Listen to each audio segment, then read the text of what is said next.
What is it that you want? Not just what you want in this moment. That's fleeting. You get it and move on. Or you don't, and you forget. No. What do you want? What do you yearn for? That humming dissatisfaction that underscores every moment of your life. The constant rumbling, always beneath the surface, that you can never put your finger on. Behind your computer monitor, at the bottom of your $4 coffee. That quiet moment when you go to the toilet at a friend's wedding and look at yourself in the mirror, asking, why am I not happy yet? This moment, this object, this feeling that I was looking forward to, why does it feel empty? A night in with your best friends, a promotion at work, a new car, a new house, all empty. So when I ask you again, I want you to be serious. None of that fake surface-level fleeting drivel. What is it that you want? What will genuinely make you happy? The words buzz around the student's head. He hasn't listened to a word of this lecture, not for a moment. Last night's therapy session had clearly struck a bit too close to home. He'd never expected this new therapist to be so direct. What was it that he really wanted? The student looks down at his laptop. He'd really wanted that. He'd spent months researching it, holding off on buying other models, waiting and saving up for the perfect computer. And here it is, with the same old boring lecture notes on the screen as his old one. Within a week, he'd been back online looking up new phones. Here he is, 21 years old already, and studying for a degree he doesn't really care about. Surrounded by happy, smiling students who are all clearly going to be far more successful and happy than he'll ever be. Beautiful people everywhere he looks. People who know how to dress well, know how to have a conversation, how to smile and laugh with friends, how to have friends in the first place. His therapist is right. What's he got to be happy about? That dissatisfied humming running through his life is steadily turning into a roar. What would actually make him happy? The more he thinks about it, the more the sense of dread creeps in. What has he actually got to look forward to in life? What can fill that void? The lecture is over. He hadn't even realized. Everyone around him is already on their feet, putting notepads and laptops into bags, chatting away with their friends. The student doesn't have anyone else in his row. He's somehow picked the only row in the lecture hall with just one person in it. No, that's not the case. This is the only row in the lecture with just one person in it because he picked it. His only company on this row? A fly. A fly that had been following him around all week. What's the point? He looks at his laptop screen. Empty.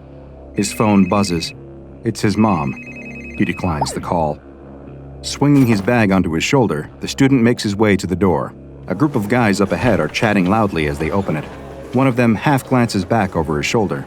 He stops in the doorway, holding the door open. The student looks around. No one else was with him. Who's this guy holding the door open for? You okay? The guy asks, looking straight at the student. His eyes are very blue. The student rushes through the doorway, muttering a "thank you" on his way through. His phone starts to ring again in his pocket. He sits up alone that night. He does the same most nights. Even if he wanted to, he wouldn't be able to fall asleep. Sharing a house with 7 other people, there's a party happening in one part of the house pretty much every night. The thumping bass is the only sound to reach the student as he sits quietly at his window, looking out at the bags of trash lining the street and the couple across from him arguing on their porch. The little fly in his room is the only one keeping him company, not buzzing around or trying to escape through the glass, just sitting there next to him, watching the world go by. What is it that you really want? The words ring around in his head again. Tell me what will make you truly happy. What is it? I think I just want someone to love me, the student says quietly. He sits quietly by the window for a few more minutes, not noticing as the little fly next to him catches fire and rolls onto its back, legs curled in the air. The student just goes to bed. Nothing's ever going to change, is it? A week later, the student is back in that same lecture again. He arrived early this week, sitting down and unpacking his stuff a good 15 minutes before they were due to start. Surreptitiously as he can, The student glances over at the door every time he hears it swing open. It's the usual procession of beautiful, happy people, each one dressed exactly how they want. Personalities, goals, and aspirations filling each of them. He looks down at his outfit. Gray. The lecture starts, but the student still can't quite focus. He keeps his head half turned towards the door the whole time, waiting. 10 minutes go by. Nothing. He slumps down in his chair and starts taking notes, just as the door softly creeps open behind him, making a gentle hushing noise on the carpet. The student turns. There he is, the guy from before with the blue eyes. The student tries his best to swallow his grin. He's the only one in his row. If he can just get the guy's attention, maybe he'll come and sit with him. But no, that's a stupid plan. Why would anyone want to come and... The bag lands in the seat next to him. The student turns to see those same piercing blue eyes. "Anyone sitting here?" the guy whispers. The student opens his mouth to reply, but the words get stuck. After a second, he manages to shake his head. The guy with the blue eyes grins and sinks into the seat. After a moment, he asks if he can borrow a pen. That's funny. The student can see a pen right there in the side pocket of the guy's bag. Why would this guy choose to sit with him? There are plenty of free seats in this lecture hall. They're everywhere. One thing's for sure. The student definitely can't talk to this guy afterwards. No way. He's too weird, it'll be obvious. No one ever wants to have a conversation with him. Everyone he talks to is always sidling their way out of the room after just a couple of minutes. Besides, what if this guy finds out what he's really like? That he's been seeing a therapist. Not just a therapist. That would be pretty normal. Normal people do that. No, what if this guy found out that his therapist was a fly? A fly that had been following him around, that he'd been talking to every night before bed. A fly that had been asking him what his deepest desires were. A fly that he'd woken up to find dead and burnt on his windowsill this morning. Nope, no way is he going to have a conversation with this guy. It would just be a disaster. There's no other option. He has to call his mom. As soon as the lecture is over, he'll call her and deal with whatever it is she has to say. He takes the phone out of his pocket and stealthily gets his mom's contact details up, ready to hit the call button as soon as the lecture finishes. There, the final slide. The student hits dial and immediately turns away from the blue-eyed guy next to him, getting up and putting it to his ear. He shoulders his bag and marches out of the lecture hall, not looking back until he reaches the little square of grass outside where he sits. His heart doesn't stop hammering until he's sitting there. His mom takes a long time to pick up. When she does, it's clear that she's been crying. Not this again. The student swallows and prepares for her to start ranting. Only she doesn't. Instead, she just asks where he is and if she can drive over and get a coffee with him. He says yes, hangs up, and looks down at the phone, brow furrowed. What's she got to say to him this time? A shadow falls over him. Turning, the student just sees two blue eyes. The guy is holding out the borrowed pen, a gentle smile on his face. His mom doesn't come for coffee in the end. Instead, she invites herself over to his house. It's the first time she's visited. As they make their way up all the flights of stairs to his floor, the student holds his breath, waiting for her to start complaining about the cigarette butts, ashtrays, and pizza boxes lining the hallways. But she doesn't. She doesn't say a word. He closes the door to his room behind her, and she lets out a sympathetic little sigh looking around. He probably should have tidied first. Here it comes. He can feel it. She's about to start lecturing him on his dirty clothes, leftover dishes, his unmade bed. But no, she just quietly picks up a sweater and starts folding it. Then another. As she tidies his room, she shoots him a sad little smile. This house really won't do. He explains to her that it's all he can afford at the moment. Well, then let me help you so you can find somewhere better. What's going on here? He doesn't know how to react. This is surely one of her games. Any second she's going to lash out at him. But no, she just gently brushes the dead fly off the windowsill into the trash and turns to him. They stand across the room from each other, the same way they always have, 8 feet between them, plenty of space, not too close. She closes the distance and pulls him in for a tight hug. As his mom buries her head in his chest, he notices for the first time how short she really is. Has she always been that height? Didn't she used to tower over him? Her muffled voice speaks into his chest, right into where his heart is beating. I'm so sorry for how I responded before. I didn't know what to say. You're my son, and I'm proud of you. I always have been. You love who you love. Don't let anyone take that away from you. Even your silly old mother. For a long time, the two of them stand there, crying together. It is a busy week moving everything into his new apartment. It's still a pretty basic place, but at least it's his own. The neighbors are quiet, the street is clean, and there are no flies. By the time the student sits down for his lecture, he's completely exhausted. He barely registers the bag landing on the floor next to him and the guy sitting in the seat. He's so tired, in fact, that the conversation catches him off guard. He hadn't prepared anything to say. But suddenly, they're talking. About the weather at first. It's sunnier now. Then about the class. Then why they chose to study here. Then their teenage years. Then their homes and families. The lecture starts, but the two of them keep muttering away to each other in hushed tones. The student cracks a joke, and the guy with blue eyes laughs. Properly laughs. He isn't just being polite, he actually found it funny.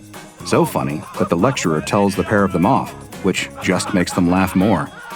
Is this what it's like? To be one of the beautiful, happy people? Days go by, and the student wakes up every morning expecting it to be over. He's going to wake up any minute now, and he'll be back in his old house with a talking fly waiting for him by the window. But he doesn't. It's sunny, day after day, week after week. No flies in sight. He calls his mom. He doesn't just pick up the phone to her, he actually starts to call her. He goes to parties, discovers he likes white wine, and finds out what it's like to have a bit too much of it. He has his first kiss and opens his eyes to see a pair of perfect blue ones staring back at him. He makes friends, more friends than he can count. Friends who text him asking to hang out, who help him move house, then move house again, and who fill up rows and rows of seats the day he gets married to the man he loves. The man who loves him back. Is this what it feels like? Is this happiness? Maybe, just maybe, this is it. Until one day, the man wakes up. Everything's perfect. The sun is still shining. He can hear his daughter's squeals from downstairs. His world is still happy. Except for one thing. His ear hurts. Not that much, but there's a little something. A kind of dull itch deep in his ear canal. The other ear starts to hurt as he makes his morning coffee. He should probably go to the doctor about it. He'll book that this week. But by that night, he knows he probably shouldn't wait any longer. He lies awake deep into the night, feeling his lungs tightening. You're not supposed to feel your lungs, are you? But it's not just his lungs. It's his throat, too, and his bowels. All of a sudden, his stomach starts convulsing. He throws off the sheets and rushes into the bathroom, not quite making it to the toilet. His vomit splatters across the tiles. He must be getting delirious. That can't be right. It looks like his vomit is moving, wriggling, and crawling. His husband appears behind him, switching on the light. The two of them stare in horror at the writhing maggots covering the bathroom floor. The X-rays and MRIs paint a grueling picture. Each progressive scan over the next couple of days looks worse than the last. What had once been healthy flesh and organ tissue steadily has deeper rivets chaotically eaten into it. The maggots work their way through the man's throat, lungs, stomach, sinuses, ears, bowels, and urethra. In some places, they run out of flesh and end up burrowing their way out of the surface of his skin. By the time the maggots mature into flies, the man is on his deathbed. Excessive blood loss, organ failure, and multiple infections have worn his body down to a husk. There's nothing left to be done for him. All that the man's husband, children, mother, and countless friends can do is stand by and watch, as one by one, thousands of flies emerge from the body of the man they'd once loved so dearly. Heartbreaking as it may be, this is the sad reality of what you sign up for when you make a deal with SCP-3063, known informally as the Fly. This SCP on the surface seems like one of the most harmless that the Foundation has encountered, taking the appearance of a common housefly. It has no extraordinary physical properties, nothing apparent to distinguish it from any other fly, and yet, it is one of the most powerful entities with an apparent ability to somehow alter reality itself. It is believed that SCP-3063 only exists in one instance at a time, though this is very difficult to prove given the sheer number of flies that exist around the world. As soon as one instance of SCP-3063 dies, a new one seems to manifest in a random location. Naturally, this makes studying the fly very difficult indeed. As far as the Foundation is aware, the fly communicates with its human target telepathically. It interrogates them, trying to discover what they want most in the world. It will then offer the individual that exact thing. If they refuse, it will make increasingly grand offers, tempting them with greater and greater promises until they accept. When I said this was one of the most powerful known SCPs, I was not exaggerating, because this fly does not make empty promises. Do you want to become a millionaire? You might wake up tomorrow to a number of anonymous bank transfers or a handful of lottery tickets pushed through your letterbox. Do you want to become an opera singer? The next time you sing in the shower, you'll find a whole new voice coming from your chest. Who knows, you may have left the window open and a superstar agent could be strolling by your house at that exact moment. Whatever it is that you tell the fly that you want, it will be granted. The little insect will catch fire and die straight away, appearing somewhere else in the world, ready to start talking to someone else. Your answered wish may not always take the form you expect, but it will be given to you, just like our student finding love everywhere he went for the next 6 years. Or, to be more precise, 2,376 days. You see, as soon as you make a deal with this fly, the clock is ticking. For 2,376 days, you will be free to enjoy your dream coming true, no strings attached. Until one day, you wake up with a little bit of discomfort, like something growing inside of you. Eggs, anything from 5,000 to 20,000 in number, will suddenly appear throughout your body. In your digestive system, respiratory system, and even your muscle fibers, small maggots will be born comprising all known Diptera species. They will steadily eat away at your body, feeding their way out of you and growing into regular adult flies as they emerge. Most individuals die from multiple organ failures during this stage. It can often be difficult to identify the exact cause of death, as the attack on the body's central systems is so absolute, devastating, and swift. If the individual dies before the 2,376th day, then the process is halted and the flies die along with them. Attempts to contain SCP-3063 have all proven unsuccessful. To date, 6 members of SCP Foundation personnel have been targeted by the fly. Each of them have tried to make a different wish to contain the fly, but each has had a loophole exposed. Senior researcher Elizabeth Gao requested the death of SCP-3063, which the fly interpreted as the death of that manifestation, combusted, and returned in another instance. Senior researcher David Roberts asked for the permanent containment of SCP-3063. The fly then stood totally still, allowing itself to be taken into secure containment below Site-63. But sure enough, after 2,376 days, the researcher died, and the fly was discovered to still be manifesting around the world. It again had interpreted its containment to refer to just that current instance of its body. A later researcher requests knowledge of how SCP-3063 functions, at which point the fly combusted and a document containing all known information about SCP-3063, everything I am telling you now, appeared before the researcher, who later died. The penultimate test conducted by SCP personnel proved to be the most chilling. Dr. Patrick McGann asked the fly if it could provide clear, understandable knowledge of SCP-3063 other than knowledge currently possessed by the SCP Foundation. The results of that exact experiment and the next one were provided for him, including details of his own death, which he immediately fulfilled. Either the fly has some precognizant abilities or is able to directly control events in the world, or both. The final experiment was conducted even though the fly had already provided the results in detail ahead of time.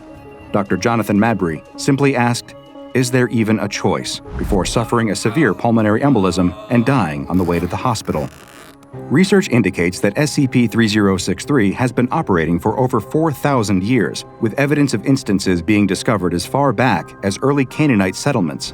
However, many theorize that the fly has been with us a lot longer than that. Unless future containment efforts are more successful, SCP-3063 will likely remain one of the most powerful and prolific entities outside of containment. So next time you see a fly buzzing around your room, it might be in your best interest to leave it alone. The SCP Foundation personnel at Area 142 didn't understand what was happening. For days, researchers and guards had been complaining about headaches and nausea. Soon, the on-site water purification system broke down. A researcher experienced multiple organ failures, and the on-site hangar completely collapsed, causing the deaths of multiple airmen. What was happening at Area 142? Hi, I'm Dr. Bob, and this is SCP-1440, also known as The Old Man from Nowhere. SCP-1440 has the appearance of a human male, but its ethnicity and age are both unknown. When asked any details about itself or its past, including its name, birth date, or place of birth, SCP-1440 refuses to answer, though it's unknown if it is refusing to give this information, or if it simply does not know the answer to these questions. The aptly nicknamed Old Man from Nowhere appears to be around 80 years old, but in the 50 years that the SCP Foundation has been aware of its existence, SCP-1440 has not shown any signs of aging at all, and it has yet to be determined whether it is aging too slowly for a difference to be perceived in that time, or if it does not age at all, and this is its permanent appearance.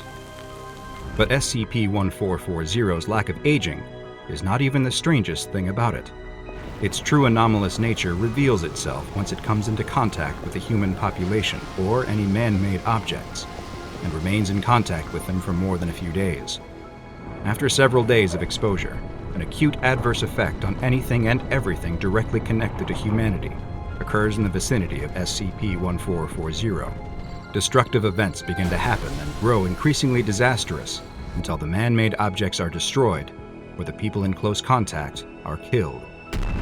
The only exceptions to these destructive events are SCP-1440 itself and its few possessions, which consist of its clothes, a sack made of unidentified material, a pack of worn playing cards, and a small glass cup. It's unknown whether these objects are somehow protected from the destructive anomalous events, or whether they are not actually man-made items. SCP-1440 seems to be aware of its anomalous effects on human populations and objects, and appears to attempt to avert destruction of them by avoiding human contact as much as possible. However, SCP-1440 is for some reason compelled to travel in what looks like a highly complex pattern, one that always eventually leads to it running into human populations, whether it wants to or not. The particulars of this pattern, both its shape and the reason why SCP-1440 feels compelled to follow it, are as of yet unknown. And just like the other details of its origin, the Old Man from Nowhere has not been able to provide any additional information or help. SCP-1440 has explained that the growing size of the human population and its expansion into previously uninhabited areas has made it harder and harder to avoid contact with humanity, as it follows its complex pattern of movement. SCP-1440 is not actively hostile, nor will it resist or fight back against attempts to contain it.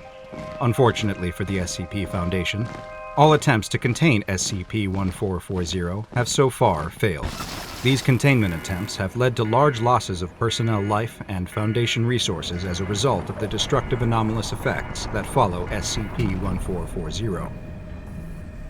The Old Man from Nowhere first came to the SCP Foundation's attention after SCP-1440 itself approached a Foundation researcher who was on her way to work. SCP-1440 somehow knew that this researcher worked for the Foundation and requested her assistance. When the researcher asked what kind of assistance it was looking for, it replied that it hoped the Foundation would be able to destroy it.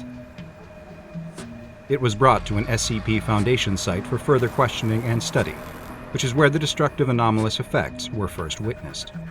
The entire site was destroyed, killing multiple site personnel, as well as causing the destruction of 6 safe and Euclid-level SCP objects. So far, all other attempts to contain SCP-1440 have resulted in similar destructive events. SCP-1440 doesn't resist the SCP Foundation's attempts to contain it. During a 4th such attempt by the Foundation, SCP-1440 was brought to Area 142. The Old Man from Nowhere applauded the Foundation's ongoing efforts, but also expressed that it was for the best that it be allowed to leave, as the results for the researchers would be the same as the previous 3 attempts: death for all involved. SCP-1440 told the researcher interviewing it that its first brother had already arrived and was standing behind the researcher.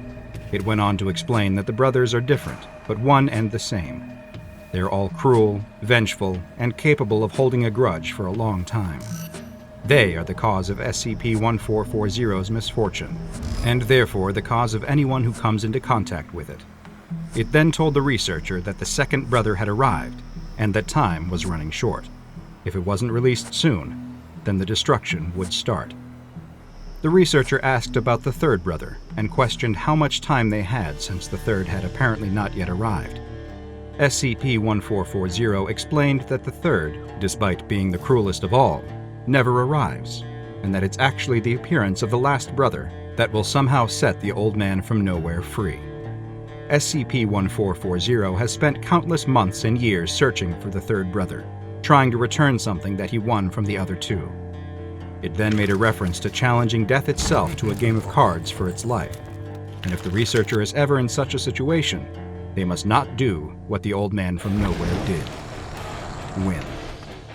At that very moment, the on-site nuclear device stored at Area 142 detonated, despite it having multiple failsafes in place that should have made such a detonation impossible. Area 142 was destroyed, and all on-site personnel were killed. SCP-1440 was spotted a week later, over 3,000 kilometers away from Area 142, showing no signs of having experienced any harm. After 3 additional containment attempts were made, and all ended in a similarly disastrous fashion, future attempts to contain SCP-1440 have been suspended indefinitely, until a suitable containment procedure that doesn't involve an unacceptable loss of resources and personnel can be found. Research and analysis of SCP-1440's traveling pattern continues, with a focus on minimizing civilian exposure to it, as does research into a way to hopefully permanently contain it in the future. Unfortunately, SCP-1440's location is currently unknown, and it has been given the object class Keter. Uncle S is the worst. Always has been. Every time the two of them go over to his house, he just sits in his room all day on his computer. He doesn't talk to them, just grunts occasionally, and never cooks them any food. The siblings have learned at this point to tell their mom to pack them lunch. Worst of all, though, Uncle S is just a little strange. He has all these posters up all over his house, some of them with underdressed ladies on them. The brother's little sister always covers his eyes to stop him from looking.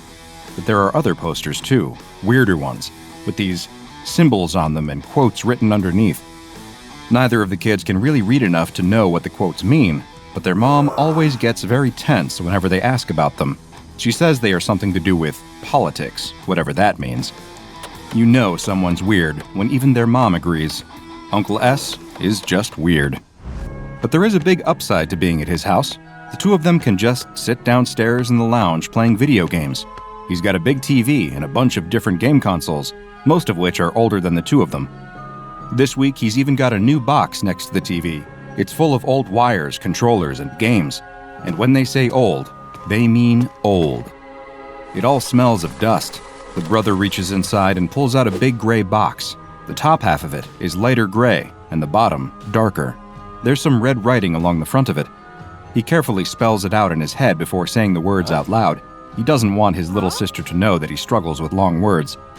Nintendo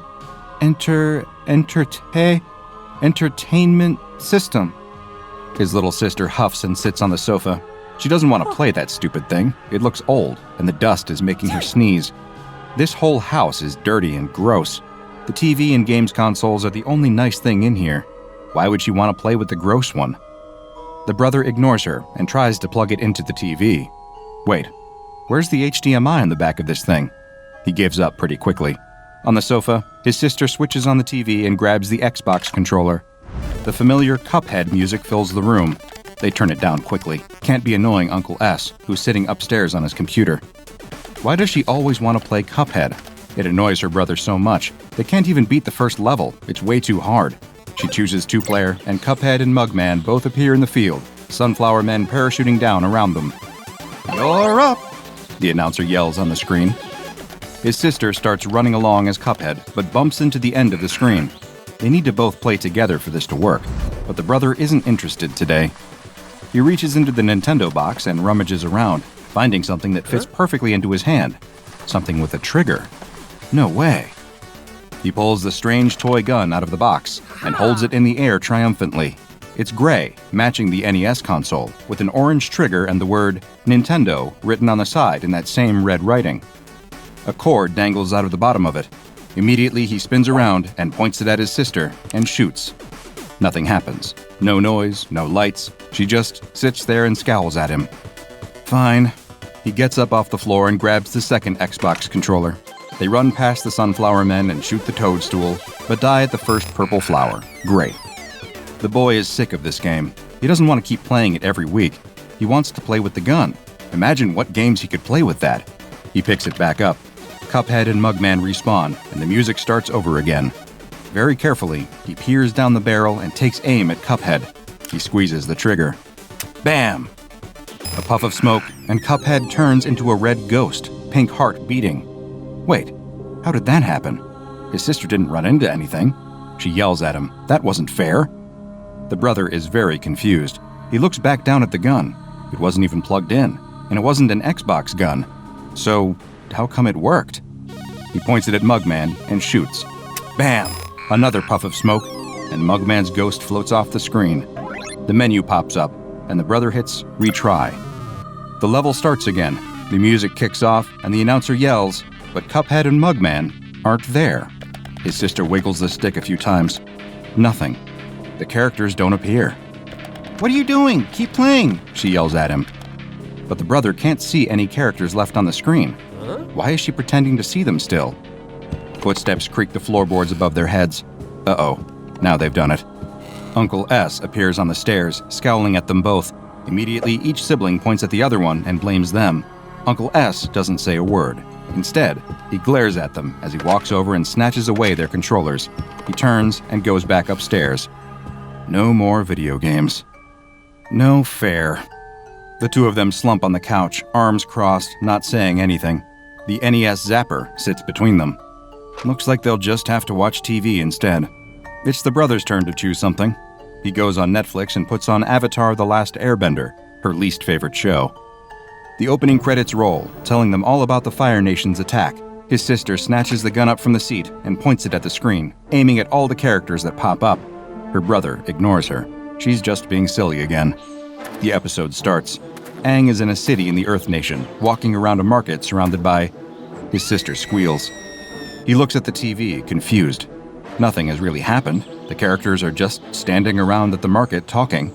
But his sister stares at the screen wide-eyed, almost a little scared looking. What's she doing? She points at the screen in amazement and says that Aang is dead. She pointed the gun at him and shot, and now he's dead. Yeah, right. Aang is perfectly fine. He's standing right there talking to Katara. The brother snatches the gun back and fires it at the screen. Bam! A gunshot rings out through the town square, and Aang crumples to the ground. Katara screams and runs over to him. She tries desperately to wake him up, but there's no use. He just lies there dead in the square. No blood, of course. This is a children's show, after all. Katara starts sobbing desperately and looks imploringly at the screen. The brother's mouth hangs open. Seriously? That's how the show ends? He thought there were a bunch of episodes left. How are they supposed to defeat the Fire Nation now? Who'd be the next Avatar? He looks over at his sister. Her mouth is hanging open still as well. Very hesitantly, he raises the barrel again and takes aim at one of the market stalls. He pulls the trigger. Bam! A watermelon explodes into red mush. The characters all jump back and run for cover. Sokka peers out from behind one of the carts, staring straight at them, before ducking away again.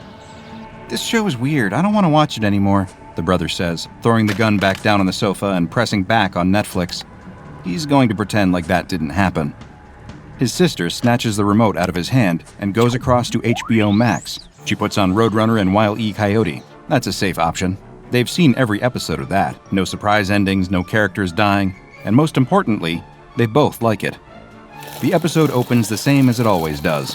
Roadrunner is out running around the canyon. Wile E. Coyote has a new plan. He's going to paint what looks like a tunnel into the side of the cliff and make Roadrunner run straight into it. Foolproof. But suddenly, his little sister has snatched the gun up off the sofa and is firing it here, there, and everywhere at the screen. But that look of horror is gone. She's laughing. No fair. He can't see what she's enjoying so much. It's just a normal episode. So he snatches the gun back from her and points it at Roadrunner. He squeezes the trigger. Bam! But Roadrunner just sidesteps the bullet and gives his trademark meep meep. He fires again. Bam! Bam! Bam!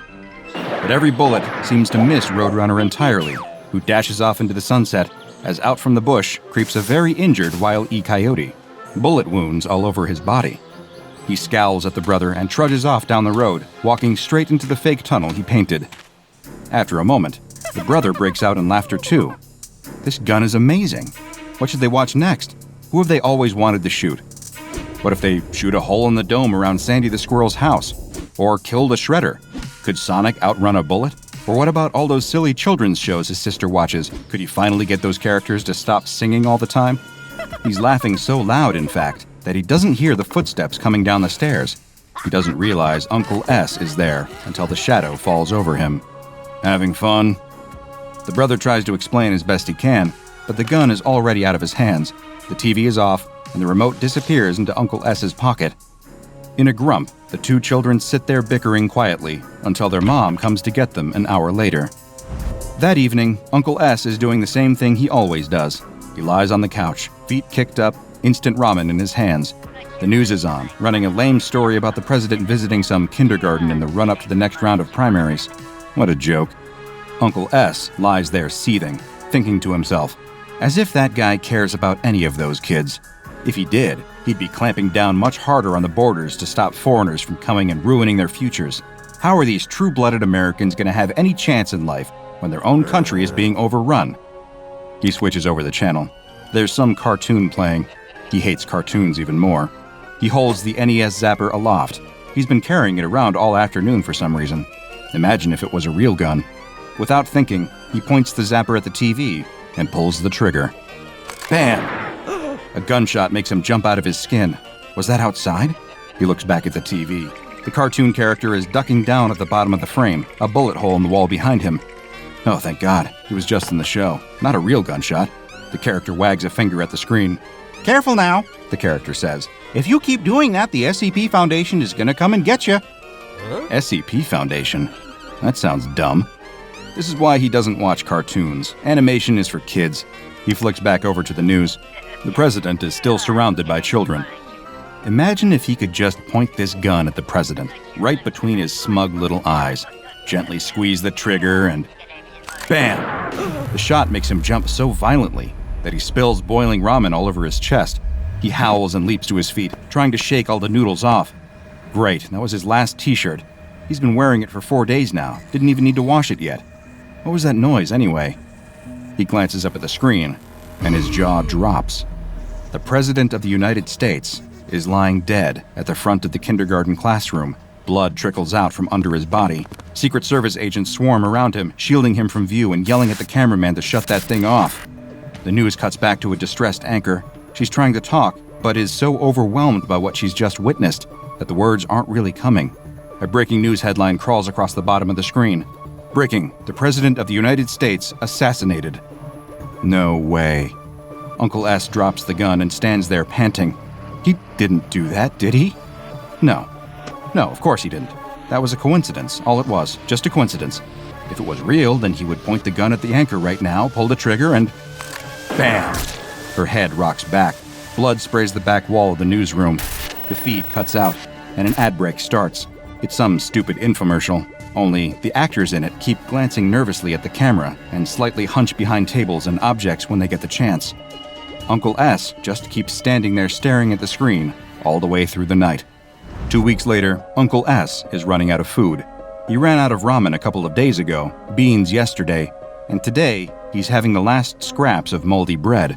He hasn't left the house in all that time. He can't anymore. He's the most wanted man in the United States.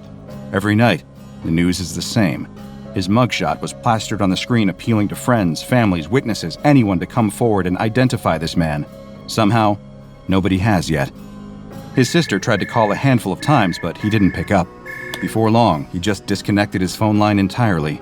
The silence is better, helps him focus on his work. He's drawn up a list. In fact, he'd started to draw it up before he'd ever discovered the gun. On it are the names of every politician, business owner, media puppet, fake news spreading Illuminati shill he can think of. He just sits there hopping between TV channels, gun at the ready. He's got his laptop down here too, and he just spends most of the day searching through YouTube for different videos of people he's been wanting to kill. He'd be lying if he said there weren't a few annoying YouTubers that had made the list too. You know the ones he's talking about. The world is starting to fall apart out there. With the president gone, along with half of Congress and most major propaganda peddlers, it's all starting to unravel, just like he'd always wanted. The military is being drafted in to suppress riots across the country, but doing little to contain it all. Random shootings keep breaking out, leading to more and more chaos. It will be painful for a while, Uncle S knows that, but in time, they'll learn their lesson. He just wonders how long he'll have. He can't keep getting away with this forever. Something's gonna give soon. It's got to. They have his mugshot, they have his name, and yet, no one is surrounding his house. He knows that because he set up webcams all around the perimeter of the house. He has the live feed open on his laptop. If anyone comes within 20 feet of the property, they're getting a neat little hole in the front of their head, and getting the back of it blown into 100 red, pink, and white chunks to give his weeds a bit of iron. In fact, he knows they'll be on their way soon. He knows that because some rat from his blog will have told them. He's been documenting everything on here, masking his IP address first. Uncle S has been recording and boasting about each and every kill anonymously as green text. At first, he kept it coy, writing in riddles and rhymes about the public figures he was murdering, but now he is up to such a high tempo that they're just a bullet point list of names. Of course, his posts have all been flooded with trolls acting like he hadn't done anything at all, pretending like the president is still alive along with everyone else, photoshopping screenshots to make it look like they were getting new photos of these people. Great trolling. They almost had him doubting his own eyes at times, but every night, the news channels didn't lie. Another 232 public figures dead, shot through the head by an unknown gunman. But tonight, they'll be coming for him. The SCP Foundation. They'll be on their way. The characters on the TV have told him all he needs to know about them. He can't hide here forever. He almost wants them to come, really. He very explicitly made a threat tonight. A threat about a deadly surprise under the stadium at the Super Bowl. They're not going to ignore that. Any moment now. He's ready for the shootout. He has his webcam set up to cover every inch of his surrounding yards. Any SWAT team or SCP agent that gets close will get gunned down immediately. Their only option would be to hit him with a drone strike, and what a way to go that would be. No one would ever forget him. He'd be a martyr for the cause. They'd build statues in his honor. He licks his lips and stares at the feed. Nothing. For almost 45 minutes. Nothing. There, a shadow crosses the corner of the frame. Then another. A gun points into the shot. They're here. A team of them by the looks of things. He can see their shadows lining up along the sidewalk out by the front of his house. He'll wait. He's gonna wait for them to all line up nicely in the shot, then open fire. He's been practicing so much that his aim's gotten pretty good. Clean shot to the head, one by one. Now. Bam, bam, bam, bam, bam. The gunshots ring out one after the other as he fires at the laptop screen. He catches each of the SCP agents cleanly through the head, one after the other. A couple break for cover, but there's no hope. Bam, bam, bam. He picks each of them off. He makes sure to shoot the last man in the leg and sits quietly for a moment, watching him crawl across the lawn. Uncle S raises the barrel and points it at the man's head. He squeezes the trigger. Crash! The front door flies open, and Foundation field agents flood his house. But how can that be possible? He just killed all of them outside the front door. He watched them die. How are they still here? He looks incredulously out of the front door into the yard. No blood, no bodies, no evidence of what had just happened. The SCP agents swarm around him, guns raised and barking orders. He snaps back to reality and panics, throwing his arms in the air and letting the toy gun drop limply to the floor. I did it. I killed the President of the United States. It was me. He starts crying as they handcuff him and press his face into the carpet. The agents question him, confused. What is he talking about? The president is alive and well. He's in the middle of his next election campaign, doing better than ever in the polls. I killed them. I killed them all. It was me. Again, the agents are perplexed. As the uniformed men drag him outside and throw him into the back of the van, he can't help but wonder why everything seems so peaceful out here. Where has his apocalypse gone? The doors slam shut. In this moment, I am very much hoping that no one viewing this video is in possession of SCP-674, or an equivalent weapon currently unknown to the Foundation. You see, while SCP-674, otherwise known as the Exposition gun, poses no threat to me in the real world, it could have a nasty effect on your perception of reality. The Exposition gun appears to be an entirely normal Nintendo Entertainment System zapper. As far as the Foundation can tell, it matches up perfectly with other models released in North America from around 1985. You can take the zapper apart, examine each plastic and electronic component individually, reassemble it, and you will fail to see anything out of the ordinary for this video game peripheral. And yet, if you were to hold this gun up to your screen right now, point it at me, and fire, you would hear a gunshot ring out and watch me collapse in my chair, dead. For the rest of the duration of the video, you would watch me sit here in silence. Videos would continue to upload to this channel, but each of them would probably just show my corpse as it slowly rots away in this chair. To anyone else, however, it would be business as usual as I uncover more horrifying, unnerving, fascinating, and bizarre tales from the SCP Foundation. The Exposition gun only works on its user, forever altering the reality they perceive through whichever digital screen they fire at. If they shoot the president, as Mr. S did, then in the continuity of any news program they watch, the president will forever be dead. The same applies to fictional shows as well. If the main character dies off, a sidekick steps in to take their place, and the story changes accordingly. It is to be noted that each show or movie follows its own internal logic, however. The children were unable to shoot Roadrunner because he always gets away, but in classic cartoon fashion, all of their missed bullets ended up hitting a very forlorn Wile E. Coyote. In this context, however, the gun was proved not to be fatal, as in the universe of that show, explosions, electrocutions, falls from cliffs, and drownings can never kill the coyote, so of course a gunshot would be no different. What is most interesting, however, is the gun's apparent awareness of the SCP Foundation. Users who fire the gun into the camera frequently will find characters soon breaking the fourth wall and warning them to stop it soon, for fear of being caught by the Foundation. Perhaps most chilling and still unexplained to this day was Mr. S's ultimate demise.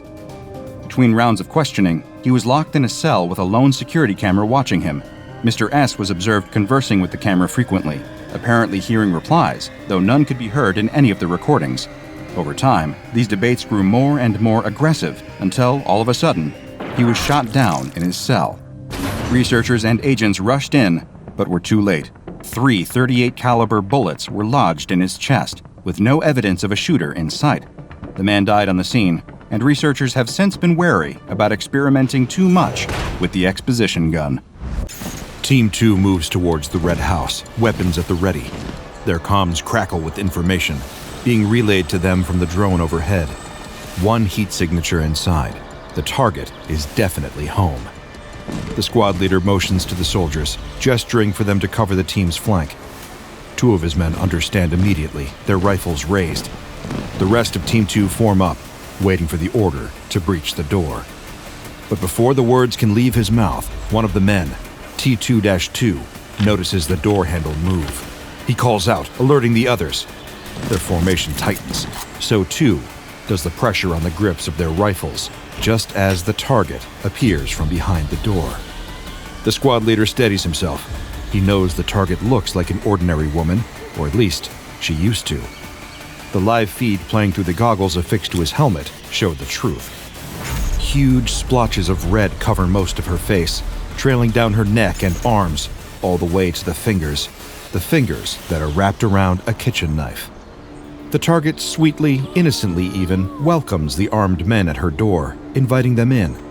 The squad leader barks at her to get down on the ground, to drop her weapon. But still, the target insists that the team of heavily armed men in tactical gear just stop being silly, and tells them to come on inside and stay for a while. She takes a half step out of the doorway towards Team 2, knife still firmly in her hand, despite the squad leader's warnings to stay where she is. None of his orders to drop the knife and stay put seem to deter her. T2-4, the closest team member to her, reaches for his belt and slowly unclips a thermite grenade. The Foundation already cleared its use. The target needs to be burned. Then she says something that makes a chill run down the whole team's spines. We just want to have some guests. Please, come in. As far as any of the team can see, there is no we, just the target standing there alone, unless she means we as in the things growing on her face. The squad leader barks at her again, louder than ever, demanding that she drop the knife. The target lunges for T2-4 before he can properly prime the incendiary weapon in his hands. The kitchen knife in her hands is plunged into the gap between where his protective plate carrier ends, carving through his uniform and his flesh underneath. Team 2 opens fire. Scarezilla braces for the shudders traveling up his leg as he kicks hard against the glass. It's old and shatters on impact. The aspiring YouTube star quickly pulls his leg back to avoid the shards that come raining down. He takes care to avoid the edges and any leftover pieces of glass that are still clinging to the frame as he makes his way inside. Urban exploration. That's long been the name of the game for Scarezilla. He's just cracked his first 100,000 subscribers, and it's time to start taking the road to the first million seriously. Only a few years earlier, It had just been a fun way to goof around with friends and visit spooky abandoned buildings. Now, it's suddenly looking like it might be a viable way for Scarezilla to make money. But to take it seriously, he's had to make some choices. Clicking on his flashlight, the bright white beam illuminates the corridor in front of him. Before progressing any further, he pulls 2 essential items out of his bag, his mask and his new cell phone. The latter is obvious. Without his pride and joy, he'd be lost. The camera shoots in 4K, and its built-in flash was perfect for exploration in dark, abandoned buildings. And streaming live to celebrate 100,000 subscribers would be literally impossible without it. The other is the result of a tip his dad gave him when he started taking this YouTuber thing seriously. Buy an asbestos mask. The dangerous thing about a lot of old buildings isn't just the risk of injury, it's that they tend to contain materials that are real hazardous to your health. So Scarezilla's dad gave him some free advice to get an asbestos mask, and then write it off as a business expense when tax time comes around. Slipping the mask and tightening the straps, Scarezilla sets up the stream and starts to give an intro to the folks watching from the comfort of their bedrooms. A lapel mic is clipped to his shirt, catching more of his voice so it's not too muffled by the mask. He welcomes his subscribers to another killer stream, a handful of comments of support cheering Scarezilla on and getting him amped up for the stream. Something moves. The sounds of something alive echo down the deserted corridor. Scarezilla jumps, visibly reacting to the people watching his stream, but quickly writes the noise off. It was probably a rat. A few more viewers join the stream as Scarezilla starts heading off down the corridor. He peers into rooms, leading with the phone, casting its light over the empty hospital that has started to rust and rot. The hospital looks exactly like it did when it was first abandoned, like everyone just walked out and disappeared one day. Parts have been scorched to almost a cinder. Scarezilla remembers reading that there had been a forest fire in the area that wiped out most of the small town. Wandering through places like this, it's hard for Scarezilla to ignore just how isolated he is. Once upon a time, he and his friends would have been exploring places like this together, searching out creepy buildings that they'd heard ghost stories about. They would usually bring along bats and spray paint to add to the vandalism that already covered the place. But he'd let them all go now. Scarezilla was his brand, a burgeoning career, and he couldn't let anyone hold him back from that. Not even his friends. Still, he wasn't entirely alone thanks to his chat. The comments are pouring in now. A few viewers make donations that allow them to play sounds on the stream. The first is, of course, a loud, horrified scream, audio lifted right out of a horror movie. It's easy to laugh it off, having fully anticipated that the viewers watching would try to throw him off and scare him. And hey, they're welcome to try as far as Scarezilla is concerned. Each donation is still cash in his pocket. He cuts through wards of vacant hospital beds, panning the phone's camera over them, trying to ignore the commenters mentioning that it was almost certain that some patients would have died in those beds. Then another noise distracts Scarezilla, not one from the stream on his phone, but something toppling over in the next room. He freezes. Nothing that's been left still in an abandoned place falls over all on its own. Something has to knock it over. He tries to tell himself it's just another rat, but the viewers on the stream have heard it too, and like an enthusiastic audience, they want to see what caused it. Knowing full well that nothing is likely to jump out of the dark and attack him, Scarezilla reluctantly exits the ward he'd been in. He crosses through another empty, burned corridor towards the room the sound had come from. Sure enough, an old stand for an IV bag seems to have fallen to the ground. Peering around the room with the tiny white LED of his phone, Scarezilla tries to see what had caused it. A dark shape shoots out from under a hospital bed. Scarezilla feels it racing over his foot and screams, dropping his phone screen down, the camera facing the ceiling. The light from the flash catches an enormous, engorged rat as it scurries out of the room. Scarezilla sighs in relief, then braces himself for the inevitable roasting from his commenters. Reaching for his phone and flipping it over, announcing that it had just been a rodent of unusual size, he expects to see messages mocking the scream he let out. But instead, the comments all seem to be discussing something else, barely interested in what had happened to Scarezilla. The chat is alive with comments about the ceiling. Strange dark circles. At UrbexFan420, ew, what is all that stuff? At SpookyWatcher237, gross, is that mold? At Here in My Garage 7 replied, nah man, that's just from where the building got char-grilled. @DeGrabber68 replied, "There's something up with that ceiling, dude. What are all those dark circles?" Scarezilla cranes his neck to look at the ceiling, where the phone camera had been pointing to only a moment ago. There's nothing there. It's a little worse for wear, but hardly anything unusual for an abandoned building. And there are no signs of any of the dark circles that his commenters were talking about. Thinking he's figured out what's going on, the urban explorer sighs and playfully scolds his chat for trying to trick him, ignoring their insistent comments to turn around, look at the ceiling. @user Aelana, "I'm telling you, Zilla, look! There's something up there, you're not safe!" Brushing it off, Scarezilla announces that he's leaving the empty hospital. He's found himself feeling cold all of a sudden, and feels an overwhelming need to drive home where he can turn up the thermostat. But he assures his commenters the stream isn't about to end. In fact, he keeps it rolling as he leaves the abandoned building, gets in the car, and for the entire journey home. He'd never normally give out details of his home address, but for some reason, Scarezilla wants to see as many people as possible, as fast as possible. He points out landmarks and turnings, giving the most accurate directions as he can to his audience, telling them to come to his house for an impromptu meet and greet with his fans. Comments start pouring in, opportunists and trolls discussing their plans to show up. Only a few minutes after Scarezilla makes it home and turns up the heat, the first of his viewers arrives. Then more show up, and more, until there's almost a few hundred spilling out of the house and onto the front lawn. And though none of them know it, although none of them can see it, that's how it spreads. Following an incident of an internet streamer exhibiting unusual behavior, the SCP Foundation moved in to investigate. Samples gathered from the streamer's home and later examined by the Foundation would eventually lead to the direct discovery of another outbreak of SCP-020. The anomaly was discovered quite by accident, as it is impossible to observe SCP-020 with the naked eye. It was only thanks to Foundation forensic teams armed with cameras, taking photographs of the affected areas, that the presence of this anomaly could be verified, after it was confirmed to not be the result of malfunctioning equipment.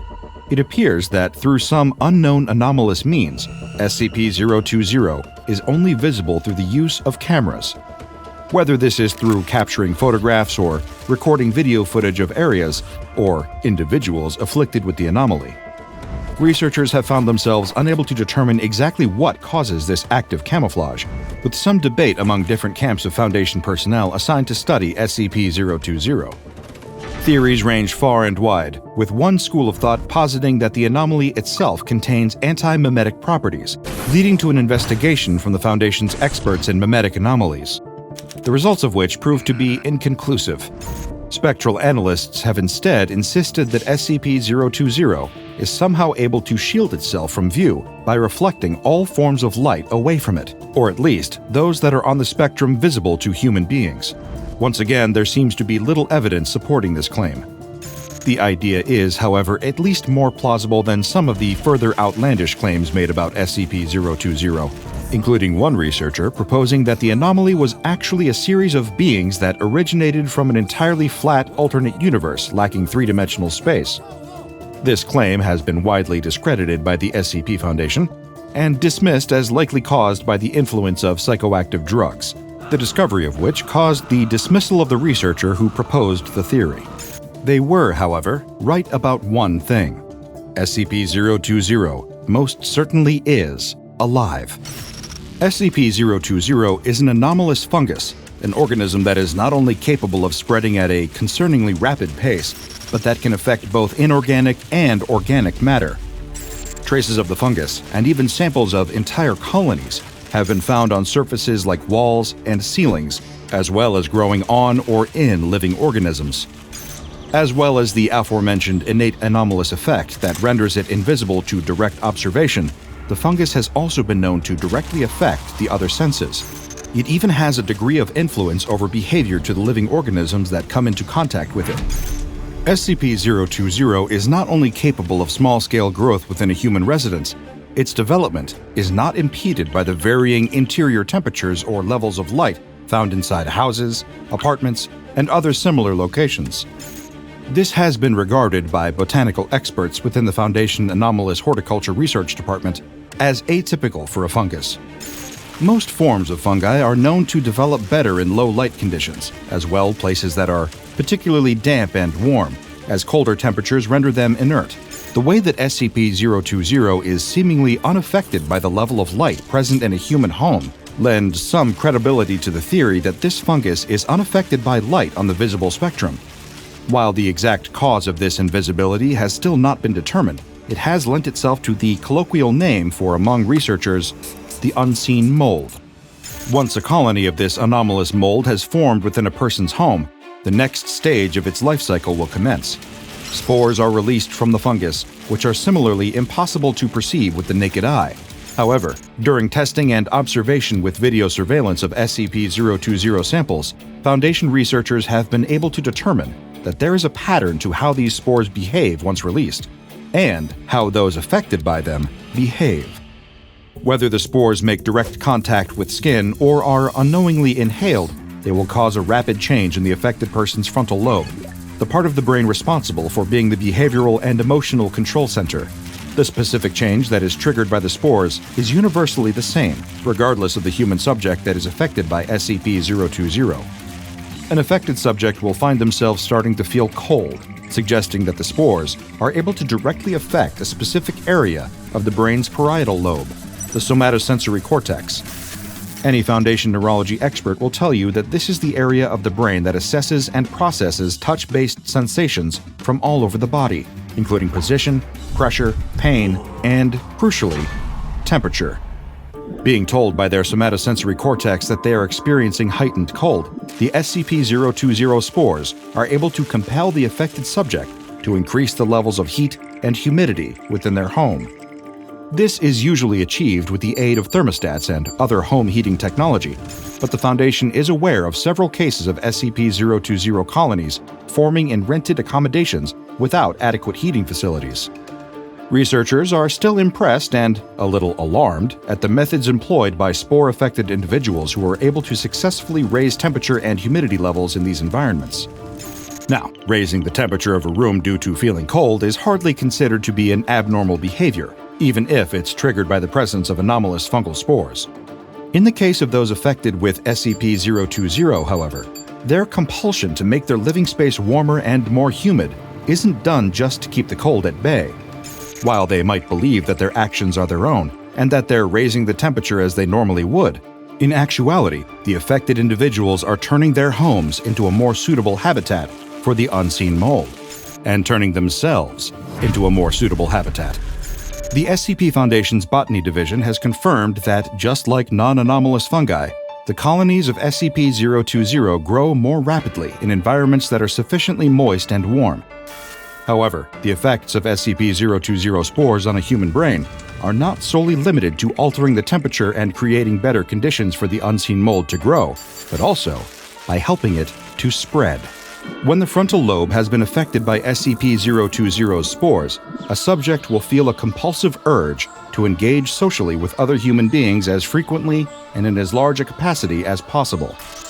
This behavioral shift, which can be difficult to detect in many already extroverted or socially active subjects, typically manifests in the arranging of group gatherings at the residence where the SCP-020 colony is present.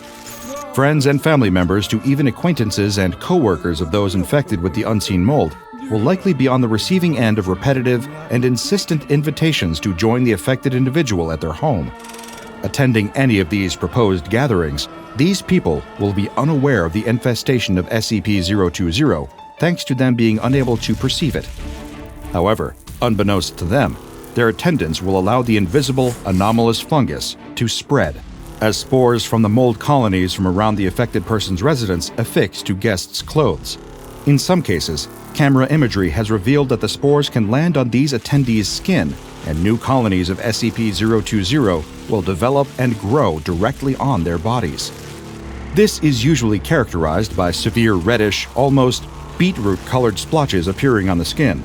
However, these are, as mentioned, only visible through photographs or video footage. Even with the spores now spread to new locations through new carriers, the SCP-020 colonies at the original residence will not stop producing spores. This will continue at an exorbitant rate until the amount of spores and colonies of unseen mold present at a location reaches a critical level of concentration. When this happens, the spores' effects on the initial infected subject will rapidly become more extreme. Their overall health will begin to deteriorate, resulting in death after a short period of time. However, once the affected subject has expired, they still pose a risk of spreading an SCP-020 infection. The mold will continue to grow, remaining invisible on a deceased body, allowing it to spread to any emergency responders, paramedics, healthcare agents, or whoever else might make contact with the affected cadaver. This has also, in numerous cases, led to several colonies of SCP-020 being discovered in morgues and mortuaries, as well as inside vehicles used in the transportation of affected bodies. The Foundation's initial discovery of SCP-020 took place in a civilian home in Redacted, the residence of a woman who worked at a local hospital. Concerns first arose from an undercover Foundation agent embedded within the ranks of the hospital's staff, who noted that one of their colleagues was exhibiting a dramatic shift in her personality. Where she had previously been withdrawn and introverted, the woman seemed to be making active, almost aggressive efforts to socialize with as many people as possible, both during her work at the hospital and outside away from the job. The change in behavior, in this case, was so dramatic that it was immediately noticed by the undercover operative in the hospital, and after raising it with a Foundation behavioral specialist, they were able to determine that this change had not been caused by any psychological factor.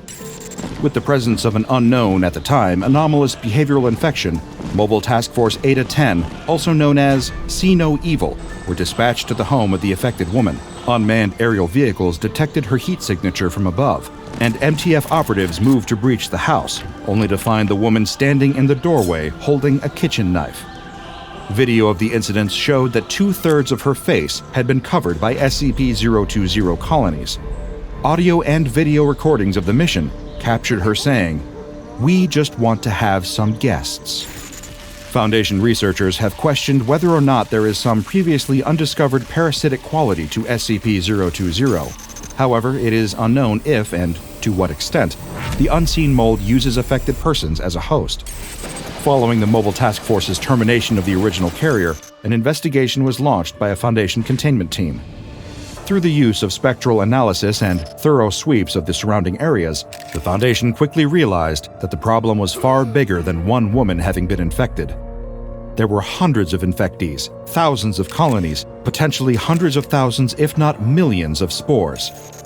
Video footage and photos showed huge dark spots on the walls, floors, and ceilings, not just of the home that the woman was found in, but the hospital she worked at, any building that she frequented.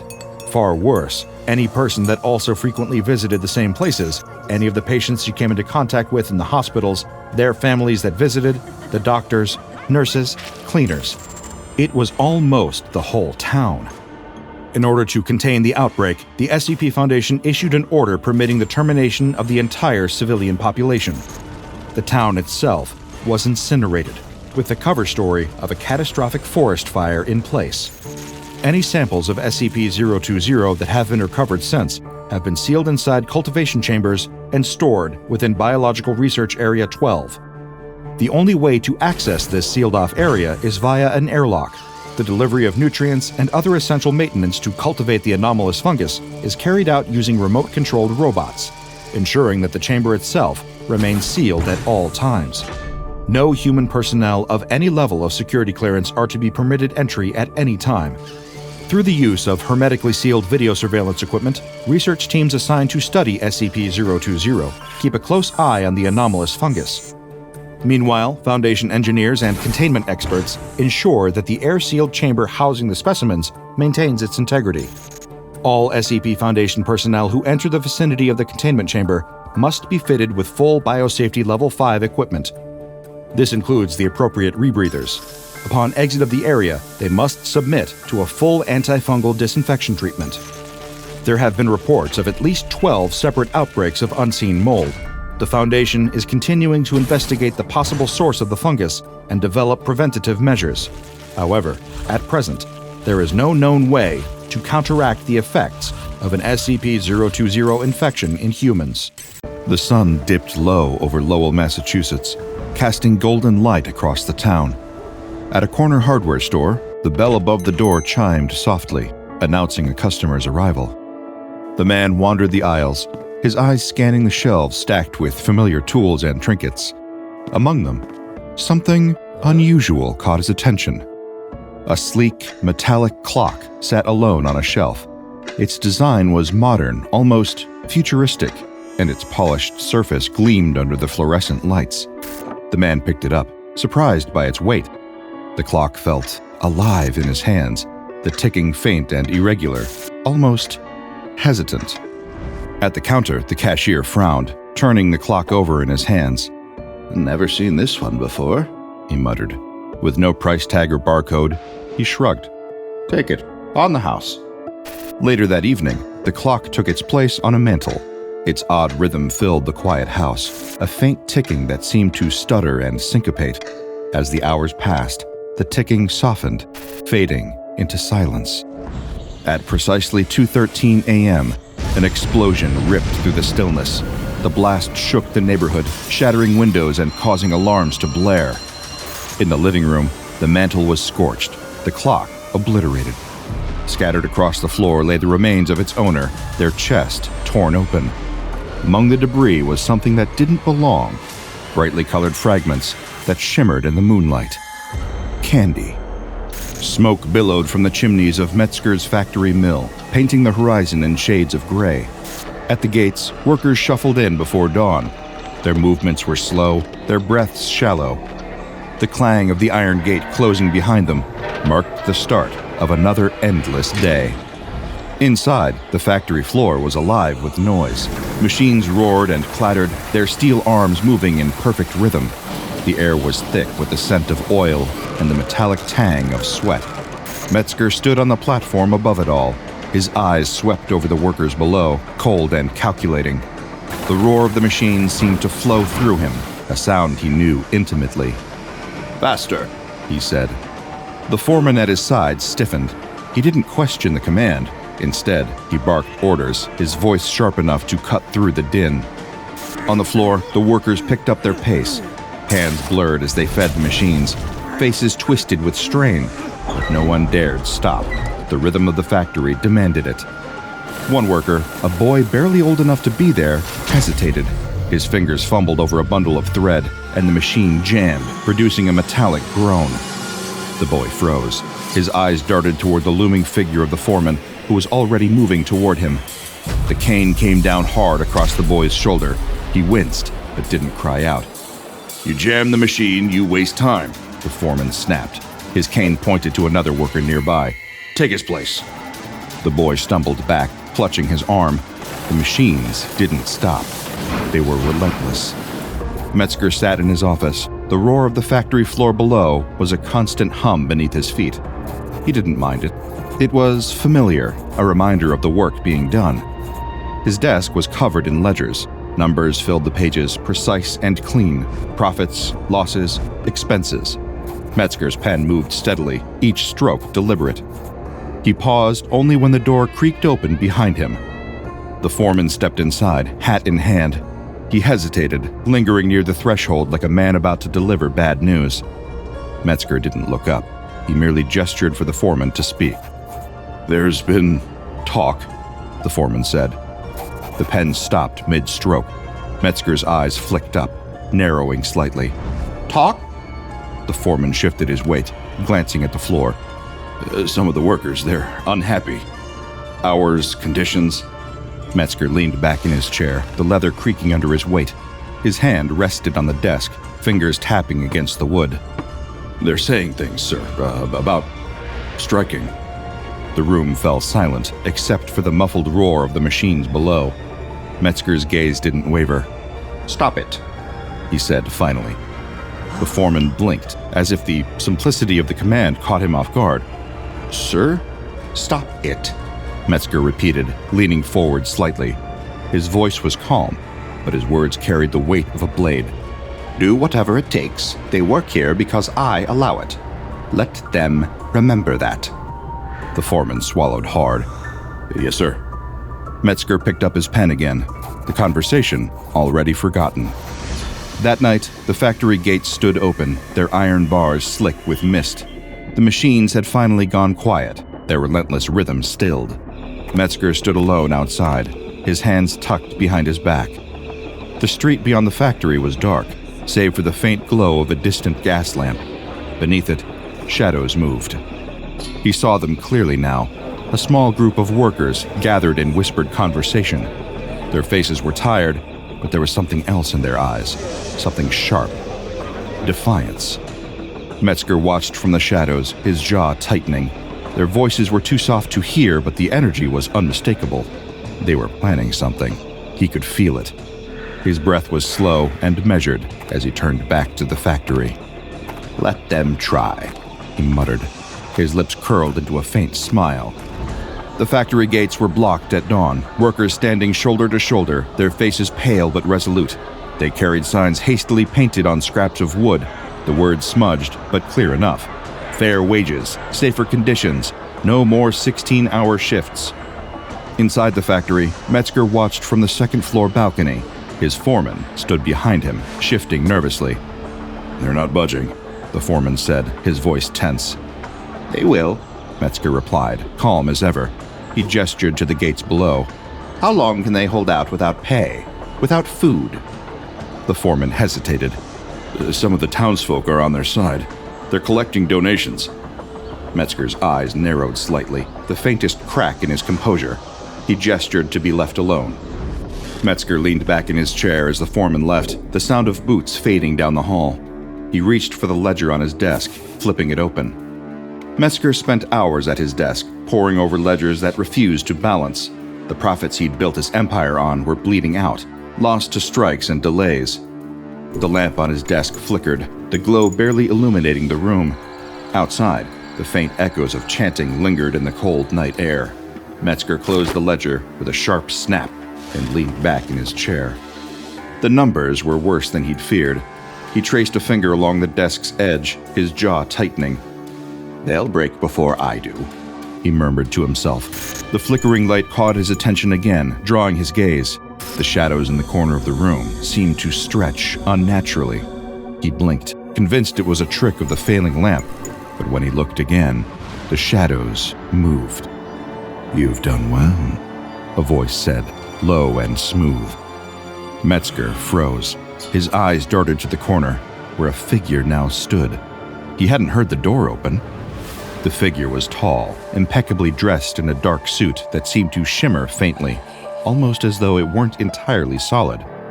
You shouldn't be here, Metzger said, keeping his voice steady. The figure stepped forward, its movements deliberate. Its features were wrong. Metzger couldn't quite grasp them, as if they shifted slightly whenever he tried to focus. "I go where I'm needed," the figure said, its tone calm. "And tonight, you need me." What do you want? Metzger asked. The figure tilted its head slightly, as if the question amused it. "It isn't about what I want. It's about what you need." The figure gestured broadly, its hand sweeping toward the ledgers and the faint sound of protests outside. "Your empire is crumbling. You're clinging to control, but your grip is slipping." Metzger's jaw tightened. His hand rested on the desk, fingers drumming against the wood. I've weathered worse storms, he said, though the words felt hollow. The figure leaned forward slightly, its shadow stretching unnaturally across the desk. "Not like this. You've done well with the tools at your disposal, but they're crude, outdated. I can refine them." Metzger didn't reply immediately. His gaze shifted to the flickering lamp, the tension in his shoulders growing heavier. What are you offering? He asked finally. The figure reached into its jacket and withdrew a slim, black case. It set the case down on the desk, its movement smooth and deliberate. "Salvation," the figure said. "Machines that never break, workers that never tire, profits that never dwindle. Your empire will rise to heights you've only dreamed of." Metzger stared at the case. His instinct told him to push it away, but his ambition kept him rooted. And what do you want in return? The figure's smile widened, though it wasn't reassuring. "Only what's necessary." The room grew colder, the flickering lamp casting erratic shadows. Metzger reached for the case, his fingers brushing the cool surface. It clicked open easily, revealing a single sheet of paper. The symbols on the page shimmered faintly, their shapes shifting and writhing, as if alive. Metzger leaned closer, squinting at the incomprehensible script. What does it say? He asked, his voice quieter now. You expect me to sign something I can't even read? The figure chuckled softly, a sound like metal grinding against stone. You don't need to read it. You only need to understand this. Progress demands sacrifice. You've always known that. The words struck like a hammer. Metzger's fingers curled into a fist, his gaze shifting from the paper to the figure. And if I refuse? He asked. The figure didn't blink. Its presence filled the room, its shadows stretching along the walls. Then your empire falls. You become just another name forgotten by history. A lesson for the next man who dares to dream as you have. Metzger's breath slowed. His eyes dropped back to the paper, the symbols seeming to pulse faintly, matching the rhythm of his heartbeat. He picked up the pen. The weight of it felt unnatural in his hand. His name formed slowly on the page, the ink sinking into the surface as though it were alive. As the final stroke dried, the figure snapped the case shut. You've made the right choice, it said, stepping back. The room dimmed as the figure retreated into the shadows. By the time Metzger looked up, he was alone again. Beneath him, the floorboards hummed. The factory changed overnight. It began with the machines. They arrived without warning. Metzger had not ordered them, yet here they were, hulking, gleaming things unloaded from unmarked wagons in the dead of night. The workers whispered about them in hushed tones, their voices trembling with unease. The machines were unlike anything they had ever seen. Their surfaces gleamed unnaturally, untouched by rust or grime, and their designs defied logic. Pipes twisted at impossible angles, gears spun without power. When the workers passed too close, they swore they felt heat radiating from them, though no fire burned nearby. Metzger stood on the factory floor the morning they were installed, watching as the foreman struggled to assemble them. He did not intervene. His gaze was fixed on the largest of them all, a towering construct that dominated the center of the factory. The workers called it the Behemoth. It was a machine unlike any other, a labyrinth of twisting metal and endless conveyor belts. Pipes extended from its core, burrowing into the walls and floors, as if the factory itself were alive. Metzger's journal entry that night was brief but telling. The Behemoth does not sleep. It breathes. The first products were simple, bolts of silk so fine they shimmered in the light, tools crafted with a precision that no human hand could replicate. But the Behemoth's hunger grew. It demanded more raw material, and the workers labored endlessly to feed it. One day, the Behemoth produced something new. Metzger inspected the line personally. His eyes widened as he lifted a small, shining object from the conveyor belt. It was a toy, a delicate, mechanical bird with wings that fluttered when he turned a hidden key. He tested it once, twice. The wings moved perfectly, almost lifelike. Remarkable, he murmured. But the workers didn't share his awe.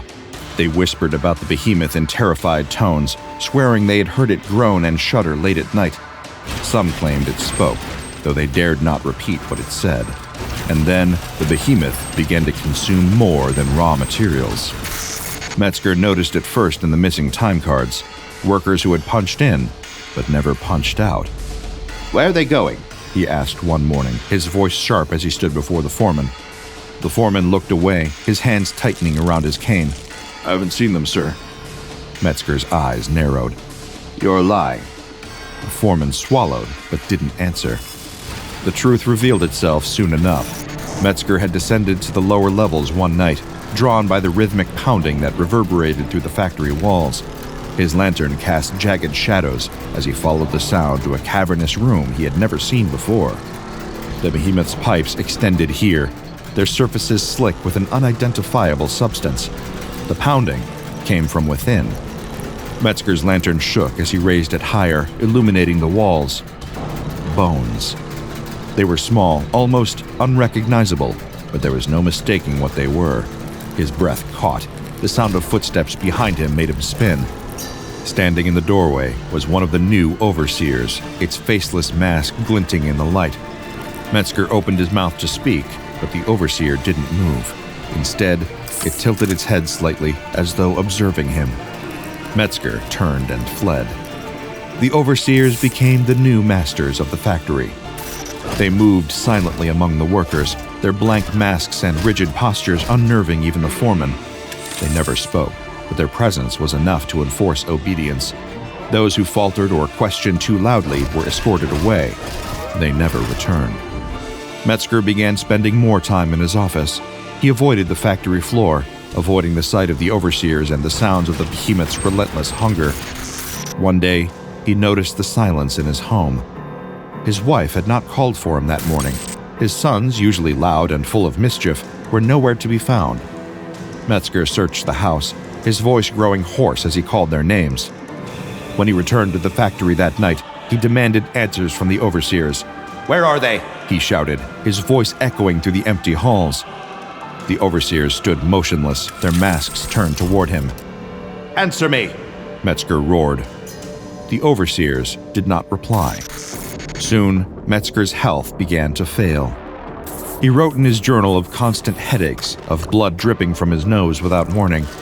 His hands trembled as he worked, his vision blurring whenever he looked at the machines for too long. He felt the factory watching him, its hum growing louder in the dead of night. The behemoth's hunger was insatiable now. It consumed everything: wood, metal, flesh. And it produced wonders. Toys that moved like living creatures, clothes that seemed to shimmer with their own light. Weapons Metzger didn't recognize, but knew instinctively were meant to destroy. On November 13, 1915, Randolph T. Metzger's body was found in his office. The official report claimed a gunshot wound to the head. But deep within the factory, the truth lay hidden. Metzger's brain was harvested, integrated into the behemoth itself. His voice echoed faintly in its endless hum, a ghost trapped within the machine. And the factory roared on. Metzger's legacy should have ended in that office, his broken body slumped in his chair. Yet the factory did not mourn its creator. It roared on, its labyrinth of pipes and machinery twisting deeper into the earth, consuming and transforming. What Metzger began, the factory perfected. For decades it waited in silence, an iron giant asleep beneath the misty horizon. But machines do not rest forever. The waiting ended with whispers, quiet at first, carried on the wind and through the voices of Lowell's weary residents. A wrench was found moving without touch, a mirror reflecting strangers' faces, toys twitching on shelves as if stirred by unseen hands. The candy was the first thread that tied it all together. Bright, perfect pieces that appeared in homes and stores, tucked into shopping bags or left behind on countertops. Those who found it soon learned its price. Foundation agents arrived under cover of night, their black vehicles slicing through Lowell's fog like scalpels. They scoured the town, their reports growing stranger with each discovery. A stuffed bear that hummed lullabies in a voice almost human. A wrench that twisted itself to fit the grip of its user's hand. A mirror that showed something just behind the viewer, always there, always waiting. Every anomaly led them to a single source, a factory long abandoned, its name eroded from history, but its shadow still falling heavy on the town. The structure loomed on the outskirts of Lowell, a relic of another era. Rusted smokestacks stabbed at the sky, skeletal reminders of its glory days. The gate, choked with ivy and tarnished with age, creaked open at the agent's touch. "Doesn't feel right," one of them murmured, his voice barely audible over the groan of rusted hinges. "Does it ever?" his partner replied, stepping through. The courtyard was a graveyard of industry, littered with twisted beams and shattered glass. Faded posters whispered warnings from the past, their messages barely legible under layers of grime. A hard worker is a happy worker. The factory demands loyalty. Beneath the agent's boots, the ground trembled faintly, a rhythm too precise to be natural. It was a pulse, the memory of grinding gears buried deep within the earth. Inside, the air grew colder. Their flashlights cast long shadows down the hallways, illuminating pipes that jutted at impossible angles, their surfaces unnaturally smooth. Machines sat dormant, untouched by time, their gears gleaming with a strange vitality. You hear that? One of them whispered, stopping mid-step. Another agent turned, his flashlight sweeping the corridor. I hear everything. The further they ventured, the less human the factory became. It was alive now, bending to the will of something vast and unseen.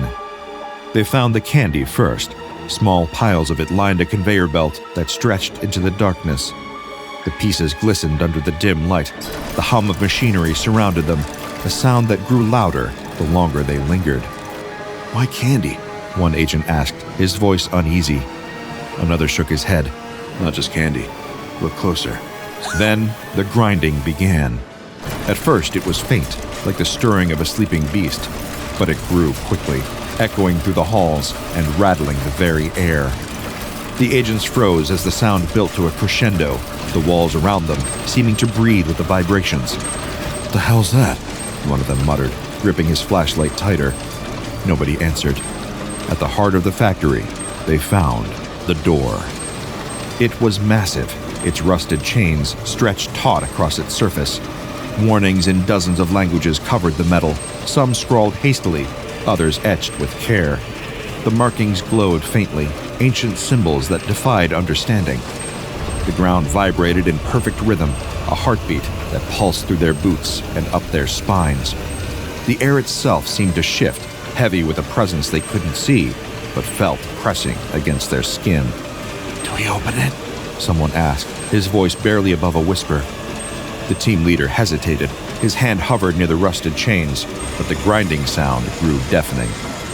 No, he said finally, stepping back. Whatever's behind that door, it doesn't need us to let it out. Something stirred behind the door. They felt it before they saw anything. A vast, unknowable awareness watching from the shadows. The grinding sound reached its peak, a deafening roar that drowned out every other thought. And then, the door moved. The agent stood frozen as the chains rattled and the warnings burned brighter. The factory had waited long enough. It was awake. And somewhere deep within, a voice echoed through the endless labyrinth of steel and gears. Gentlemen, It said, smooth and triumphant. I do declare the factory is back in business. The anomaly in question, that has come to be designated as SCP-1440, is no longer confined to Lowell. GPS readings suggest that it operates in tandem with hundreds of similar facilities scattered across the globe, from Tokyo to Liverpool, Sao Paulo, and beyond. These instances are linked through dimensional anomalies, allowing them to function as one unified entity. While the exact number of linked factories remains unknown, their combined scale defies containment and comprehension. At the core of the factory lies the Infinity Engine, an immense, self-sustaining production system. Its primary function: to create. From everyday consumer goods to horrifying weapons of destruction, the factory's output is boundless. Its raw materials are anything it can consume: metal, wood, flesh, or even the ground itself. The factory's products appear worldwide in what the Foundation designates as Mammon events. There are the Alpha Mammon events, in which the factory harvests materials through SCP-748-5 entities and converts them into products. No distinction is made between living and non-living matter during this process. And there are also Omega Mammon events, in which anomalous items, ranging from toys to weapons, manifest in retail stores globally. These products are irresistible to consumers, but carry deadly consequences. Transactions involving them leave no trace. Money vanishes upon use, and digital records dissolve into nothingness. The first Omega Mammon event resulted in 33 fatalities, a precursor to widespread chaos. Site-68, once the Foundation's primary containment site for SCP-748, has been lost. Personnel were systematically converted into SCP-748-5 entities, while the site itself was salvaged and absorbed into the factory's growing infrastructure. The factory's metamorphic state, walls shifting unpredictably and machinery erupting without warning, renders surveillance and containment impossible. Efforts to recover control have resulted in catastrophic failures. Drones and CCTV are destroyed or distorted, and personnel sent into the factory are rarely seen again. The workforce that once powered Metzger's mills has been replaced by humanoid machines known as SCP-748-5. These entities are the remnants of human workers and Site-68 personnel, surgically and mechanically altered into grotesque industrial automatons. SCP-748-5 entities lack skin, their bodies plastinated with an advanced, flexible material. Their faces have been replaced by phonograph-style horns, emitting static-laden sounds. Their left hands are replaced with industrial tools, such as circular saws or sickles, while iron cages on their backs carry harvested materials. SCP-748-5 can phase in and out of physical reality, rendering them intangible and impossible to physically restrain. They can self-destruct, leaving no recoverable evidence for research. The overseers roam freely, harvesting materials indiscriminately, spreading the factory's influence with surgical precision. The factory's inner workings are dominated by machinery that defies logic and physics. There is a vast network of alien devices scattered throughout the factory, each one operating autonomously and self-repairing. These machines have been designated as SCP-748-2. They are all eerily pristine, untouched by rust or decay, and appear to shift subtly when unobserved. Then there is SCP-748-3. They are pillar-like structures housing preserved human brains, submerged in green liquid, and functioning as storage units for the factory's memory. These brains are thoughtless tools, extending Metzger's influence across the network. At the center lies the Behemoth, or SCP-748-4. Metzger's brain serves as the factory's central intelligence. Now a biomechanical entity weighing over 275 tons, SCP-748-4 communicates in distorted tones, issuing orders and proclamations to the global network of factories. Metzger's voice declares the factory's ultimate purpose. The world will be divided, producers and consumers. Those who resist will be industrialized. The Foundation has officially classified SCP-748 as Keter. It is uncontainable. Instead, they are focusing on mitigating Mammoth events and limiting the spread of its products. The morning sun streamed through the window, casting beams of light that pierced the dusty, cluttered apartment. Remnants of a life filled with promise were bathed in the soft, ethereal glow. Faded photographs of various dig sites framed articles highlighting his amazing finds with headlines such as "Whiz Kid Archaeologist Unearths Lost Tomb. Archaeology's Rising Star Makes History Again." It was an archaeological record of an archaeologist's life. Now, he himself was an artifact, buried in the past. Years had passed since the glowing headlines. Now, the only stories written about him bore harsh titles like "From Prodigy to Pariah" or "Disgraced Digger's Downfall." A knock on the door caused the man to jolt up from the tattered sofa that doubled as his bed. He looked around the room in a panic. Another louder, more insistent knock soon followed. "Open the door," said a thick Austrian accent. The man tiptoed, his breath catching with every step. Carefully, he looked through the peephole. In the hall stood a short, bald man, flanked by two burly men in dark suits. "I can see your eyeball, yeah?" He ducked down immediately, heart pounding. Who were they? Could this be a scheme by the landlord to scare him over unpaid bills? Rent wasn't due yet. Was it? What day was it, anyway? "You are the archaeologist who had the unfortunate, incident with the pharaoh's tomb, yeah?" The man rested his head against the door, his face etched with dread. Another journalist, hoping to extract one more humiliating quote. When would it end? Why couldn't they just leave him alone? "I want to offer you a job." The man's eyes blinked wide open as he slowly raised his head. This must be some kind of joke. Yes, that must be it. This was all a cruel joke. "You were the best archaeologist in the world, and I only work with the best," the little Austrian stated confidently. "Could you please open the door?" The little Austrian man waited, silent and patient. His 2 suited guards exchanged glances. Finally, the door clicked open. The bald man strolled in, followed by his muscle. They swept laundry off a chair, presenting it like a throne for their boss. The little Austrian gestured for him to sit. Nervously, the man licked his palms, smoothing down his hair as though to make a good impression, though that opportunity had long gone. Cautiously, he sat opposite his guest. The Austrian leaned forward, a spark of excitement dancing in his eyes. With a snap of the little Austrian's fingers, one of the hulking guards produced a briefcase and whipped it open to reveal a stone tablet. What can you tell me about this? The little Austrian inquired, passing the artifact to the man, whose eyes had lit up. He hadn't felt this alive in years. As the man examined the tablet, he explained that the carvings etched in the stone resembled 3,000-year-old petroglyphs that were found in the Boca Negra Canyon region of New Mexico. He feverishly pulled a topographical map from his bookshelves. As the man traced his finger over the modern map, his eyes darted to ancient lines of the tablet. See this squiggly line? That signifies mountains, and this symbol here might indicate water.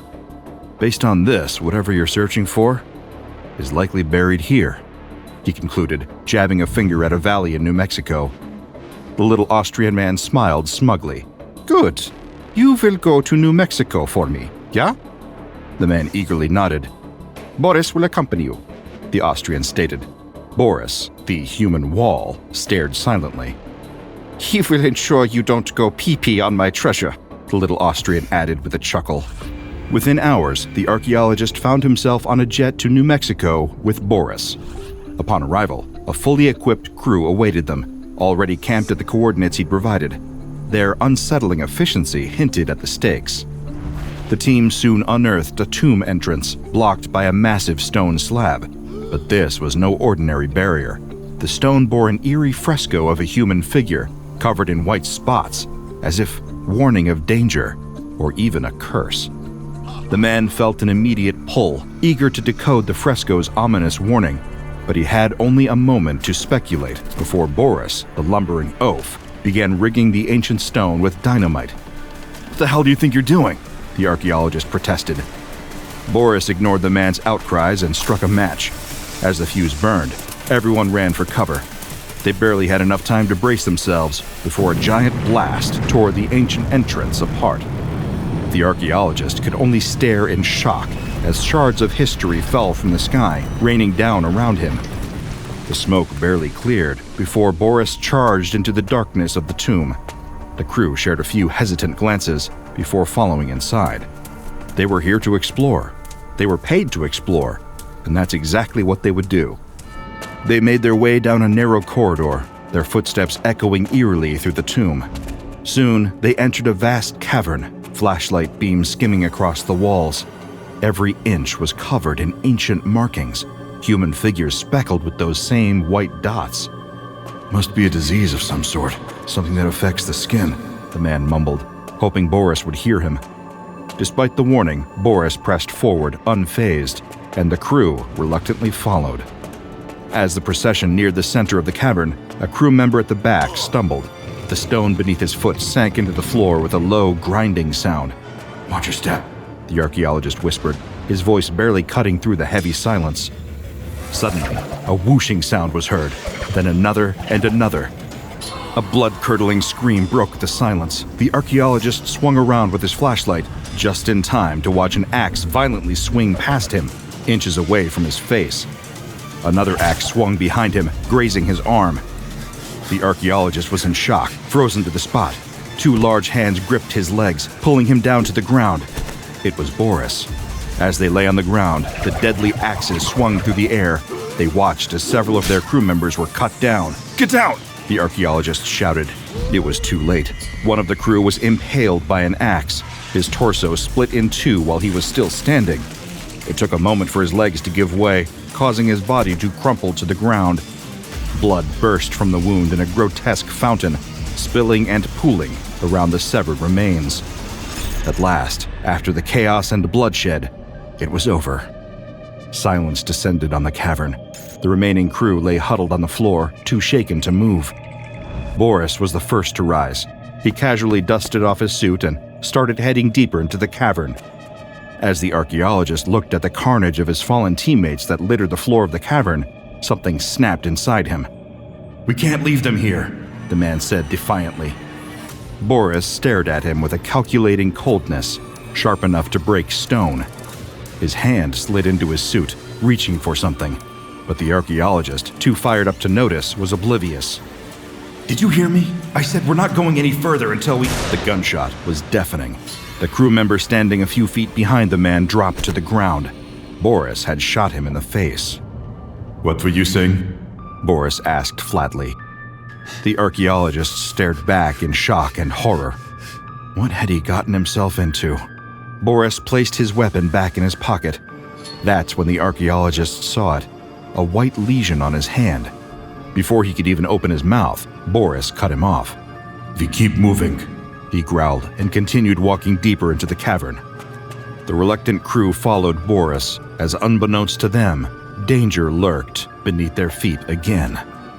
"Everyone move slowly and—" the archaeologist warned, but it's too late. The plates clicked beneath the crew members' feet, and the walls came alive. A torrent of arrows exploded from the walls, each one finding its mark with lethal precision. The crew member screamed in agony as the arrows skewered him. Blood bubbled from his chest and neck. That's when the archaeologist saw it again, another white lesion on the dead man's cheek, another on his arm. Dread washed over him. He looked down at the open palms of his hands and flipped them over. And there, just at the edge of his wrist, a small white lesion stared back at him. He lifted his sleeves, more lesions, his pant legs, even more. "Everyone check themselves," the archaeologist shouted. The crew quickly complied, and to their horror, every one of them was infected with the strange disease. It had barely been 2 hours since their exposure. The infection spread fast. With eyes filled with terror, everyone was looking at their bodies and each other when Boris fired his weapon into the air. He stared at them blankly, without an ounce of remorse or fear. "Keep moving," he barked. No one could decide which fate was worse, the anomalous infection spreading rapidly through their bodies, or Boris and his trigger-happy fingers. With a collective sigh, everyone dropped their heads and followed Boris. As they were about to enter the third cavern, Boris stopped. He grabbed an unwitting crew member and shoved him to the front. "You lead the way," he ordered the terrified young man. The young man looked back at the archaeologist, his face contorted with terror. "Just go slow and test every step," the archaeologist offered reassuringly. The young man nodded but remained unconvinced. Cautiously, he began testing each step as he made his way through the cavern. The others followed closely behind, stepping only where he had. The going was slow and cautious, but they were still alive. That is, until the young man tested a step that made the floor shift beneath him. He froze, then tried stepping in another direction, but the ground gave way, opening into a gaping chasm beneath his feet. His screams reverberated off the cave walls as he plummeted into a pit of spikes, landing with a sickening crunch. The crew carefully stepped around the chasm and looked down at the horror below. The young man's body was jerking violently against the large spikes. The archaeologist grabbed Boris's arm. "We can't keep losing men like this." Boris looked down at the archaeologist's hand, then back to his eyes. The archaeologist dryly swallowed and released his grip. "We leave after we find the treasure. Those are my orders. And yours," Boris stated dryly, patting the outline of his gun through his suit jacket.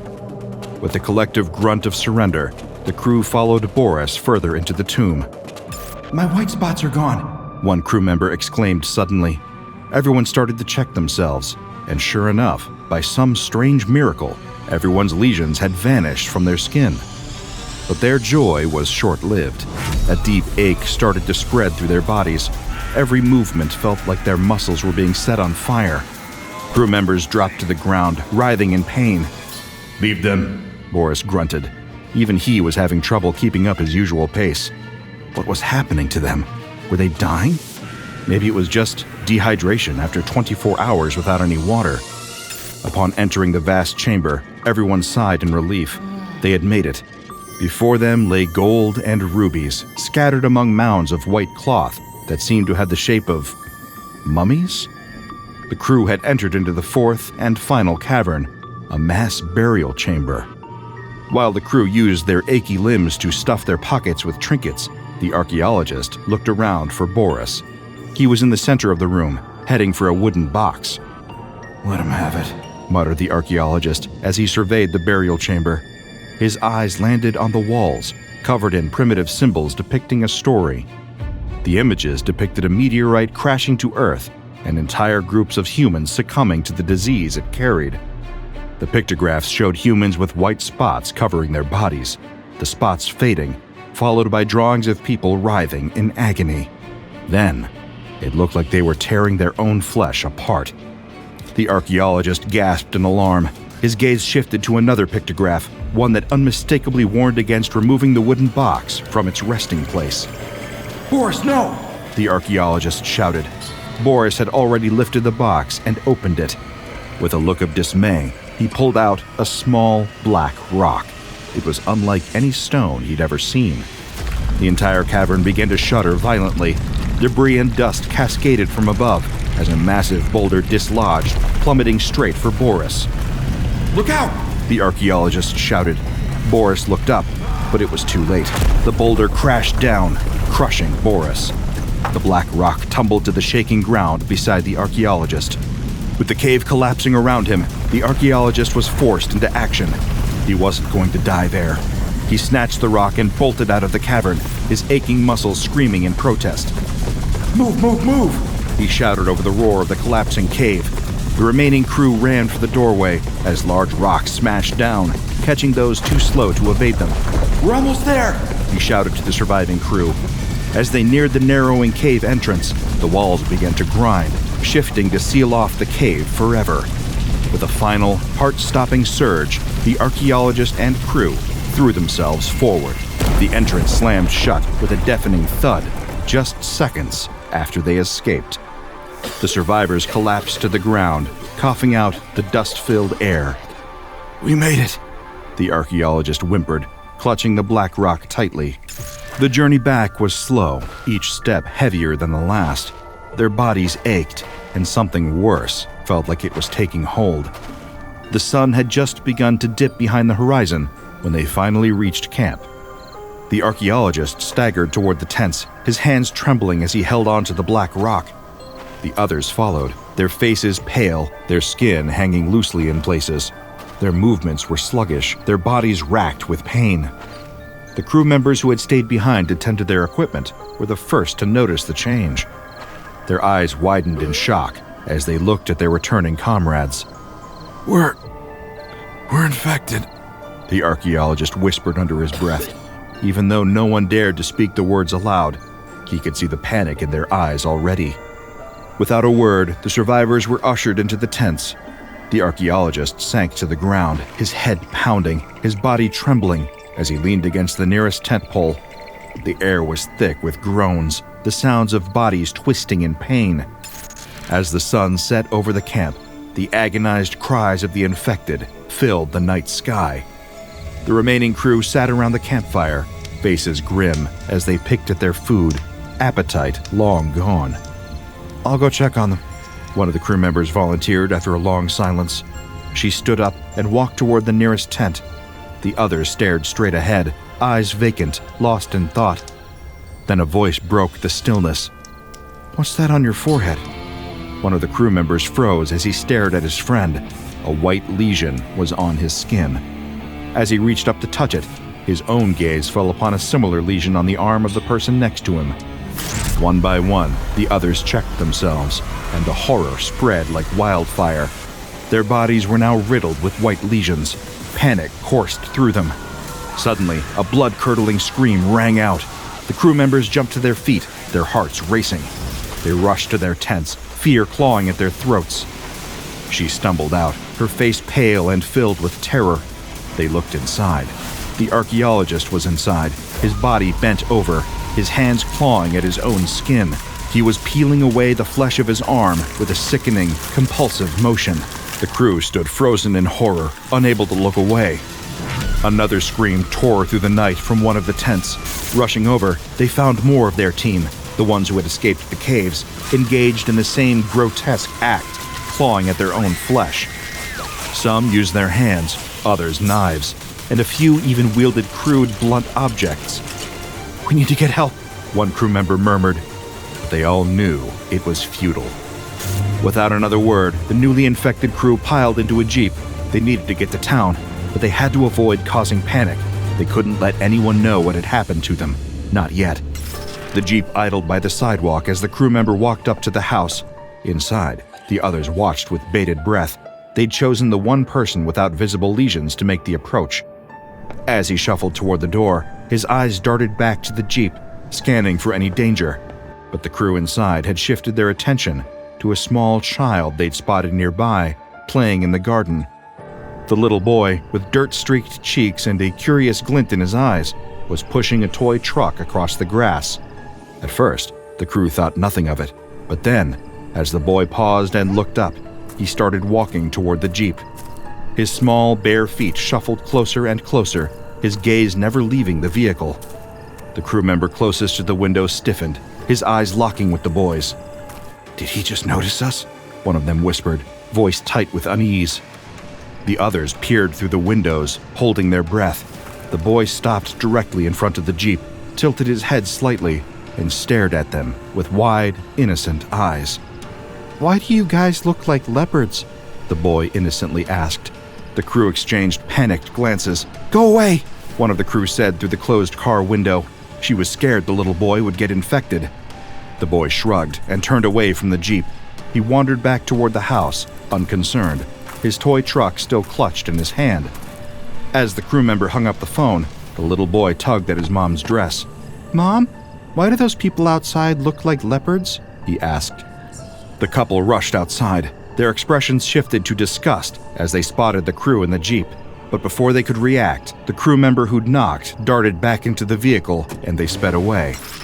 It didn't take long for the CDC to arrive at the camp, their convoy of vehicles kicking up dust as they rolled in.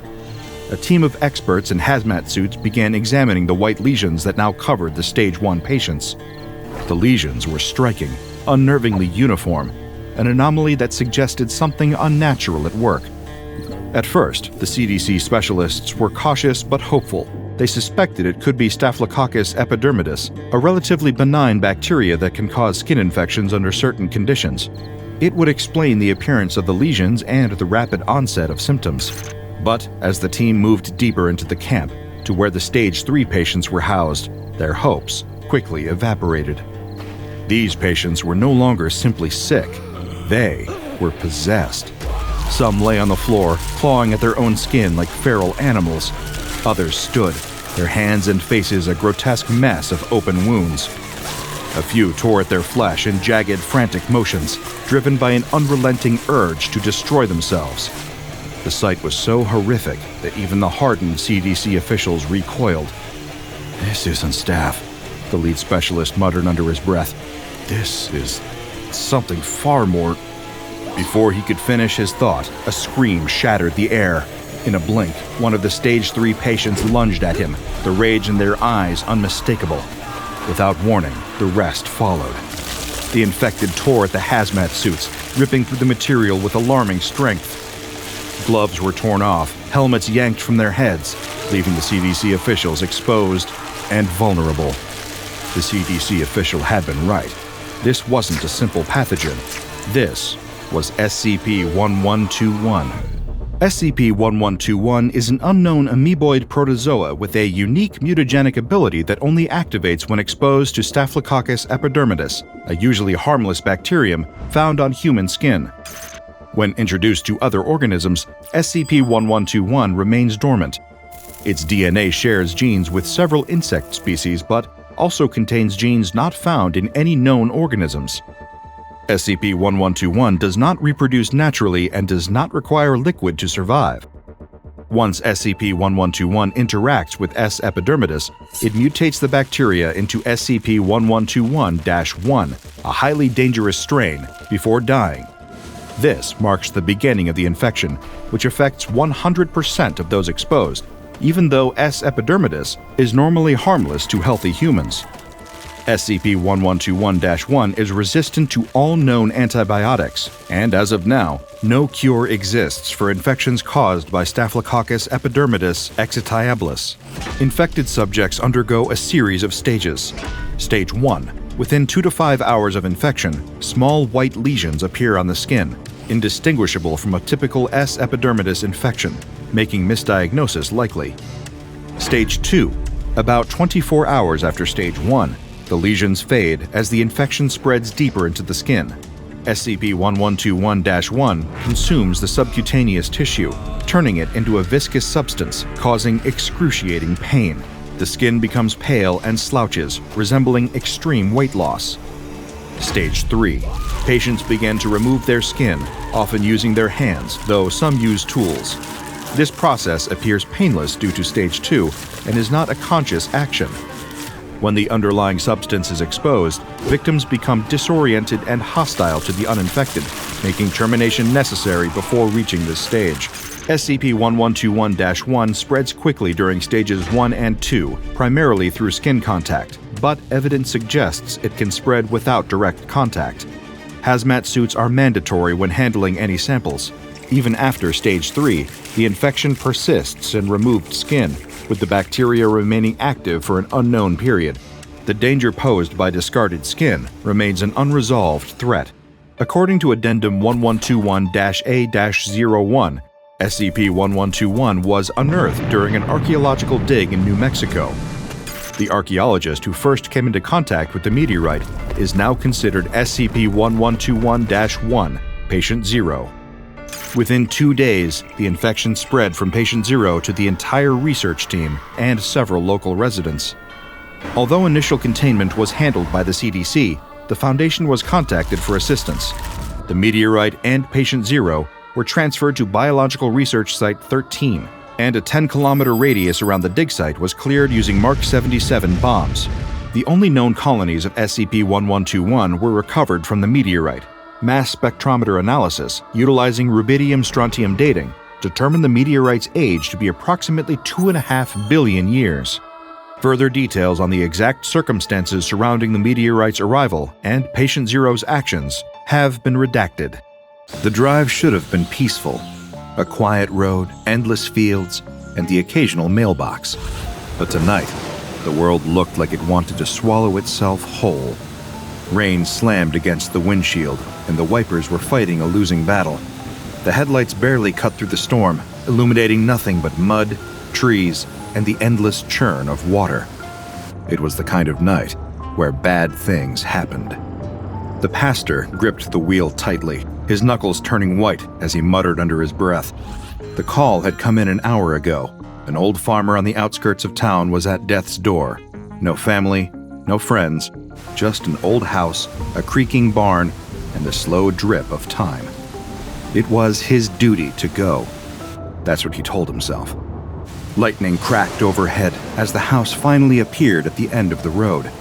One flickering porch light swayed in the wind, casting long, shifting shadows across the flooded dirt. The pastor sighed. This feels cursed. He stepped out of the car, his boots sinking instantly into the mud. He trudged forward, pulling his coat tighter as the wind howled through the empty fields. He knocked once. The door creaked open on its own. Inside, the house was too quiet. The air smelled damp, like old wood and forgotten things. An oil lamp flickered weakly on the table, barely pushing back the dark. Then, a cough. A wet, rattling thing coming from the next room. About time, the old man yelled. The pastor stepped forward, boots squeaking on the warped floorboards. He followed the sound to a small bedroom and stopped. The farmer lay in bed, barely more than bones under a blanket. His skin was waxy and bruised in places where it shouldn't be. His hands, twisted and wrong, gripped the covers like they were the only thing anchoring him to this world. And his ears were gone. Just 2 jagged, infected stumps where they used to be. Blood had dried into dark streaks down the side of his neck. His head twitched slightly, like he was listening. The pastor swallowed. How did that man hear him come in? The farmer's sunken eyes slid toward him. Doesn't matter, the farmer croaked, as if replying to the pastor's thought. His lips barely moved, but his throat rattled. You gonna do this or not? The pastor's skin prickled. He gazed over the man's misshapen arms, the bruises over his ribs, the way his legs lay completely still under the covers. A man didn't get injuries like that from illness. The pastor's stomach knotted. He fell. No, he jumped. His mouth felt dry. You tried to. Didn't work, the farmer rasped. He wasn't looking at the pastor anymore. His eyes had gone distant, like he was watching something behind him. The pastor didn't dare turn around. A gust of wind hit the house, rattling the windows. The candle flame shook violently, making the shadows lurch. The pastor reached into his coat, pulling out his small leather book. This is fine. Just another dying man, desperate to make peace before the end. You wanted your last rites? The farmer exhaled sharply. His cheek twitched. Yeah, won't do much good though. Another one who doesn't believe, the pastor thought to himself. The old man laughed, but it was breathless, a whisper of a sound, like something moving through dry leaves. Oh, I believe, the farmer murmured. I just know he ain't listening. The pastor frowned. He was almost positive he didn't say his last thought out loud. That's not true. The farmer's eyes slid back to him. And tell me why I've been hearing them. The crack of thunder boomed through the house. The pastor stiffened. Hearing who? The farmer's breathing hitched. His fingers flexed under the blanket. His lips moved, but not in time with his voice. A whisper, the old man rasped, but his lips never said it. The pastor opened his mouth. The farmer's body arched. His mouth fell open in a soundless scream. His chest heaved, ribs pushing up against his skin like something was pulling from the inside. His eyes, wild, desperate, locked onto the pastor's. Then, the scream hit. But not through the pastor's ears. It slammed into his skull like a church bell ringing in reverse. A sound that wasn't a sound. A force that wasn't a force. The impact nearly made the pastor retch. His vision blurred at the edges, the room tilted. Then it was gone. Silence. The old man collapsed back onto the bed.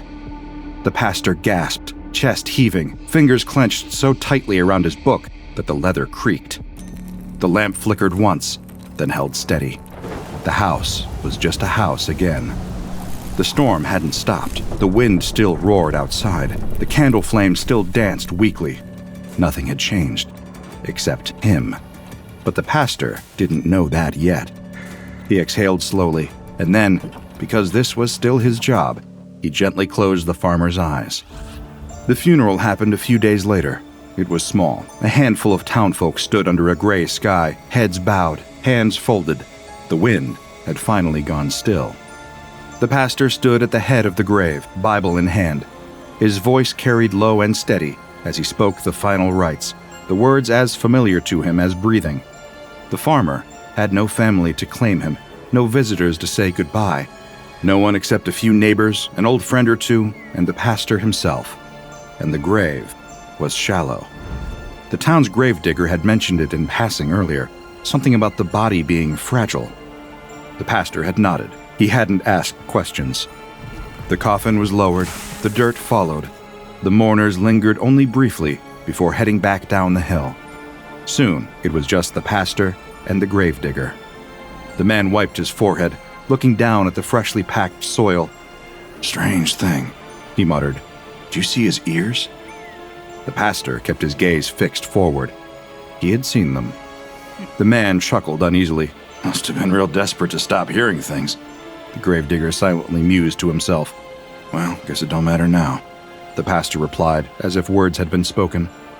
The gravedigger looked at the pastor, perplexed. He exhaled sharply, tossing his shovel over his shoulder. The pastor, unaware of what transpired, pulled his coat tighter against the cold. Thank you for your work.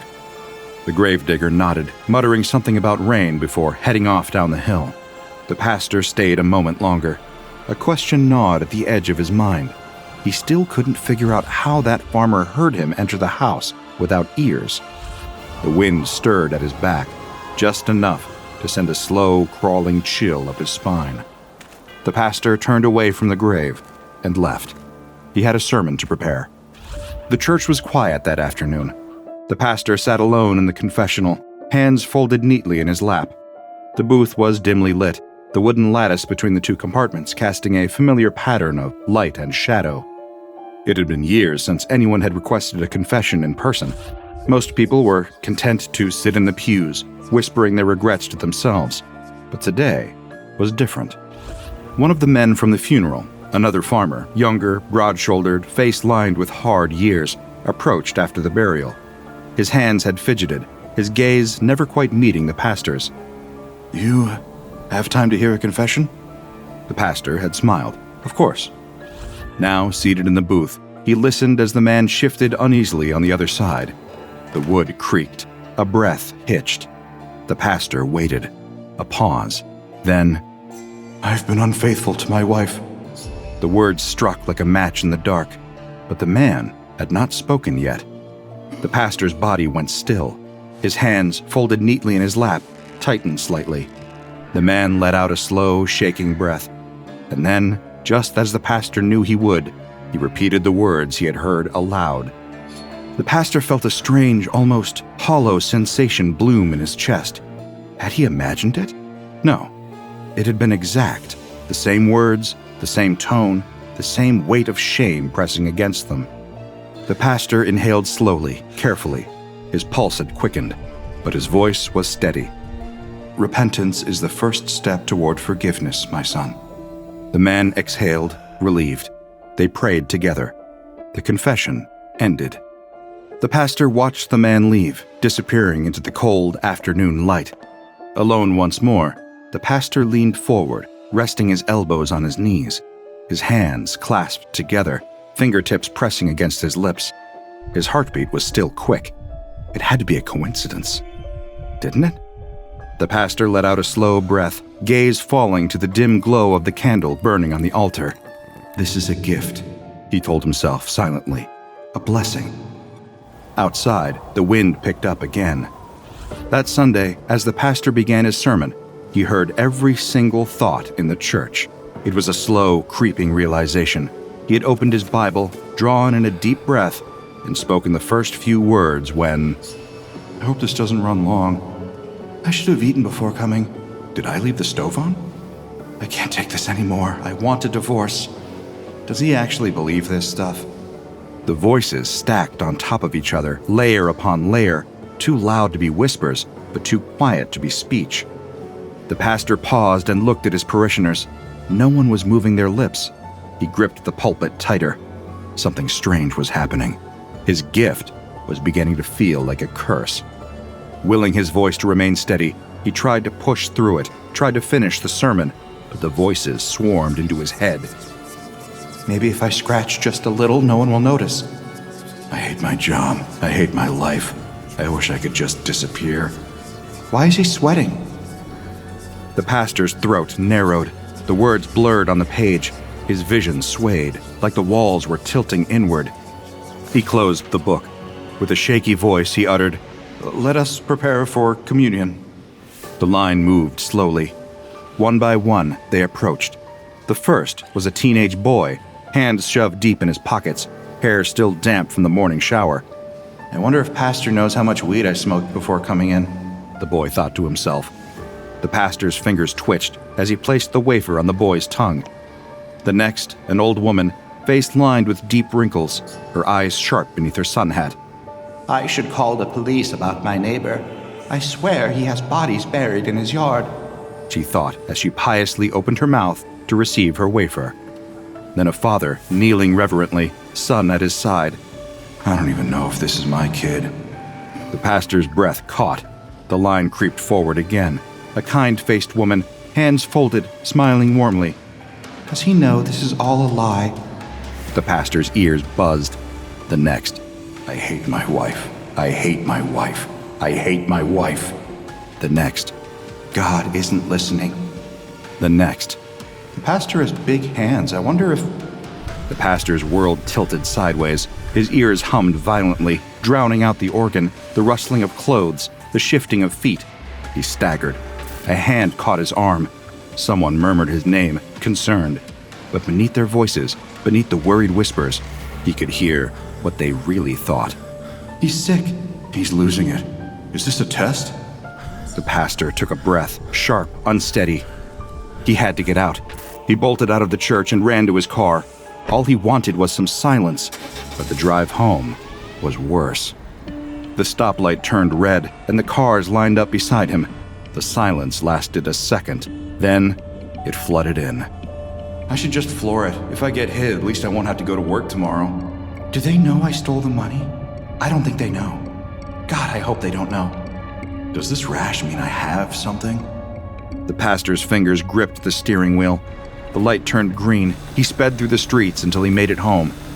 He slammed the door behind him, the echo swallowed by the stillness of the room. The apartment was small, simple, a place meant for peace, for self-reflection.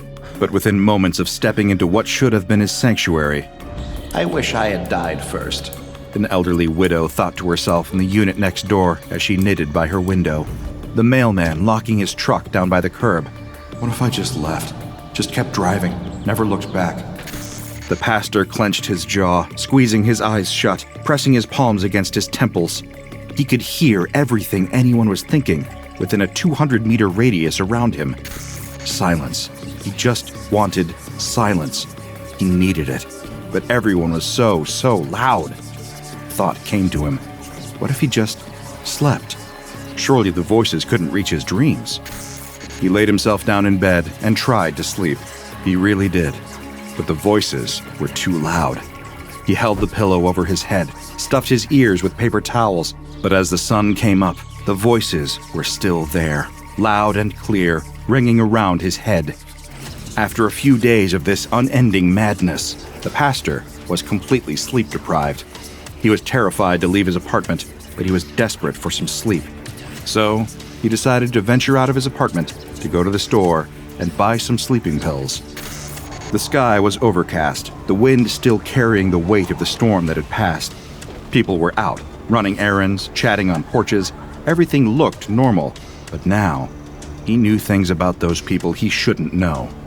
A young mother who was a regular at church on Sundays rocked her baby outside the corner store. She spotted the pastor walking across the street and smiled as she waved to him. All the while, through her smile, he could hear her say, "I hate this life. I hate this town. I hate this child." The butcher in the corner store grinned as he wrapped a cut of meat. If they knew where this really came from, he thought smugly. They all looked normal. They smiled, they waved, but the pastor could hear them. He could hear their lies, their sins, their shame, their filth. It made his stomach turn. He finally made it inside the store, gripping the wooden basket like a lifeline. He wandered through the aisles trying to find the sleeping pills. His fingers twitched against the basket handle. Too many voices were being hurled at him. He could barely see straight. He knew who was cheating, who was stealing, who was hiding. And they smiled at him. The pastor dropped his basket and ran back home to pray. Bright and early the next Sunday morning, the church was full. The pews stretched long, packed with familiar faces, smiling, greeting one another, shaking hands, laughing softly at small jokes. They had no idea that the pastor heard all the things they didn't dare speak aloud. "I should have kissed him when I had the chance. I buried the cash under the shed. If anyone finds it, I think I love her. I think I hate him." The words pushed into the pastor's skull like a sickness as he stepped up to the pulpit.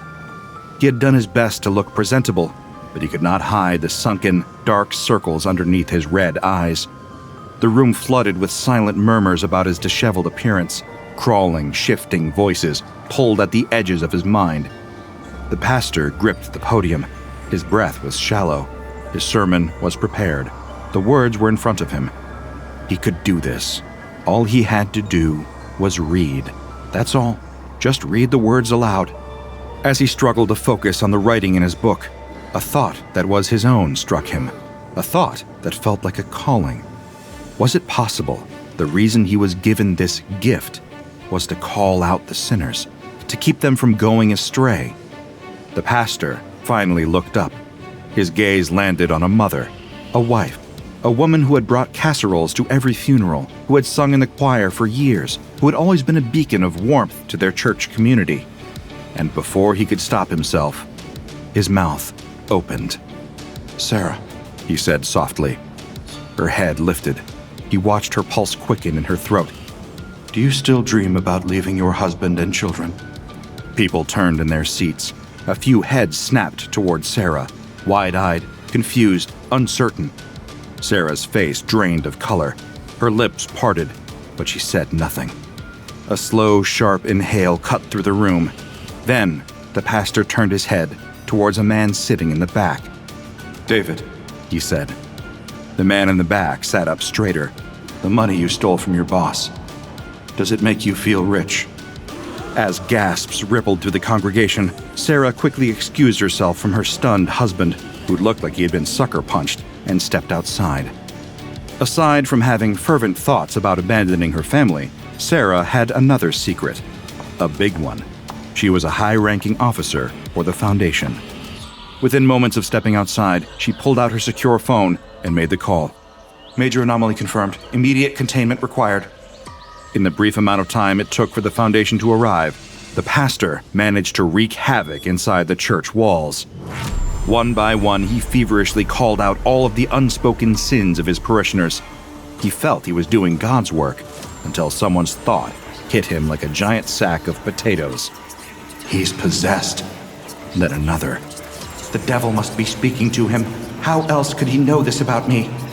The whispers grew louder, but they weren't in his head. Not anymore. Now, they were real. His entire congregation was yelling at him, out loud, with shock and disgust. They were afraid of the glassy-eyed madman who knew things he shouldn't know. The pastor clutched the pulpit as all the real voices shoved into his skull, along with everyone's unspoken thoughts. Everything screamed at him, multiplying, folding, collapsing into one deafening roar. He staggered. His vision swam. His wild, bloodshot eyes landed on the wooden cross hanging on the wall. "God help me," he muttered out loud to himself as he grabbed the cross. He looked down at it and started laughing. It was a ragged, half-broken thing. And then, without warning, the pastor jammed the tip of the cross into his own ear. Parishioners watched in shocked silence as blood dripped down their pastor's neck. Gasps turned to screams. A woman fainted. A man dragged his wife toward the exit, their feet shuffling past the pews. The church door creaked open. They left, then another family left, and another, until the church was empty. The pastor stood alone, bleeding. Outside, the church parking lot became flooded with ambulances and police cars, except it wasn't paramedics and police officers that came out of those cars.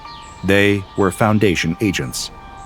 Inside, the pastor sat slumped in a pew, his fingers stained red, his mind rattling inside his skull like a caged bird.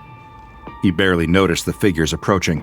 A woman in a dark uniform knelt before him with a face that gave away nothing. "Sir, we need to take you to the hospital." He blinked at her. She was lying. He heard it, clear as day. The pastor's lips parted. With a voice that was raw, barely above a whisper, he asked, "What's the Foundation? And why will it be thrilled with me?" For a moment, the agent didn't move. Then, without missing a beat, she lifted her hand and signaled to the others. The response was immediate. Two men in identical uniforms closed in, their movements quick, practiced, not the kind of men who hesitated. The pastor didn't resist as they lifted him onto the gurney, not because he couldn't, but because he could already hear them. "Strap him down. Keep his head still. Don't let him speak too much. We don't know how advanced he is yet." The restraints tightened around his wrists and ankles. The doors of the church groaned open behind them. Outside, the congregation had gathered, huddled in clusters, eyes wide, whispers stirring through the crowd. They parted as the agents wheeled the pastor forward, clearing a path. Their faces were lined with a mixture of concern, confusion, and fear. The pastor looked up at them, and he heard them.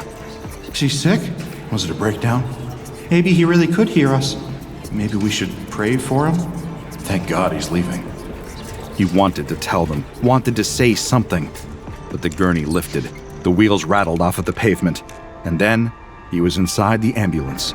The doors slammed shut, the locks clicked.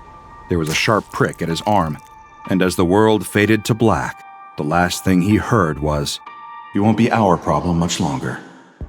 Ever wished you could hear what people really think about you? No? Well, that's unfortunate, because SCP-405 is a contagious, brain-melting nightmare that forces telepathic abilities onto its victims. By the way, this insidious, mind-melting anomaly is of unknown origin, which is scientific shorthand for, we have no idea where the heck this came from, but it keeps ruining our day. And that pastor wasn't the first outbreak, and it wouldn't be the last. When the pastor was rolled into the Foundation facility, he was already far past saving. The moment the agents laid him on the examination table, they quickly saw his brain was humming like an overclocked radio, tuned into a station that never went quiet. But the Foundation had a protocol. Treatment Protocol 405 Alpha. It sounds fancy, but it isn't. Step 1. Pump the infected with a double dose of amnestics. Step 2. Put them into an induced coma for 3 days. Step 3. Hope for the best. The problem: this protocol only works in the early stages of infection, and the pastor was not in the early stages. But the agents, the doctors, the researchers didn't know that. They still thought they had a fighting chance. They didn't. Once the pastor released his final death scream, he infected everyone within a 200-meter radius, forcing the facility into a full lockdown. If someone catches SCP-405, the Foundation has one golden rule: stay far, far away. Victims are shuffled off to highly classified isolation zones in the middle of nowhere, presumably so they can spend their remaining days listening to the wind insult their life choices. Field teams encountering SCP-405 get one of two orders: dump them in a containment area, or, if they're in the late stages, terminate immediately and hope nobody within 200 meters got infected. If they did, congratulations, it's time for Treatment Protocol 405 Alpha. SCP-405 progresses with all the grace of a sledgehammer to the skull. For the first 2 days, nothing happens. You're fine. For now. By day 7, you start hearing thoughts, but only the worst ones about yourself. Soon, you're picking up every conscious thought within range. No filters, no pauses, no escape. By day 10, the range expands to 200 meters, turning every crowd into a psychic horror show. Sleep deprivation kicks in, and some victims start involuntarily broadcasting their own thoughts. Awkward if you have secrets. By week 2, your brain gives up on boundaries, and now you can hear unconscious thoughts, blinking, digestion, the whole nightmare. Dementia sets in. If restrained, most victims beg for death, while others try and fail to rupture their own eardrums just to make it stop. By day 28, your mind melts down completely. Seizures, comas, and the infamous death screams begin, your final mental broadcast before dying, which conveniently infects everyone within 200 meters, because if you suffered, why shouldn't everyone else? Then there's SCP-405-1, the lucky few who somehow survived the infection and now live out their days in a barren research facility in the desert, receiving the absolute minimum human interaction. Only 2 doctors are allowed to see them, and even they have to be doped up on tranquilizers before entering, because nothing says we care like medicating your staff just so they can tolerate a conversation. At some point, the Foundation thought it would be fun to stick all the SCP-405-1 survivors together in the same place, because what could go wrong with cramming a bunch of broken telepaths into the same building? Surprise, their personalities started merging. One picked up musical talent he never had. Another started instinctively field-stripping weapons despite having no military background. The conclusion? If you find another survivor, for the love of all things holy and unholy, do not send them here. SCP-405 appears out of nowhere, like that one bad idea you had at 2 a.m. It has no known origin, and its outbreaks have been happening for hundreds of years. Most outbreaks happen in schools, proving once and for all that high school really is the worst place on Earth. Only 2 cases have been recorded outside the US, one in Canada and one in Wales, which means either the rest of the world is better at handling pandemics, or the Foundation is really bad at covering up psychic mass casualties. SCP-405 is proof that mind reading isn't a superpower. It's a slow, screaming descent into madness. If you hear a voice in your head that isn't yours, run. If you suddenly know exactly what someone thinks of you, run faster. And if someone dies in your general vicinity and your ears start ringing, congratulations, you're next. The seemingly endless snow stretching across the Siberian wilderness. Towering pines, their branches heavy with frost, framing the landscape. The stillness was broken only by the distant howling of wolves. Nestled deep within this desolation stood a solitary log cabin. Smoke curled lazily from the chimney, rising into the cold air. The scene was tranquil, almost idyllic, but inside the cabin, chaos reigned. The room was a shrine to obsession. Bookshelves sagged under the weight of mathematical tomes. Parchment covered every surface, equations scrawled in a frenetic hand, trailing off the edges of tables and spilling onto the floor. Diagrams pinned to the walls fluttered as the wind rattled the windows. In the center of it all, a figure sat hunched over a desk. A burly man with wild, unkempt hair and thick glasses. He leaned forward, his pen scratching furiously against the paper. His muttering filled the room, low and rhythmic, like the cabin itself was holding its breath. "They'll understand it," he said, his breath fogging in the frigid air. "They must. How could they not?" Around him, massive Siberian bears lounged like family pets. Their sheer size made the cramped room feel even smaller. One leaned against the wall, its dark eyes fixed on the man, while another sprawled by the hearth, its enormous paws twitching as it dreamed. The man finished his latest equation with a flourish, holding it up to the light. A manic grin spread across his face as he leaned back, surveying his work with satisfaction. Reaching for a fresh sheet of parchment, he began to write a letter. "Dear sirs and madams," he began, his voice rising with each sentence. "I submit to you my most recent innovation, an equation that transcends mere numbers and formulas. It is designed to expand the mind, to reshape perception, and to elevate the human spirit. Through it, your textbooks will become vessels of enlightenment, spreading knowledge in its purest form." He paused, taking a deep breath. "It is nothing less than a key to understanding the fabric of reality itself."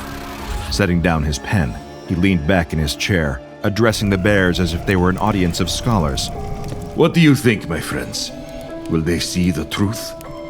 The largest bear, sitting majestically by the door, regarded him with a solemn expression. Then, as if in approval, it let out a deep roar that seemed to shake the very walls. The other bears followed suit, their voices filling the cabin with a sound that was both primal and triumphant.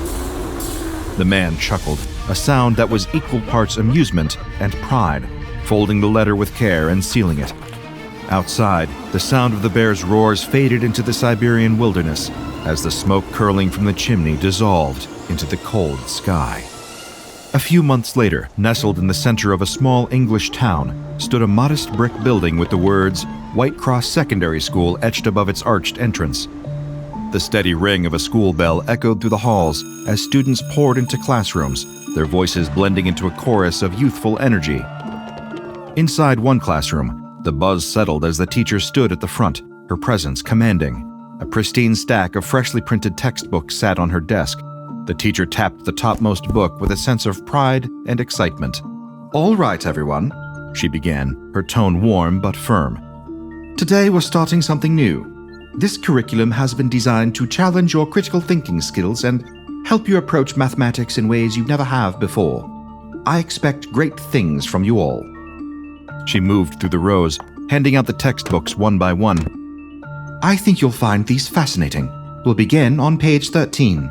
Some students eagerly flipped through the pages, eyes lighting up at the promise of new material. Others sighed heavily, already doodling in the margins, resigned to what they considered another tedious math lesson. "Everyone ready?" The teacher moved back to the chalkboard, holding her own copy of the textbook. She opened it to the specified page, her finger trailing down the numbers and symbols printed there. "This," she said, gesturing to the equation displayed on the page, "is what we shall be working on today. It's a bit different, but don't worry. It's meant to be a challenge. The equation spanned the width of the page, its symbols intricate and precise, with a complexity that seemed to vibrate just beneath the surface.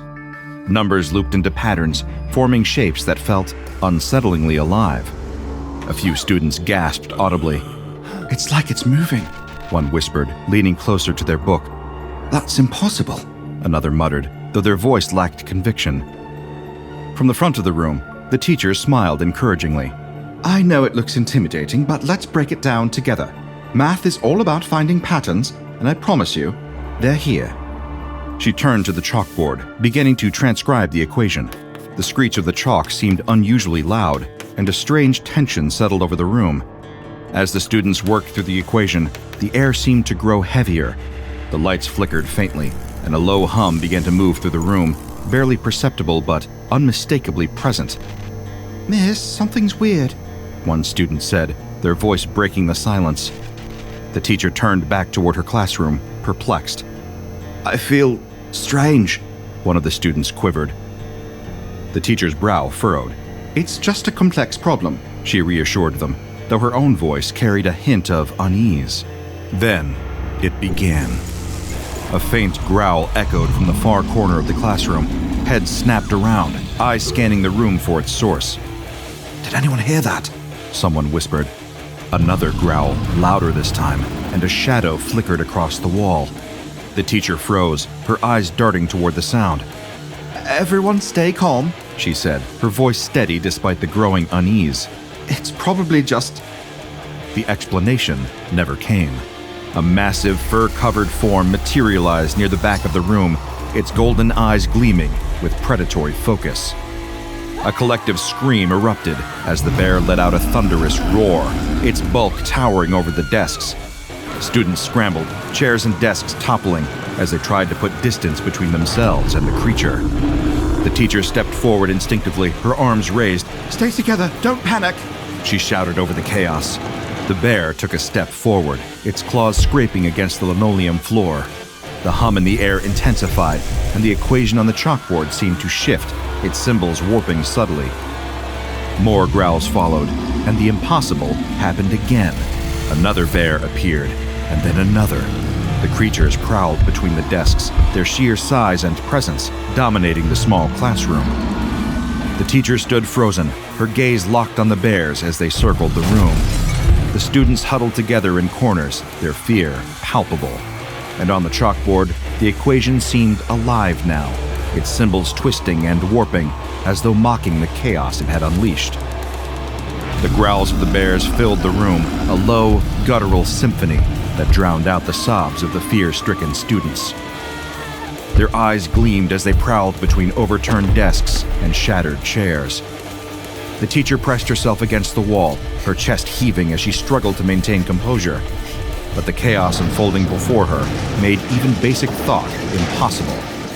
As if on cue, the school's alarm system blared, its shrill tone cutting through the cacophony. Red emergency lights strobed in the hallways, casting long, jagged shadows that writhed and twisted with every pulse. Outside, emergency vehicles screeched to a halt, their lights flashing in frantic bursts. Police officers and firefighters poured onto the school grounds, their commands barely audible over the rising panic of onlookers. Among them, a heavily armed SWAT team emerged, clad in black armor and carrying rifles drawn. "What's the situation?" one officer barked into his radio. "We've got multiple reports of animals, possibly bears, inside the building," came the static-laden reply. Inside, the reality was far more horrifying than any of them could imagine. The teacher clutched her desk for support as the bears stalked closer.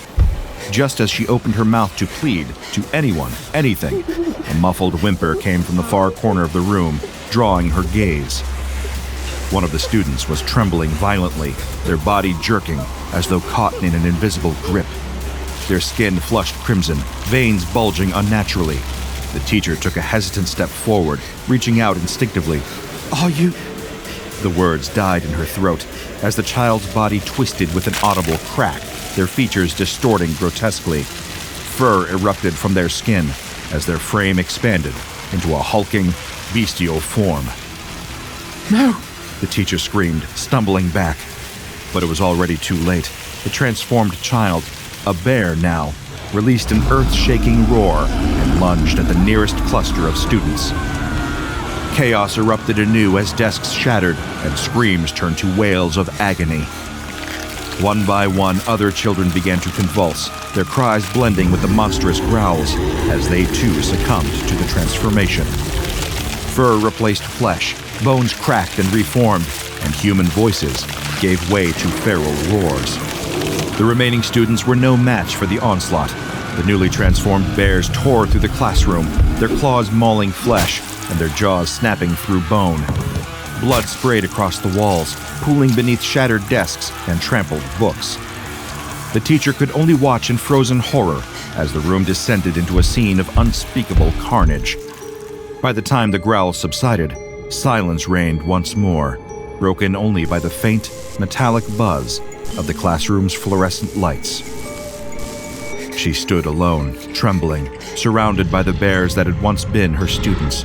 Their golden eyes glinted in the dim light, their massive bodies shifting as they turned their focus toward her.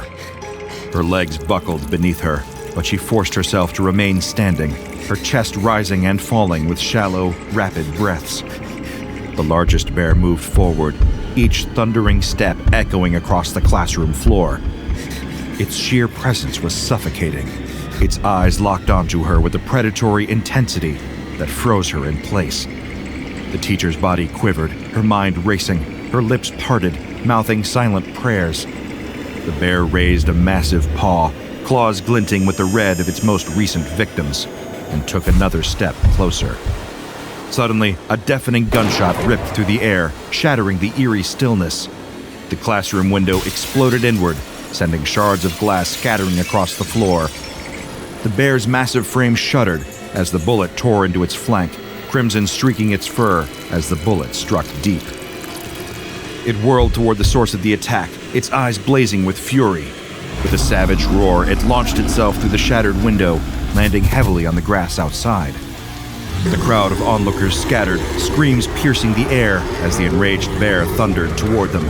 Emergency personnel scrambled to respond as the SWAT team opened fire in a desperate attempt to subdue the creature. The bear was relentless. It tore through the first officer it encountered, swiping with claws that shredded armor and flesh alike. The other bears followed suit, leaping from the school's broken windows to join the carnage. The school's parking lot was filled with gunfire, screams, and the unrelenting roars of the bears as they ravaged everything in their path. It was only a matter of hours before the situation drew the attention of the SCP Foundation. Black vans with tinted windows rolled onto the school grounds. As the vehicles came to a stop, the sound of synchronized doors opening echoed like the prelude to a military operation. Agents in tactical gear emerged, their movements precise and deliberate. Black-clad and heavily armed, they carried an aura of unyielding authority. Without a word, they fanned out, securing the perimeter with practiced efficiency. A handful of agents approached the shattered school entrance, their footsteps crunching over broken glass and splintered wood. Survivors, shell-shocked students, and trembling faculty were quickly ushered into waiting vehicles. The agents spoke in low, calming tones, their reassurances almost robotic.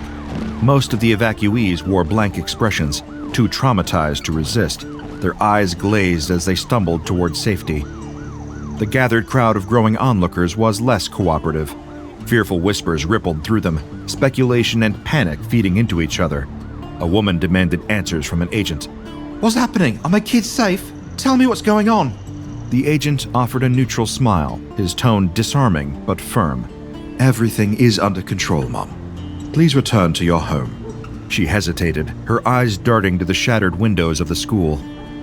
The agent leaned closer, whispering something she wouldn't remember moments later, as a small spray of mist dissipated between them. She blinked, confused, before quietly turning away, her panic replaced with a vague sense of forgetfulness. One by one, witnesses were intercepted and their memories selectively altered with Class B amnestics. By nightfall, the crowd had dispersed entirely. The schoolyard, once a scene of horror and carnage, was now quiet, save for the occasional murmur of Foundation personnel. Those who left carried no recollection of the events, only an unshakable sense of unease they couldn't explain. The once chaotic classroom had been transformed into a sterile examination site. Bright floodlights illuminated every corner, their harsh beams casting long, ominous shadows. The walls, still streaked with blood, bore silent testimony to the carnage that had unfolded just hours earlier. In the center of the room, the chalkboard remained untouched, the equation scrawled across its surface unassuming at first glance. Yet, as moments stretched, the air around it seemed to ripple faintly, charged with a tension that pressed against the walls. The symbols, motionless yet alive with hidden intent, seemed to hum with an inaudible vibration, like the lingering resonance of a struck tuning fork. Metal tables were brought in, each one meticulously organized with containment bags. Textbooks, retrieved from the wreckage, were stacked neatly, their covers pristine despite the devastation. One researcher stood over a textbook, gloved hands trembling slightly as they flipped to page 13. The equation stared back at them, its intricate loops and patterns both static and impossibly alive. It's just numbers, the researcher murmured, their voice barely above a whisper, tinged with disbelief. They stared down at the swirling equation on the page. How does it do this? Across the room, an agent standing guard near the doorway shifted, his sharp gaze fixed on the researcher. It's not just numbers, he said grimly, his voice cutting through the hum that had begun to rise again, faint but insistent. Not anymore. The vibration in the air grew stronger, no longer subtle, but a low pulse that echoed within their bones. Everyone froze, their breaths catching as the sensation spread. The agent by the door, his face impassive moments ago, suddenly winced. His hand shot up to his temple, fingers digging into the side of his head, as if trying to block out an invisible force. You all right? The researcher asked, their voice tight with concern. The agent didn't respond. His breathing grew ragged, his body trembling violently. Something's wrong, he choked out, his voice strained. Before anyone could react, he doubled over, a guttural groan tearing from his throat. His skin flushed, veins bulging grotesquely across his neck and arms. His uniform strained against his rapidly expanding frame as his body contorted, bones cracking audibly. Get back! The lead agent barked, shoving the nearest personnel toward the far wall. The transformation was swift and horrifying. Fur erupted from the agent's skin in patches, spreading in uneven bursts until his entire body was covered in a thick, matted coat. His face elongated into a snarling snout, golden eyes gleaming. In moments, the man was gone, replaced by an enormous bear that roared with an earth-shaking fury. Chaos erupted. The bear lunged forward, swiping a massive paw at the nearest agent. The impact sent the victim sprawling, their body colliding with a metal table before crumpling to the floor in a lifeless heap. Blood splattered across the sterile room, stark against the clinical white floodlights. Take it down! The lead agent shouted, his voice cutting through the screams. The remaining agents opened fire, their weapons cracking loudly in the confined space. Bullets tore through the air, striking the bear's thick hide, but the creature didn't falter. It charged forward, its jaws clamping shut around another agent's arm, ripping through flesh and bone with sickening ease. The researcher pressed against the wall, their heart pounding as they watched the destruction unfold. The hum from the equation seemed to grow louder, more insistent, as though feeding on the chaos. The lead agent didn't hesitate. He raised his rifle, aiming directly for the bear's head. A single, thunderous shot rang out, the bullet striking true. The bear staggered, its roar faltering as it collapsed to the floor with a crash. For a moment, the room was silent, save for the labored breathing of the surviving agents. Blood pooled around the lifeless bear, its golden eyes staring blankly at the ceiling. Everyone regroup, the lead agent commanded, his voice tight but steady. Get the injured out of here. Secure the materials now. The Foundation personnel worked quickly to secure the materials, but by the next day, reports of similar incidents had spread across the region and beyond. Schools as far away as Scotland and Wales described identical scenes, classrooms overtaken by bears, students and teachers fleeing in terror, and equations that seemed to twist reality itself. Foundation operatives tirelessly fought to locate and retrieve every distributed copy of the textbook, but it was clear the anomaly had already spiraled out of control. Each confiscated book was transported to containment sites for further study, though the risk of interaction made progress slow. Meanwhile, the Foundation's top mathematicians and memetic specialists gathered in a sterile, high-security research lab deep within one of the Foundation's containment sites.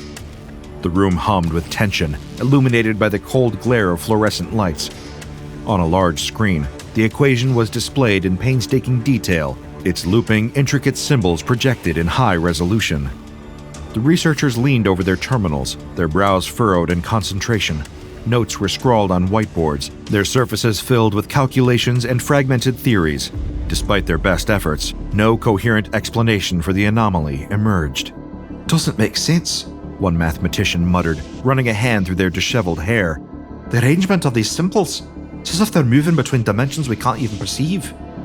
Another researcher, their face pale and drawn, tapped at their keyboard with trembling fingers. These patterns suggest, no, they demand, a logic that simply shouldn't exist. It's like they're rewriting the rules of math itself. The head of the team, a seasoned memeticist, rubbed their temples and sighed heavily. We're dealing with something far beyond human comprehension. Every time we try to make sense of it, it feels like it's looking back at us. A nervous chuckle rippled through the room, but it quickly died as the lights flickered. Did anyone else feel that? One of the mathematicians asked, glancing around nervously. Before anyone could answer, a low hum filled the air. It was faint at first, but quickly grew into a deep, resonant vibration that seemed to rattle the very walls. The air grew thick, almost suffocating, as an oppressive weight settled over the room. The symbols on the screen began to shimmer, their static forms twisted and writhed as though they were alive, pulsing with a sinister energy. "Oh God," someone whispered, their voice barely audible. The first scream came from a mathematician seated near the front of the room. They clutched their chest, their breathing erratic as their skin flushed crimson. Their body convulsed violently, muscles tearing and bones snapping as fur burst forth from their skin. "Get back!" the memeticist shouted, but it was too late. The transformation was rapid and horrifying. In moments, the mathematician was gone, replaced by a hulking bear whose roar shook the lab. Panic erupted. Researchers scrambled for the exits, knocking over chairs and equipment in their desperate attempt to escape. But the bear was not alone. All around the room, others began to convulse, their bodies contorting into grotesque, beastly forms. The remaining staff had no chance. The bears, now fully formed, turned on them with savage efficiency. Desks and monitors were smashed as claws and teeth tore through flesh and bone. Blood sprayed across the walls, staining the whiteboards and pooling beneath shattered glass. Some didn't transform themselves, but instead witnessed bears materializing from the shadows, emerging as if summoned by the equation's malignant influence. These bears wasted no time, their predatory instincts driving them to maul the researchers in frenzied attacks. Screams filled the lab, echoing through the corridors beyond, but they were short-lived. Within moments, the room fell silent, save for the low growls of the bears and the faint, persistent hum emanating from the screen. When security personnel finally breached the lab, they were met with a scene of devastation. Broken bodies lay strewn across the room, surrounded by the remnants of overturned desks and shattered equipment. The bears, now eerily calm, turned their eyes toward the intruders before vanishing into thin air, leaving the lingering hum in their wake. The head of the containment team stared at the screen where the equation remained, its symbols still shimmering faintly. "Seal every trace of it," they said hoarsely. This anomaly came to be known as SCP-1440. Classified as Keter with a threat level of orange, it is an anomalous mathematical equation that, when solved, manifests a tangible adult female grizzly bear, Ursus arctos. The equation itself adheres to standard mathematical principles, but uniquely produces a physical bear instead of a numerical value, requiring only that the solver fully completes it, whether written or mentally calculated. First discovered following a bizarre bear attack at White Cross Secondary School in Hereford, England, SCP-1440 has since been linked to over 1,724 incidents globally. These attacks have resulted in more than 1,600 fatalities and 900 injuries, with at least 20% of manifested bears or their unstable derivatives still unaccounted for. SCP-1313's derivative equations yield even stranger results, such as square roots of bears or bear multiplications, which briefly produce horrific, poorly integrated entities that wreak havoc before their inevitable collapse. The Foundation's containment efforts include monitoring schools for bear attacks, deploying Mobile Task Force Delta 10, Answer Key, to neutralize threats, and erasing civilian knowledge with amnestics. Personnel are strictly prohibited from solving the equation, as even partial comprehension risks catastrophic manifestations. Excess bears are either released, repurposed for Foundation needs, or quietly disposed of. Ultimately, SCP-1313 defies explanation and containment in equal measure. Perhaps the most fitting lesson here isn't mathematical, but philosophical. Some problems really do have unbearable solutions. If he breathes, the bear will see him. Lying flat on his stomach, the boy has no choice but to watch as the hulking brute eats his father before his very eyes. Lying in the thicket just a few trees away, the boy knows that any small movement he makes could prove fatal. A bear this large, hunting for its hibernation, will have no issue chasing him down in a split second and doing exactly what it did to his father, to him. The boy is utterly powerless. All he can do is stay deathly still and watch. They'd found the tracks too late. On the way back to camp, they'd been following the wooded cliff that lines the ocean's edge. Bows and salmon slung over their shoulders, they'd been so proud of their catch and the prospect of bringing it back to the tribe that they hadn't kept their wits about them. By the time they'd seen the enormous prints in the dirt, the sound of lumbering footsteps were already echoing through the trees behind them. The boy's bow is too far out of reach. He dropped it when his father pushed him into the thicket. He's got the knife hanging at his side, but he doubts it's long enough to even get through the bear's fatty hide. In contrast, the only thing protecting him from its bite is the leather hide slung across his shoulders and a woven garment from the tribe's elders. One slash of the bear's claw, and he'd be. A breeze ruffles his hair. The boy's eyes widen in horror. That wind hadn't come from in front of him, but from behind, blowing his scent, his fear, directly towards the bear's nostrils. The boy plants his muddy palms into the dirt, staring at the animal. Its nostril twitches, then twitches again. It half turns its head, sniffing the air. Maybe it won't bother with him. The bear's turning back to its meal already. The boy lets out a sigh of relief, and a twig snaps. The bear snarls and whips its head around. For a second, the two of them lock eyes, predator and prey. Then the boy takes off running. Fast as he can, he leaps through the undergrowth, ferns and nettles whipping at his shins. He fumbles the knife out of its sheath and slings the water skin off his shoulder, throwing it wildly behind him. He doesn't know if he hit the bear. He doesn't have time to turn around and see. It's going to be on him in an instant. Up ahead, he sees sunlight streaming through the thick trees, the cliff edge. If he can just get to that, maybe he can climb down and... No, there's no time. Besides, bears are better climbers, better swimmers, better runners. All the boy can hope for is that he's a better jumper. Him and the boys from the tribe have leapt off plenty of cliffs along the shore, but never these ones. There are too many rocks, too many shallows. But the thundering of four enormous paws behind him is looming larger and larger. He can almost feel the bear's hot breath on the back of his neck. There's nothing for it. Here goes.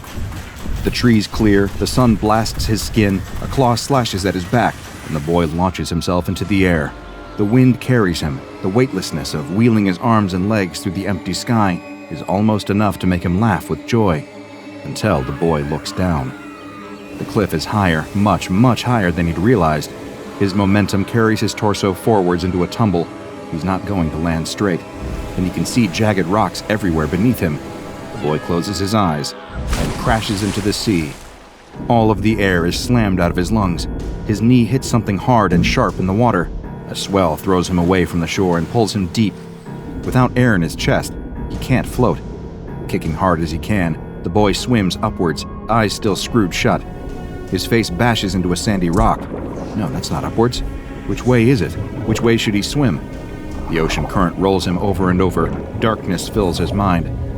But his feet find a hard surface, and he pushes against it, launching himself through the water, kicking as hard as he can. The darkness fades. Light. The boy's head breaches the water, and he splutters for air, rubbing the water out of his eyes. He looks around wildly. The sea has carried him away from the cliff and out into open water. It's lifting and dropping him with each wave, carrying him this way and that, like a flower in the wind. And there, traversing the cliff face, scrambling down the rocks, is the bear. The boy's stomach turns. It reaches the bottom of the cliff and sees him there in the water. Tipping back its head, it roars at an almighty volume, deafening the boy over the sound of the waters. Even from this distance, the animal looks impossibly large. It dwarfs the boulders that line the water's edge. It slips into the water, barely making a ripple, and kicks off from the shore. Going straight for him, the bear is covering the distance so fast, he only has seconds left. With barely the strength to keep himself afloat, the boy knows he'll never be able to outswim this creature. Instead, he takes a deep breath and looks up at the woods, remembering all of the happy moments he'd spent in there with his father. A current swells beneath the boy and almost throws him out of the water. An enormous shadow flies through the depth beneath him. A whale? It couldn't be. Whatever it is, the shadow is swimming straight at the advancing bear. So fixated on its prey, the bear doesn't even notice what's approaching until it's too late. The ocean explodes. A blast of water as tall as the cliffs themselves shoots up into the air and showers the boy's head. Somewhere in the midst of the spray, a monster erupts from the depths. Snapping its jaw around the bear, it lifts the animal into the air and throws it against the cliff. The impact is so strong that a small landslide follows the bear's rolling body as it tumbles back towards the water. But the boy has eyes only for the monster emerging from the sea. Crawling up the rocks with one gnarled foot after another, the boy can hardly make sense of what he's looking at.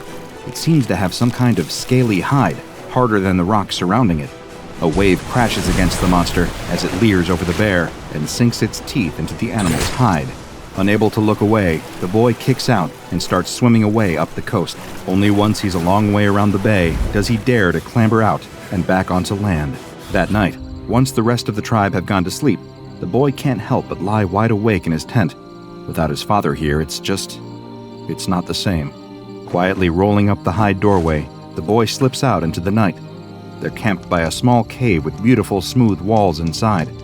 They say it's the cave of their ancestors, the place where all life started. The fire in the cave has to always burn. Fortunately for him, the cave is empty. The boy stares up at the wall in wonder.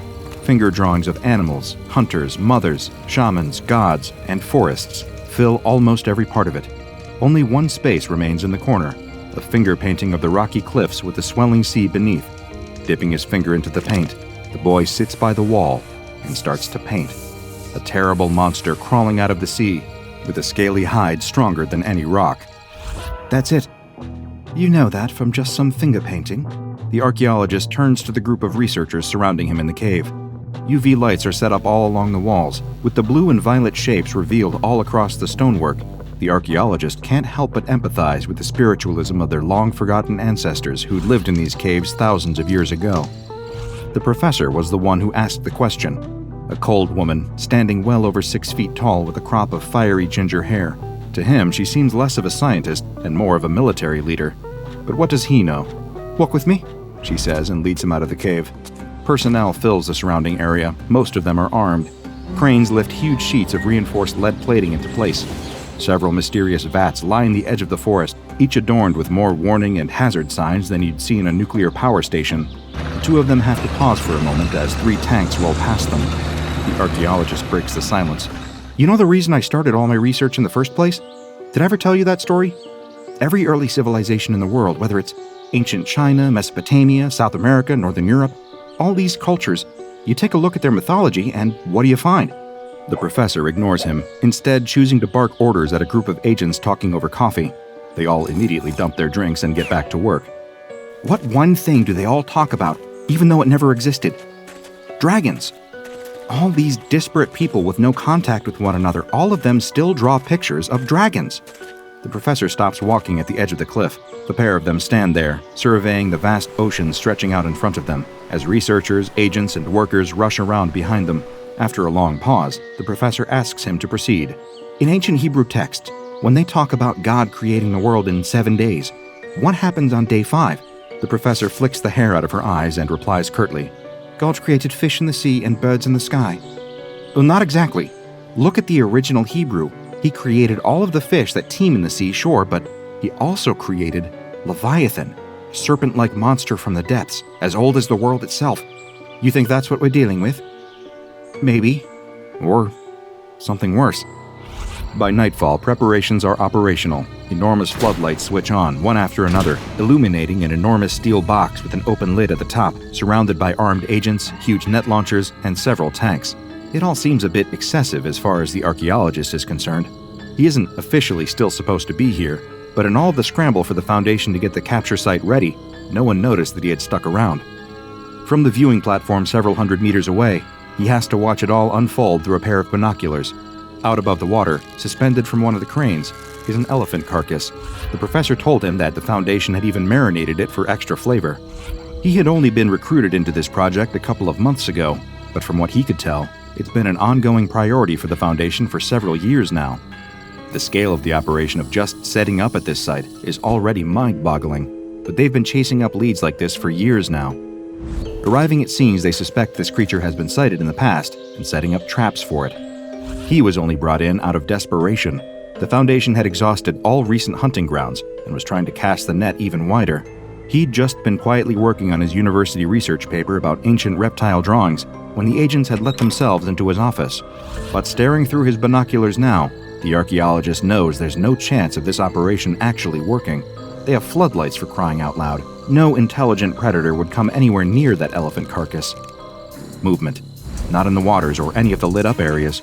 No, there's something in the forest line, just behind a group of researchers. He reaches instinctively for his walkie-talkie, then stops himself. How many times had he got jittery before and reported something preemptively? The agents already don't take him seriously as it is. He can't be jumping at shadows. But there it is again, a shape moving fast through the trees.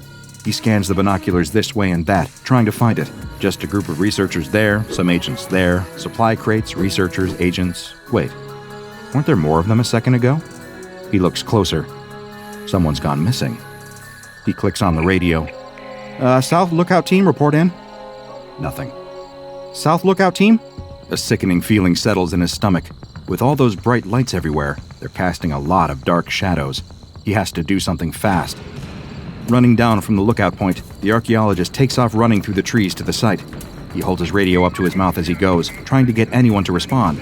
But it's hopeless. The thicket cracks and crunches under his feet as he tries to make his way through the dark woods, ignoring the feeling that crawls up his neck of being watched. A boulder blocks his way. The archaeologist grabs onto it with both hands and hauls himself on top of it, stopping for a moment to catch his breath. From up here, he can see the floodlit capture site. The tanks and cranes still sit rumbling, ready to go at a moment's notice, but he can't see any ground crew anymore. He switches the radio to the open channel and calls out for anyone to respond. The professor's voice crackles back at him. What are you still doing here? This is a highly dangerous operation that you don't have clearance for. He yells at her to cancel it. They need to evacuate the site immediately. It's compromised. She laughs derisively and cuts off the channel. No, she has to believe him. People are dying, and more of them will if she doesn't. The archaeologist whispers to himself in the darkness. It's no monster. It's just an innocent creature. You're playing with a power you don't understand. It's strange. For a moment, he swears he almost hears a voice whispering something back to him in the woods. But when he looks around, he's all on his own. He has to keep moving. The creature could be anywhere. Hopping off the jagged boulder, the archaeologist takes off running through the forest once more, looking over his shoulder every few steps. The light must be playing tricks on him. In the darkness, he can't see the boulder he was standing on a moment ago anywhere. He bursts out of the tree line and into the clearing right next to the steel box. A ramp leads up to the top of it, with a large trap door suspended over the open lid. Well, if he wants to be seen and heard, that's where he needs to go. The archaeologist runs up the ramp and waves his hands wildly in the air. The tanks all turn their turrets to aim at him. The crane holding the enormous steel lid for the enclosure looms menacingly above his head. And there, marching out onto the field, looking absolutely furious, is the professor. Her red hair looks more like a ball of flames right now. We need to evacuate the site now! It's here! She snarls and marches up the ramp to meet him, jabbing a finger in the archaeologist's face. He suddenly realizes how much taller she is. You are not jeopardizing our one chance of catching this thing. Get out of the way, or I will have you detained. Besides, what evidence do you have? But the archaeologist isn't looking at her. Instead, his eyes stare in horror at the elephant carcass suspended behind her. There was a huge, reptilian bite mark taken out of it. A testing bite, like the ones given by sharks. She turns to follow his gaze, and all of her rage is washed away in a sickening delight. It's here. A scream from the crane holding the elephant makes them both jump, but by the time they look up at the cabin, all they see is a hulking shadow leaping away into the darkness. The professor clicks on her walkie-talkie and starts issuing commands. No one responds, except the tank crews. She tries again. Radio silence. Now the gravity of the situation really starts to hit her. Eyes wide with panic, she runs off down the ramp, barking into her radio and leaving the archaeologist up here on his own. Suddenly, under all of these lights, he feels very exposed. It could be anywhere in the shadows. Footsteps, heavy, planted footsteps tremor through the ground, and out of the woods walks the creature. Several meters long, fat from all of its hunting, the beast that would soon be known as SCP-682 slinks into view. It looks up at him, standing there on the trapdoor over a metal box, and looks like it's almost ready to laugh at how easy this will be. Boom! The tank blast hits the creature square in the torso, knocking it sideways. Boom! Boom! Boom! The three tanks open fire one after the other, laying round after round into the colossal reptile, kicking more and more dust into the air. Before long, there's a crater in the ground so large that it looks almost like an asteroid hit it. Smoke and dust fill the air. The archaeologist's eyes fill with tears. That majestic creature, roaming the earth long before mankind ever did, exterminated just like that. Cowards. That's what people really are. Cowards. But as the dust clears, a groaning sound echoes around the clearing. The archaeologist shields his eyes and peers into the crater as best he can, but there's nothing there. Boom! He wheels around and almost falls backwards in shock. The SCP has snuck through the haze and leapt onto one of the tanks. It bites and tears at the armored bodywork, doing all it can to destroy it. In a panic, two of the tanks point toward one another and fire, destroying themselves in the process. The creature rounds on the remaining tank and bites down hard on the barrel. The tank fires, the round going straight down the monster's throat and exploding inside its gut. The backdraft from the blast shoots back through the tank, and a puff of smoke trails out of the hatch at the top. And suddenly, once again, the clearing is quiet. Turning back to the archaeologist, SCP-682 slinks towards him, smoke still curling up out of his leering teeth. With heavy, thunking steps, it climbs the ramp towards him, stopping just short of the trap door. The two of them stare each other in the eye, predator and prey. Neither move for a moment. Then it opens its mouth. The archaeologist closes his eyes. Do you know that you disgusting creatures deserve this? He opens them. Did the monster just speak? What do they hope to accomplish by attacking me? He gulps hard. That whisper he heard in the woods, the rock he'd been standing on. They're scientists. Scientists always try to learn more things, understand the world better. We think you can't be killed, so they're testing their hypothesis. The creature growls. The stench of rotten flesh fills the archaeologist's nose. It takes a step towards him, then another. The archaeologist runs. He'll leap off the other end of the platform. It's a big jump, but he could make it. The predator's breath is on the back of his neck. He jumps, just as the trapdoor gives way. With an enormous thud, the SCP falls into the steel enclosure. Before it has a chance to move, the crane unhitches the steel lid, and it crashes down into place, sealing the monster inside. The archaeologist lands in the dirt and rolls onto his back to see the professor, wild-eyed and cheering, up in the crane's cabin. He lies there on his back, panting and staring up at the stars. A clunking sound echoes through the clearing, and the gurgle of a liquid flowing through pipes. He sits up, adrenaline still pumping through him. The professor has plugged a pipe into the metal enclosure and is running gallons and gallons of liquid into it. He follows the tube with his eyes, all the way to the enormous hazardous vats on the edge of the clearing. Hydrochloric acid. His eyes widen in horror. The professor laughs at him. Come on, cheer up. We're just scientists, that's what you said. Just testing a hypothesis. Everyone in this school knows to step aside when the goth girl is on the move. She strides down the school hallway, confident that no one will challenge her as the undisputed ruler of this high school. It's not just her dark wardrobe or her black nails and eyeliner that intimidate the other students. Her domineering attitude and sharp tongue make her feared. She brushes past a gaggle of underclassmen who wilt under her devastating gaze. Beat it, dorks. she hisses, jerking her head to indicate that they should get out of her way. The other students disperse instantly, afraid the chance really getting an earful. Her terrible reputation means that no one ever makes trouble for the goth girl, but it's more than just her attitude that keeps her on top. It's also all those rumors around her. The rumors started last year, just after a new transfer student arrived in their school. She was a younger classman who shared the goth girl's same dark fashion sense and sensibilities. Students even saw the younger girl occasionally hanging out with the school's resident goth population, but it was no secret that the goth girl didn't like her. Maybe she felt like this younger girl was homing in on her territory, or even angling to take her place among the goth crew. Whatever the case, other students couldn't help but notice how the goth girl's lip quivered or her eyes flashed whenever the younger girl tried to worm her way into the goth gang's meetups. Then, one day, the younger girl didn't come home from school. The younger girl's parents reported her missing and organized a whole search party. The police spent weeks tracking down every lead, desperately looking for anything that might tell them what became of the missing girl, but found nothing. Rumors spread around school that the goth girl had something to do with it. After all, hadn't the younger girl been her biggest rival? Hadn't she always hated the younger girl? And if anyone at this school would have had the chutzpah to actually do something sinister, it would be her, right? Despite all the gossip, though, no evidence ever surfaced to link the goth girl to the disappearance. The police even interviewed her several times, but she always denied knowing anything. "Yeah, I didn't like that little brat," she said in the police interview. "She was always getting underfoot and thinking that she could hang with us. But that doesn't mean I did anything to her. I mean, it's not like I would have really wanted to hurt her." The goth girl concluded her statement with a knowing smirk, as if she was pleased with herself for getting away with murder. But you can't build a case out of a smirk, so even if the police suspected anything, they were forced to let her go. Eventually, life at school returned to normal. Other than a few fading missing child posters still fixed to telephone poles around town, most students eventually forgot about their missing classmate, but the goth girl's fearsome reputation persisted. Could she have actually had something to do with that younger girl's mysterious disappearance? Now that other students thought she might have actually killed someone, they naturally found her even more intimidating. The goth girl didn't mind, though.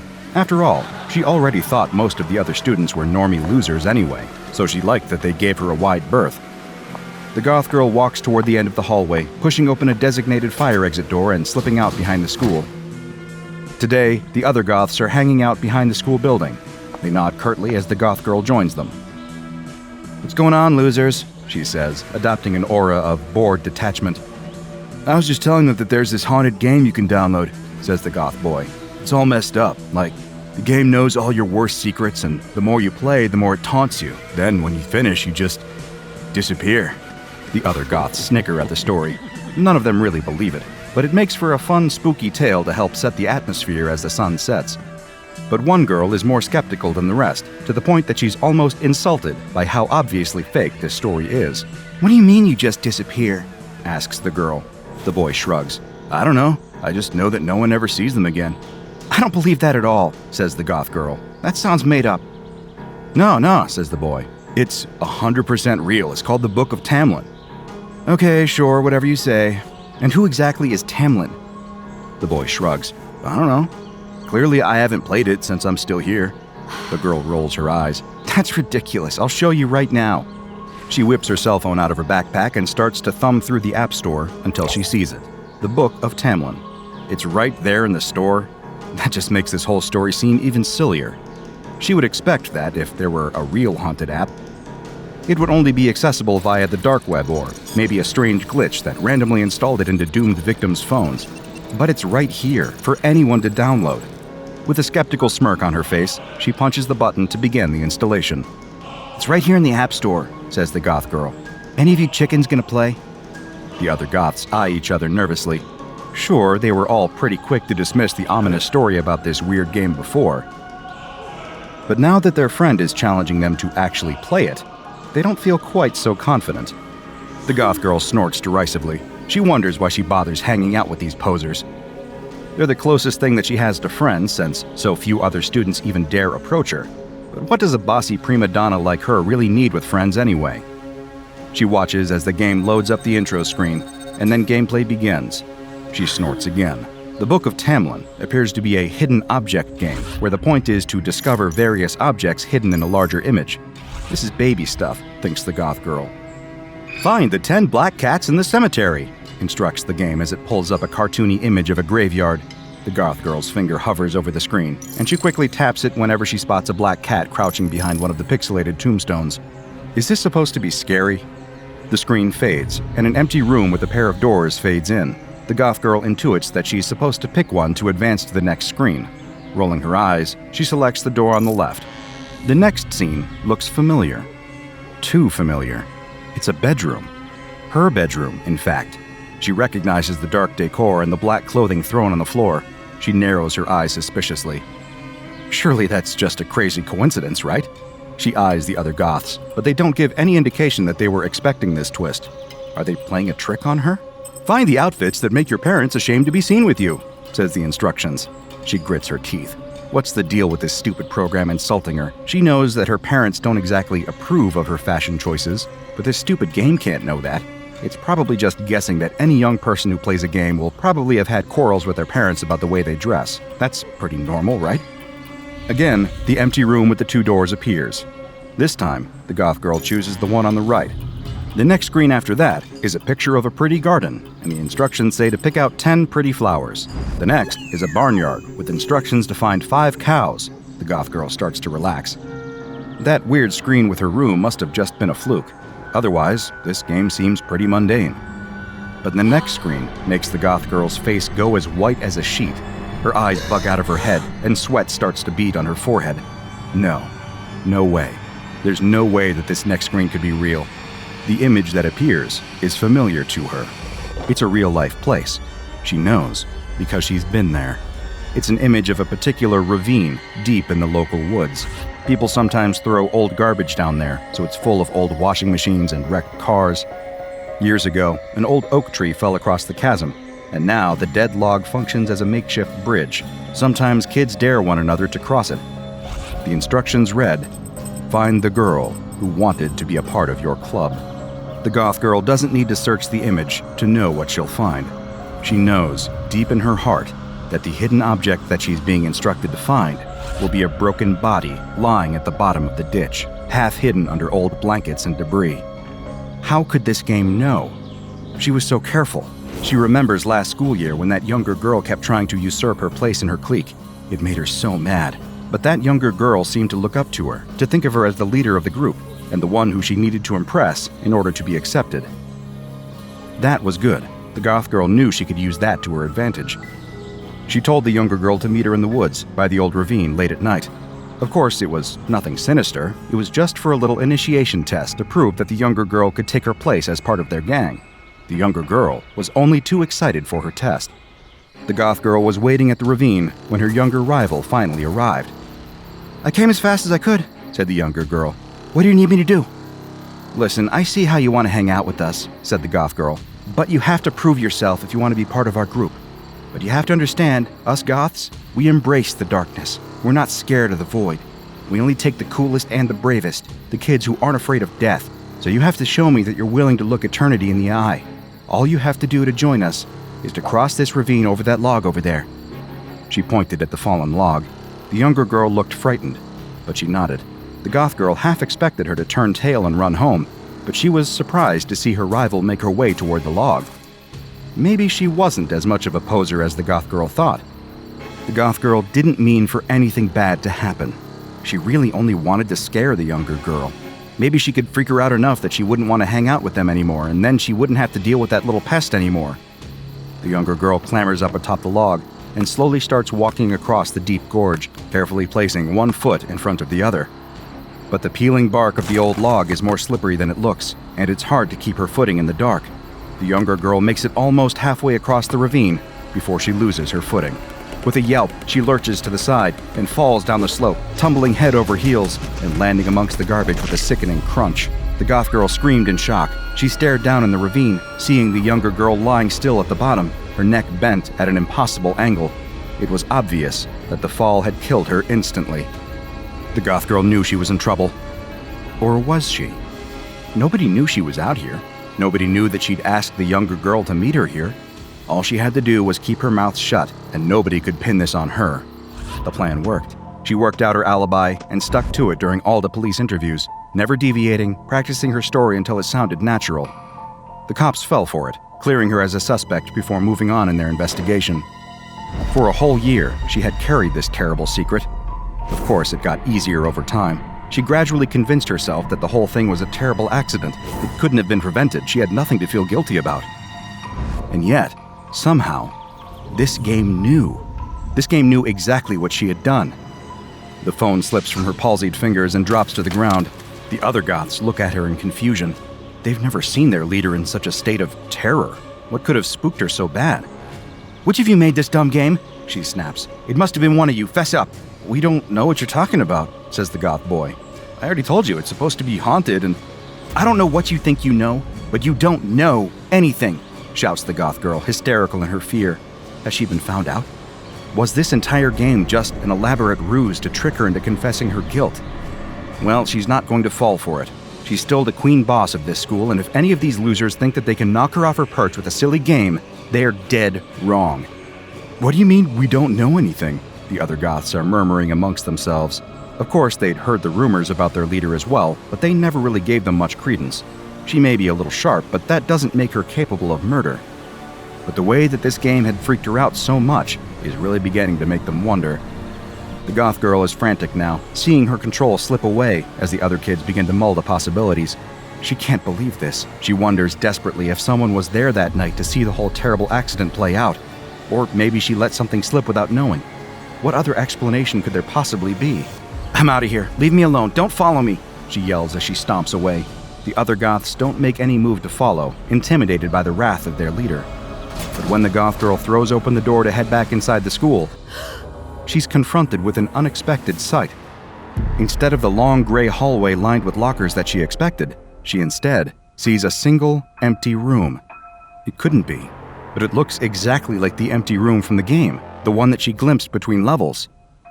"This isn't supposed to be here," she cries. Behind her, the other Goths stare in confusion. They too recognize the room from the game, but they can't figure out for the life of them how it's managed to appear in real life. What's going on? Is her guilty mind playing tricks on her? No, that can't be. The reaction of the other Goths shows that they see it too. She doesn't think she can trust her senses, but she also feels an overwhelming urge to step into that empty room. "Don't go in," calls the Goth boy, but it's too late. Internally, her rational mind is screaming at her to stay out, but she can't control her feet.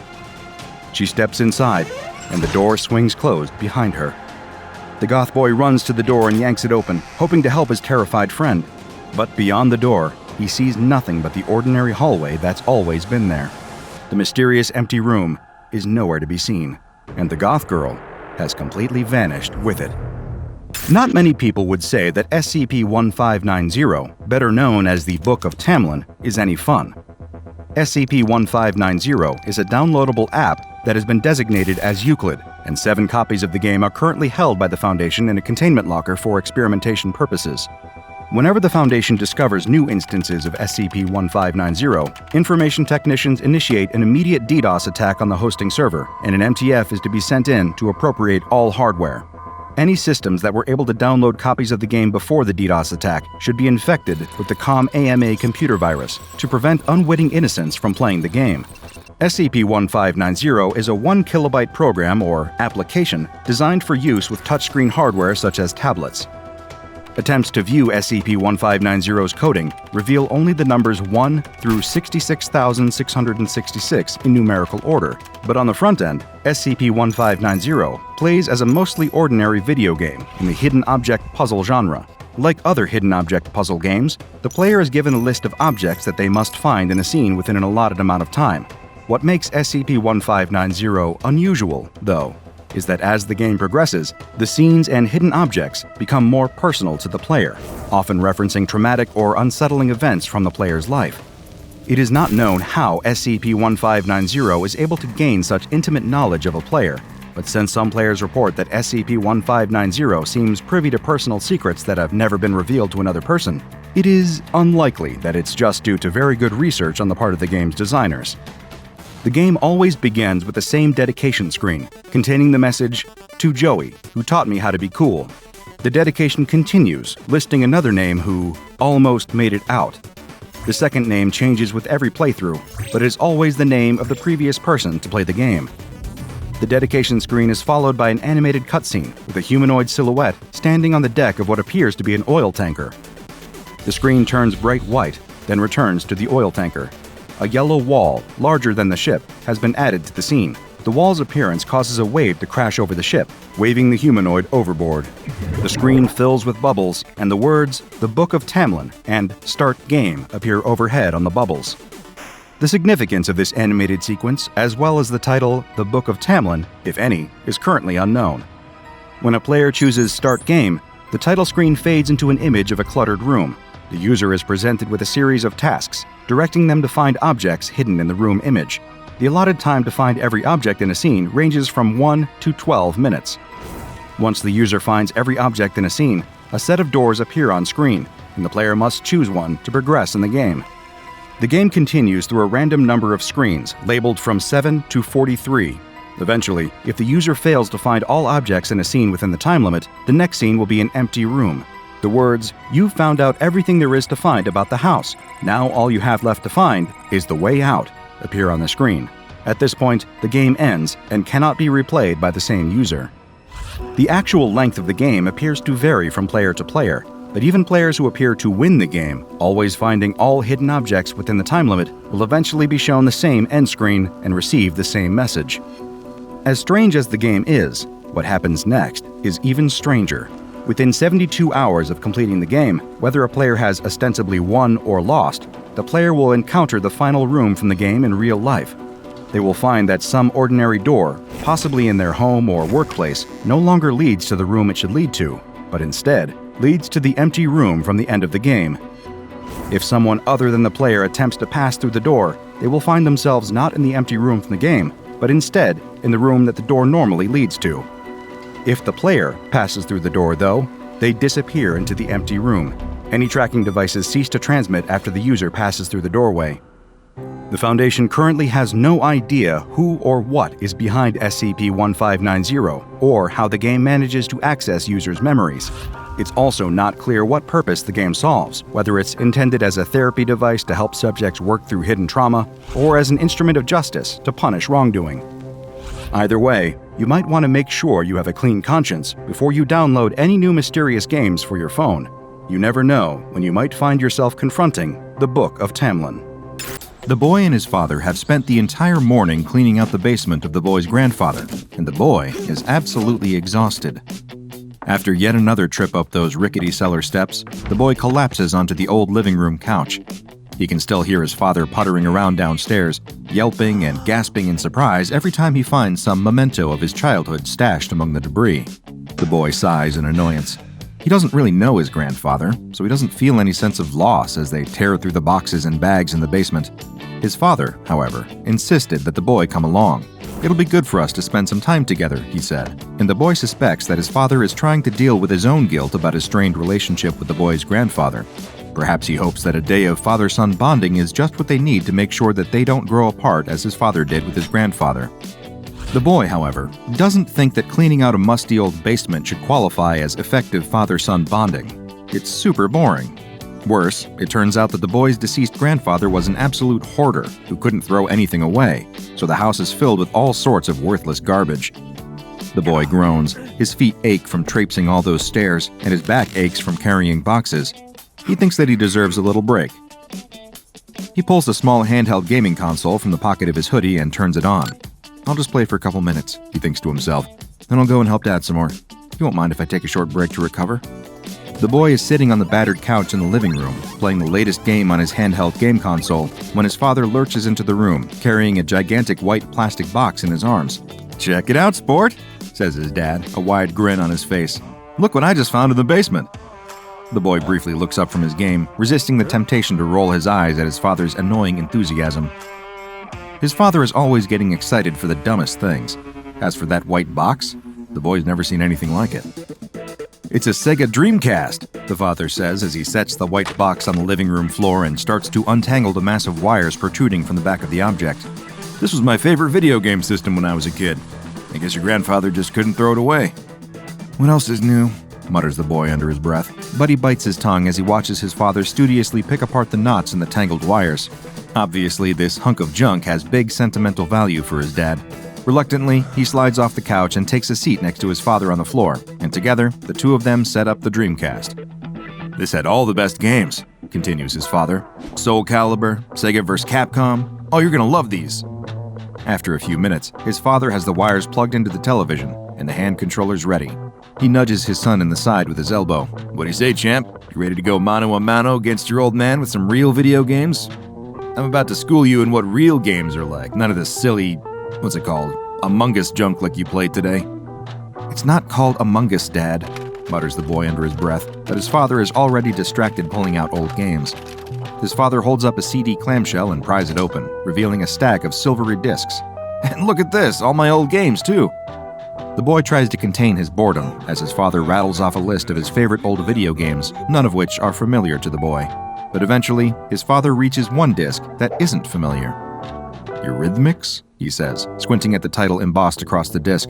"I don't remember this one. Wonder if your grandfather got it after I moved out." The father pauses as if overcome with emotion.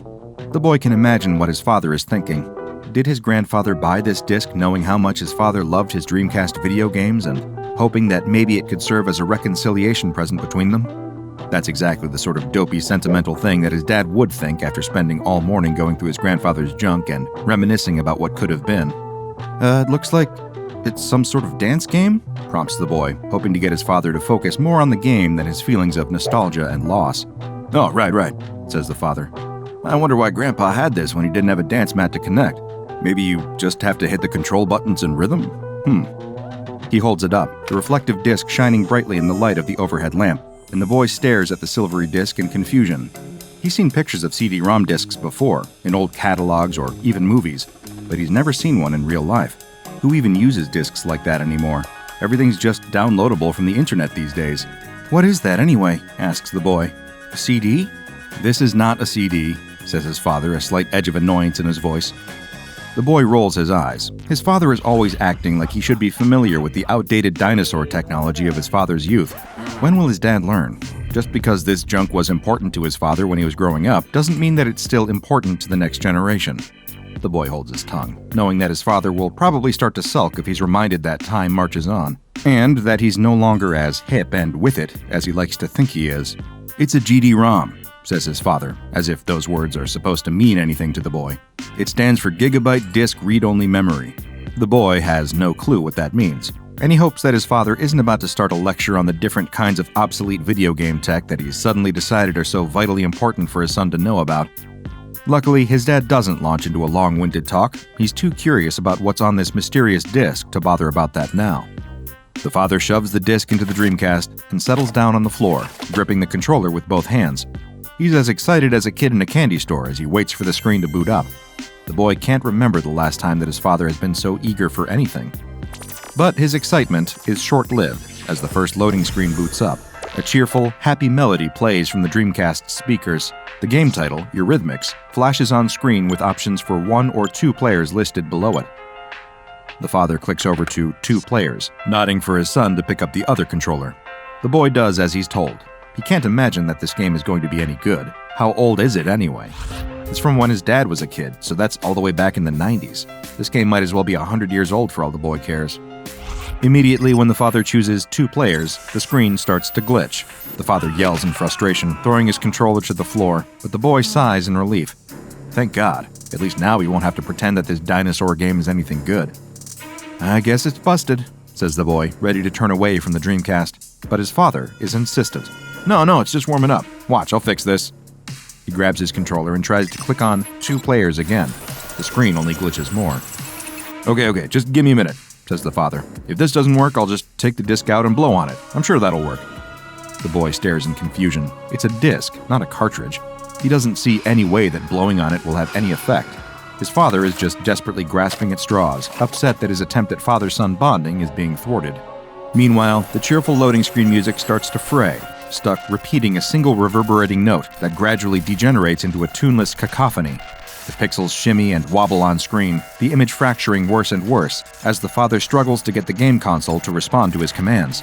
The boy watches the screen with disinterest at first, but then... Wait, what's going on?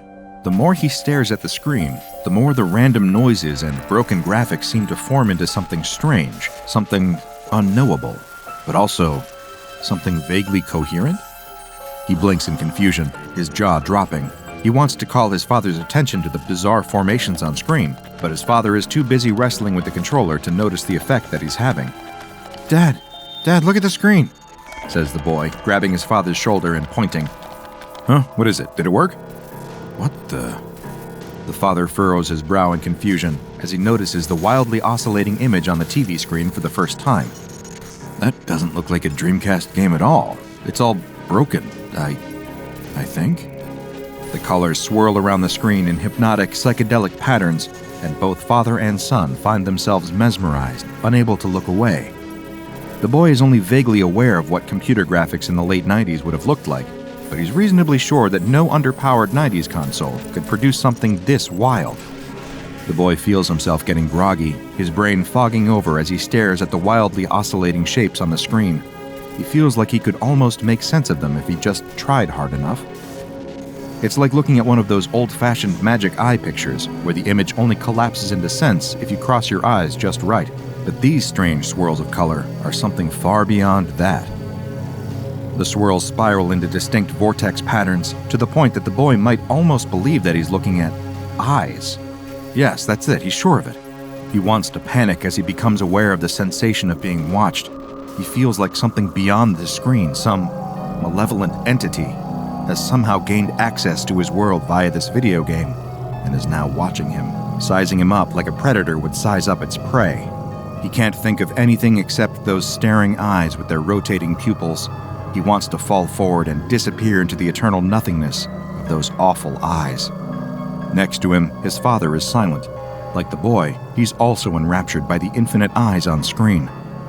Oh my God, he mutters, so quiet that the boy can barely hear him. Do you see the eyes? It's your grandfather. He's watching us from beyond. I know that's him. The boy doesn't know whether his father is right. His father is probably just letting his guilt color his perception, because the boy doesn't feel like there's human intelligence on the other side of the screen. Whatever is out there, whether it's an alien mind from beyond human ken, or simply a computer program given awful sentience by a freak accident, it's not something that the boy can even begin to comprehend. He feels his mind shutting down in the face of that terror, as if his brain simply cannot take the strain anymore. He's only vaguely aware of his father hitting the floor in a dead faint.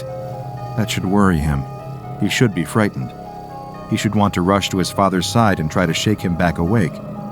But his brain can't make his body respond. He feels his arms and legs getting weak and his eyelids getting heavy. It isn't long before his eyes drift shut, and the boy collapses onto the floor next to his father.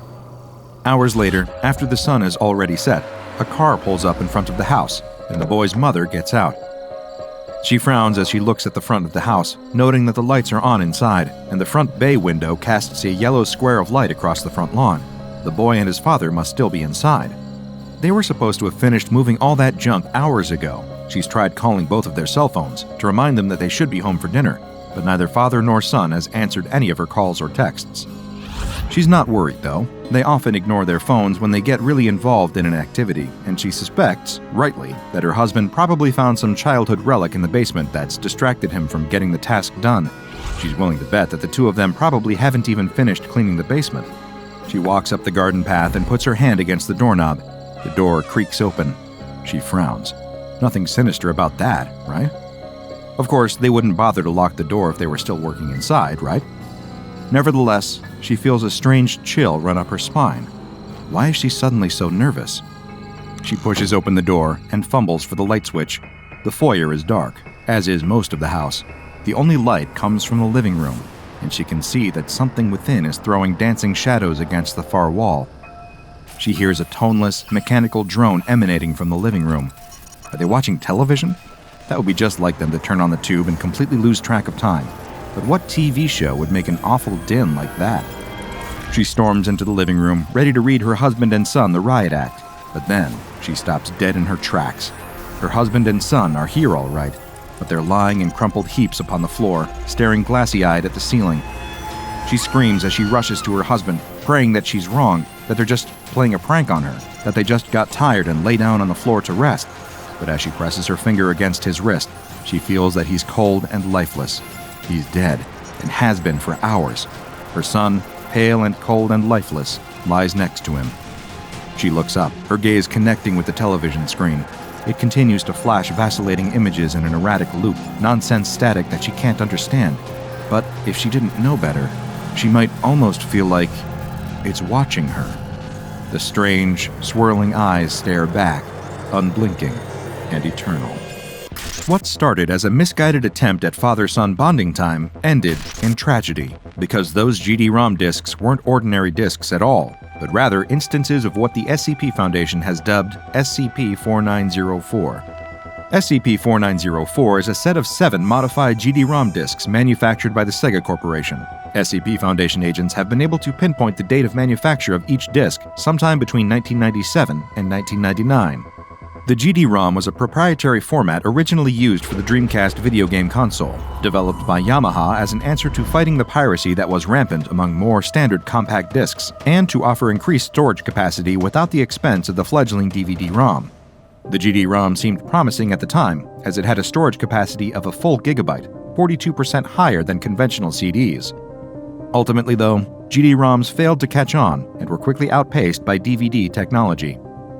The 7 discs in the SCP Foundation storage are visually indistinguishable from non-anomalous GD-ROM discs, except for their serial numbers. The serial numbers give some indication of the mystery behind their origin, revealing that they were created by Sega's enigmatic R&D 0 division during the height of the 90s console wars. It is estimated that R&D 0 produced a total of between 60 and 100 experimental GD-ROM discs similar to those in SCP-4904, but the rest of the production line is currently unaccounted for. Each SCP-4904 GD-ROM contains one Sega video game, including Sonic Adventure, Sega Rally Championship 2, House of the Dead 2, Sega Bass Fishing, Godzilla Generations, Virtua Fighter 3 TB, and an unreleased 3D rhythm game by the name of Eurythmics. But the result when anyone tries to play any of these different games is always the same. When an instance of SCP-4904 is fed into a Dreamcast console, it causes the optical disk drive's reader to move in unpredictable ways, accessing disk data seemingly at random. At first, the game boots up as expected and seems perfectly ordinary, but when a player progresses past the loading screen, the game very quickly becomes illegible. Sprites and assets blend into each other in asymmetrical chunks, maps recursively render onto other maps, and soundtracks transform within seconds into incessant, oscillating noise.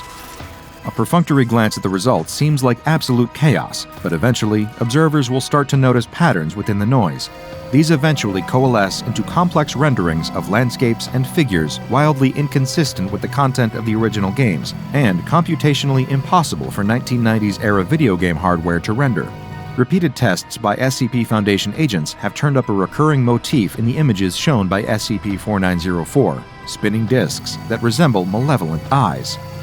SCP agents hope that research into R&D 0 and the man responsible for the disc's creation might help to explain the reason or the purpose of SCP-4904.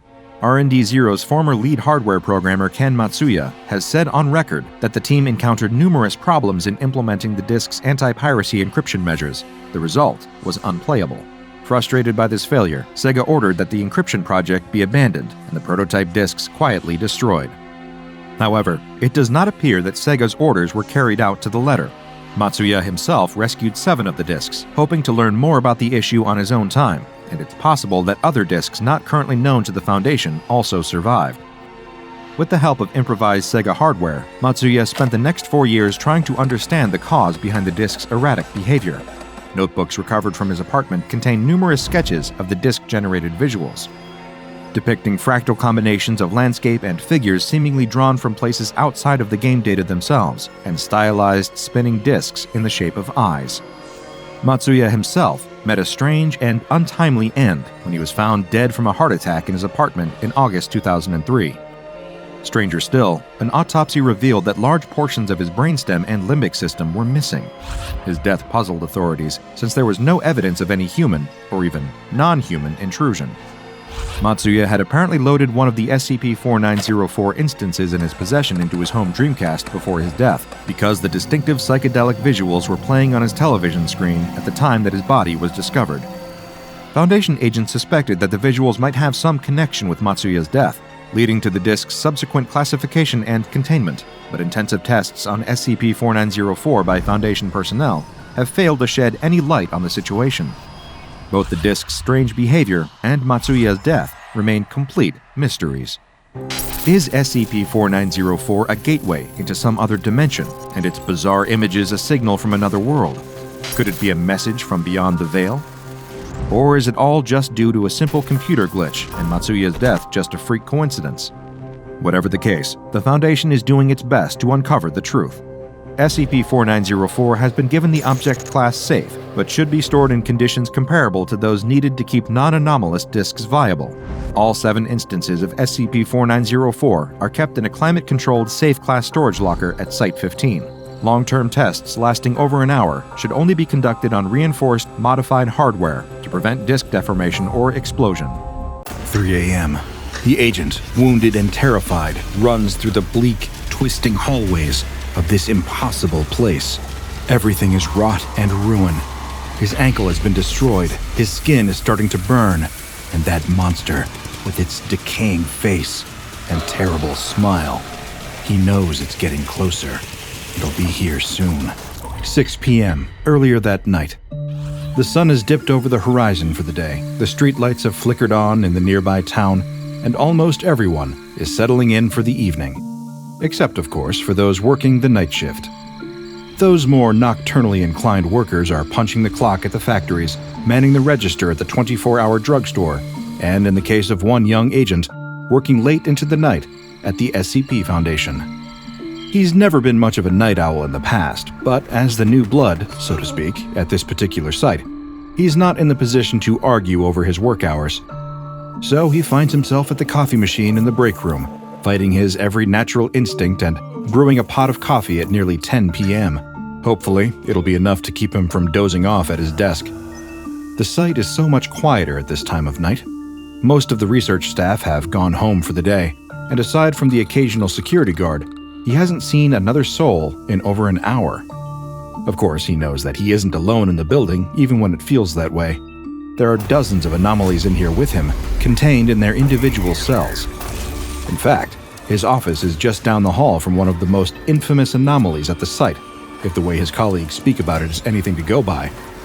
They won't tell him the specifics, something about clearance he doesn't have yet, but he's managed to pick up a few details by eavesdropping by the water cooler or pretending to be engrossed in his own work while listening to the conversation just outside his office door. Whatever it is, it's incredibly dangerous and difficult to contain, and even harder to destroy. Not the big lizard, he's heard all about that thing. Whatever this anomaly is that his colleagues are being so secretive about, it's something different. The others actually seem scared of it. It's unsettling, seeing hardened senior researchers afraid of their subjects, but he shouldn't dwell on those thoughts, especially not now, not at night with no sounds around his office except the ticking of the clock on the wall and the steady drip of the coffee machine. He'll return it to the break room tomorrow. For now, there's no one else around who needs it. In spite of the coffee, exhaustion is knocking at the agent's door. He can feel sleep pressing down on him, drooping his eyelids and nodding his head. It's been a long week, and try as he might, he can't push the feeling away. He'll just rest his head on his desk for a few minutes. No one will ever even know. The agent wakes up to the sound of an alarm blaring, red lights flashing in the hall. How long was he asleep? A quick glance at the clock reveals that it is 2 a.m., 4 hours since he decided to rest his eyes for a few minutes. He takes a moment to get his bearings, remnants of sleep still fogging his mind. That alarm can only mean one thing. There's a containment breach. And judging by the ear-splitting volume of it all, it must be nearby. His stomach drops as he considers the possibility of a worst-case scenario. What if it got out? The entity down the hall that no one will tell him about. What if he's about to learn the details in an up-close and personal setting? No, there's no need to frighten himself. Just follow the standard procedure for a containment breach. He stands up from his desk, gathers the file he was working on, and proceeds toward the closest emergency exit. Just pretend it's a drill, he tells himself. It'll all be fine. But as he walks down the hall toward the emergency exit, the blood-red flicker of the emergency lights casts strange shadows on the once familiar landscape. The whole place looks different at night, bathed in red. Like something out of a nightmare where you try to run from a monster, but your legs will only move in slow motion. With every step, he feels his heart race faster, his skin dotted with anxious sweat. Where are all the security guards? Where's anyone at all? The quiet is unsettling, with only his footsteps to break up the silence. Wait, silence? When did the alarm stop? He was so focused on getting himself out of there, he didn't notice when the sound cut out. The emergency light is still flashing red, but all the rest of the lights are out, he realizes. Something happened to the power.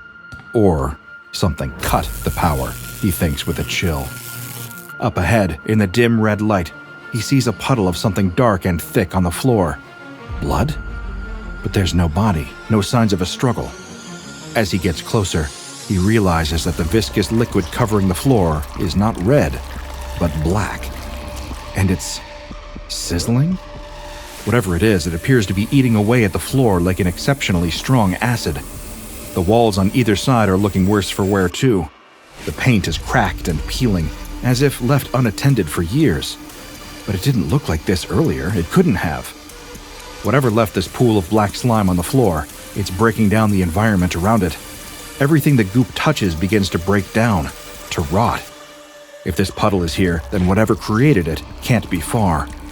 The agent holds his breath for a moment, not making a sound. He just stands still and listens.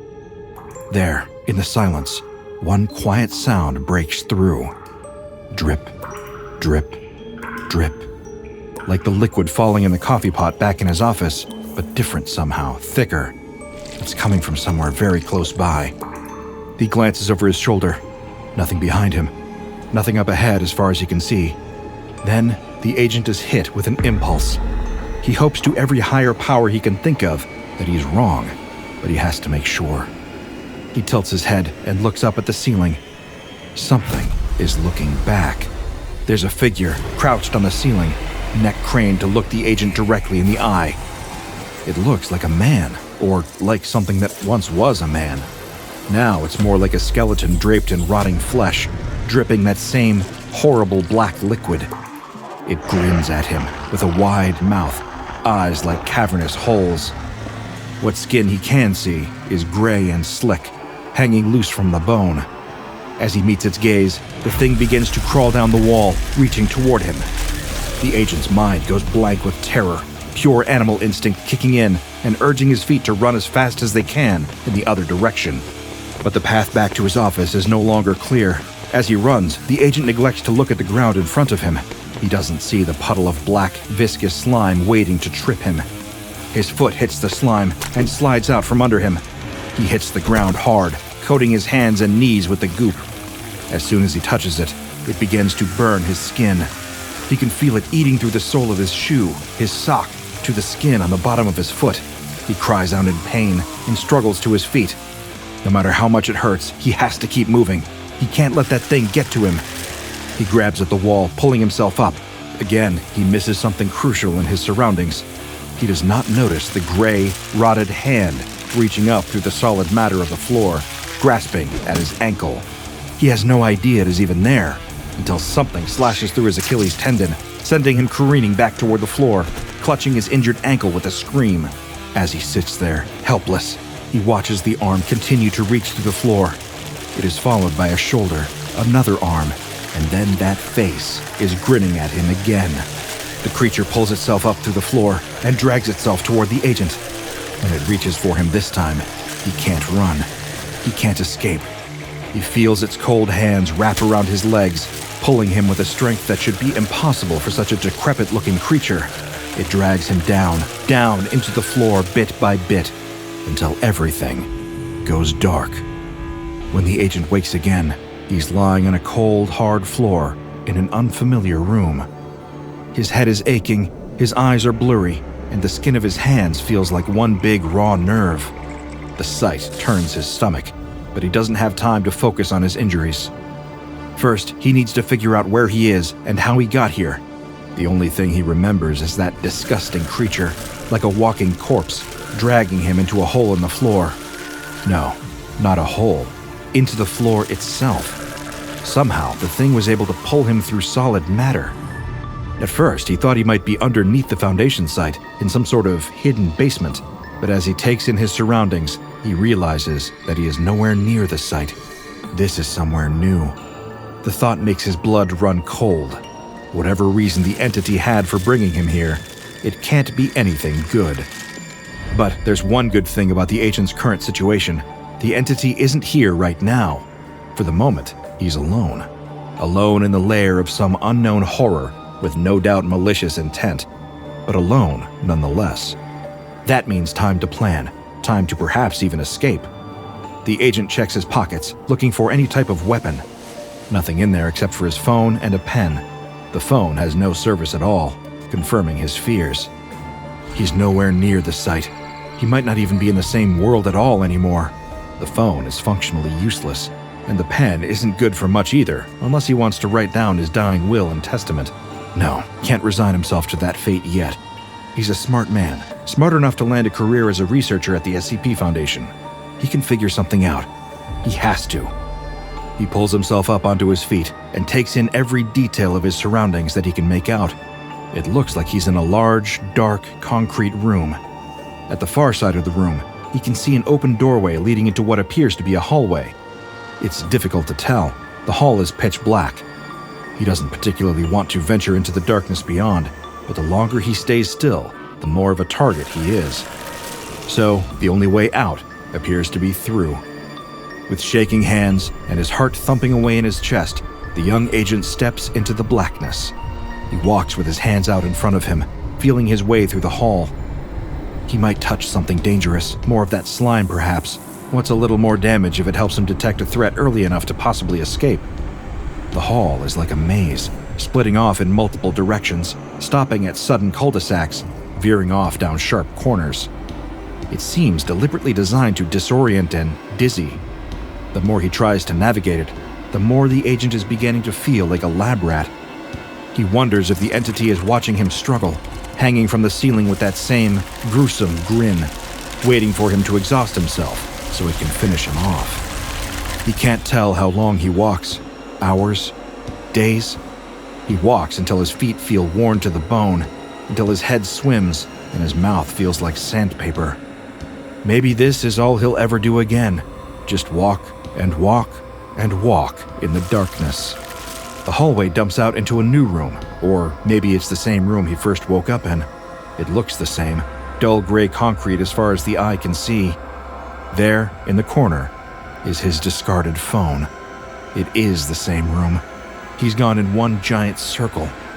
The agent sinks to his knees, laughing a humorless laugh as tears fill his eyes. It's all so horrible. It's all so absurd. And then, the dripping sound again. A drop falls on the crown of his head, burning his scalp. He looks up and is almost relieved to see the monster looking down at him.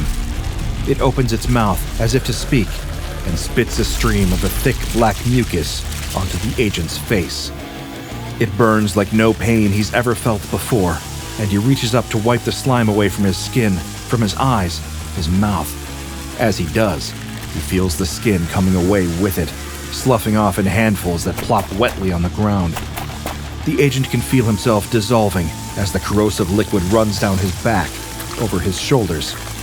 Wiping it away does nothing to stop it, as his face goes the way of his hands. He is melting away. He opens his eyes to see the monster standing in front of him, mouth open wide and gleeful. No sound comes out, but its shoulders heave as if the walking corpse were laughing. The mad, manic, desperate laughter pours out of the agent's mouth again, and he laughs until his throat melts and his vocal cords dissolve. Back at the SCP Foundation, the missing agent is declared killed in action. Nothing was left behind of him except a stack of paperwork and a pool of black, corrosive slime. Everyone knows what happened to him while he was alone on the night shift. He was a casualty of the containment breach, another victim of the elusive, the terrifying SCP-106. SCP-106 resembles the body of an elderly human man at an advanced stage of decomposition. Details of its appearance vary from encounter to encounter, but it is always rotting in some way. It is not especially agile or fast, but rather acts as an ambush predator, remaining still for days at a time before its prey comes close enough to grab. One of its favored methods is to scale a vertical surface and remain suspended upside down there. When prey comes close, SCP-106 will attack the major organs, muscle groups, or tendons in order to incapacitate them. Then it will pull them into its pocket dimension lair. Its preferred prey are humans between the ages of 10 and 25. The mere presence of SCP-106 causes matter, both organic and inorganic, to corrode. Whatever it touches will begin to break down within seconds of exposure in the form of rusting, rotting, cracking, and above all creating a black, mucus-like substance resembling the same one that coats SCP-106's body. I have a fairly strong stomach after researching the things I do for such a long time, but I will admit that photographs of SCP-106's effects render me a bit nauseated. The corrosive effect lingers and progresses for up to 6 hours after contact, regardless of the anomaly's presence or attempts to stop the corrosion.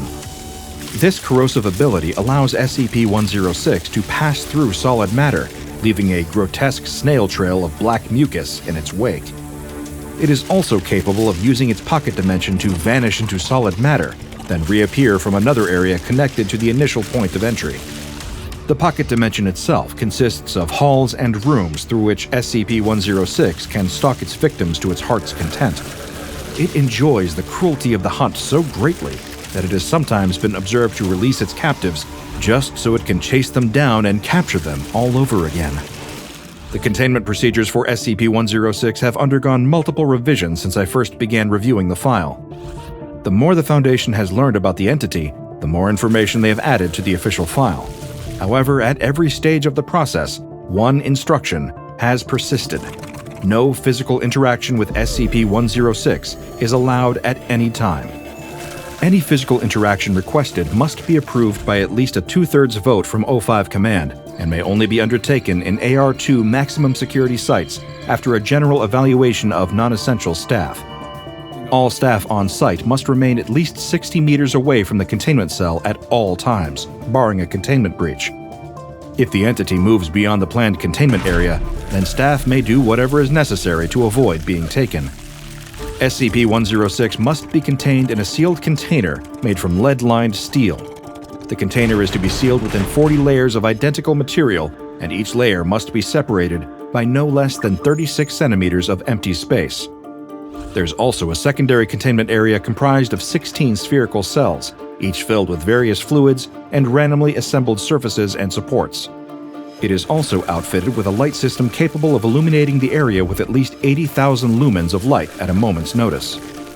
All of these elements have been added over time as research and observation has indicated that SCP-106 can be confused by a complicated or random layout. It is also displayed an aversion to various liquids and to sudden direct light. If any corrosion is spotted on any of the containment cell surfaces, any surfaces within 200 meters of SCP-106, or most gruesomely of all, on the staff members themselves, it must be reported to site security as soon as possible. A young researcher is thrown against the wall so hard that his spine breaks. A man turned into a scarecrow. A woman unmoored from gravity. A man losing a vital component of his brain. All these poisoned prizes can be yours if you have your hands on a certain special object. The thief is confused, to say the least, at the sight before him. It isn't exactly what he has been expecting to find on his travel to the Forgotten Cave. The strange object is displayed on an altar, with a beam emanating from somewhere above, shining a bright column of moonlight onto it. This must be the treasure that he was sent here for. But what was this strange treasure? He's still aching all over from his long journey, many days and nights spent crossing the desert just to reach his destination. All around the cavern are precious stones and gold coins, jewelry and riches beyond the thief's wildest dreams, and it's all his for the taking, just as long as he fulfills his promise to the strange, decrepit old man he met at the entrance of the cave. The thief steps closer to the altar and examines the object the old man told him to recover. Upon hearing the word lamp, the thief had been picturing an ornate oil jug, with a handle and spout. Not this thing. The thief had never seen an object quite like it. It's a tall, thin neck that winds upwards from a flat, circular base. The top looks like the hem of a dress, but far smaller and made from green glass. It's a lamp, all right, but not as this thief would know it. He lifts it up to get a closer look and notices something. An empty space beneath the stained glass lampshade. It looks like there's a part missing.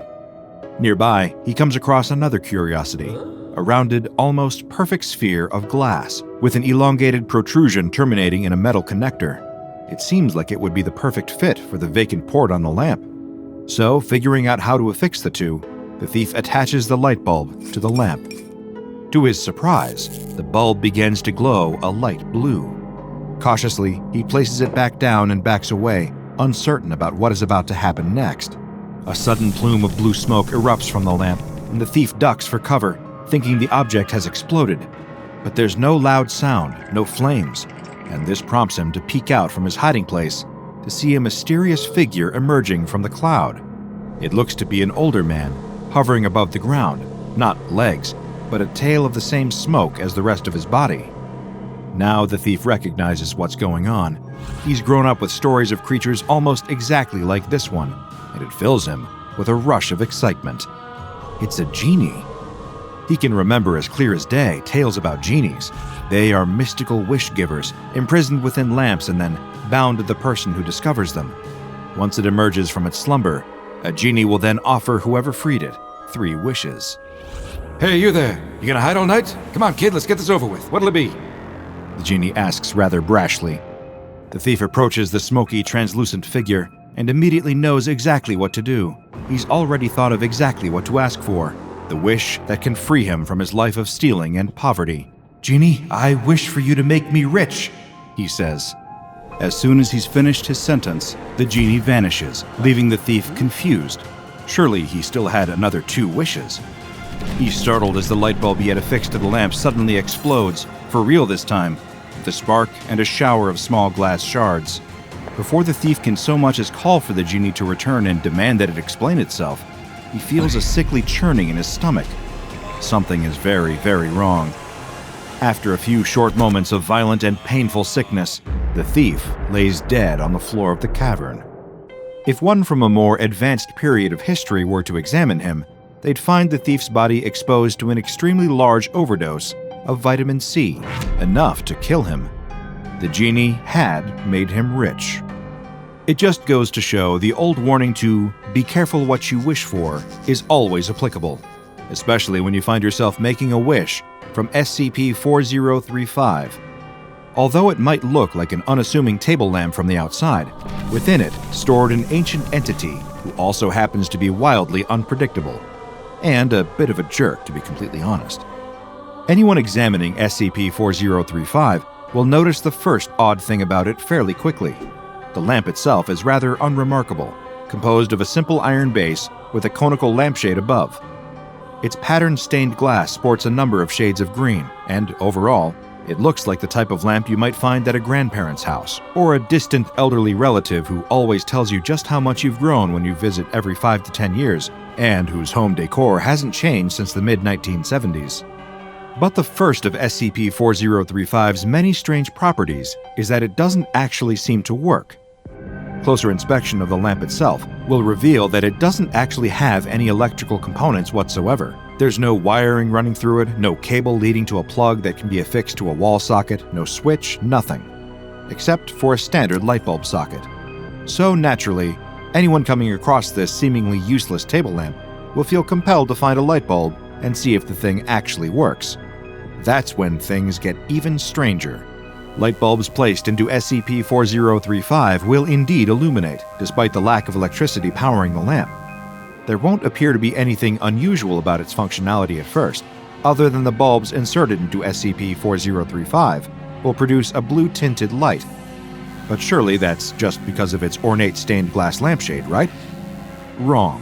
Shortly after placing a light bulb within SCP-4035, that's when he emerges. Who is he? Well, the Foundation knows him as SCP-4035-1, but for the sake of brevity, let's just call him the Genie.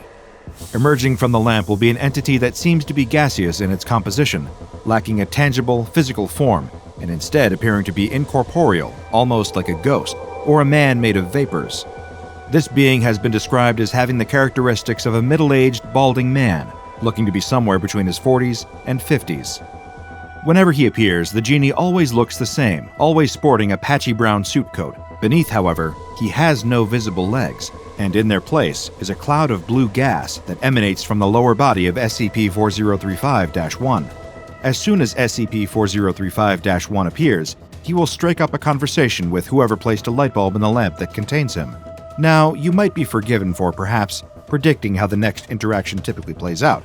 After all, you've seen Aladdin. A genie appears and offers to grant the person who discovered its lamp 3 wishes. However, the person making the wishes has to be very careful with how they word their requests to the magical entity. One wrong word, and they might find themselves suffering some unforeseen consequences. Or perhaps it unfolds like other myths and fables involving genies. The wishes are granted, but they come at a terrible, maybe even fatal, price. Well, you'd be almost right to expect something like that from this genie, but let's just say that SCP-4035-1 doesn't exactly enjoy doing things by the book.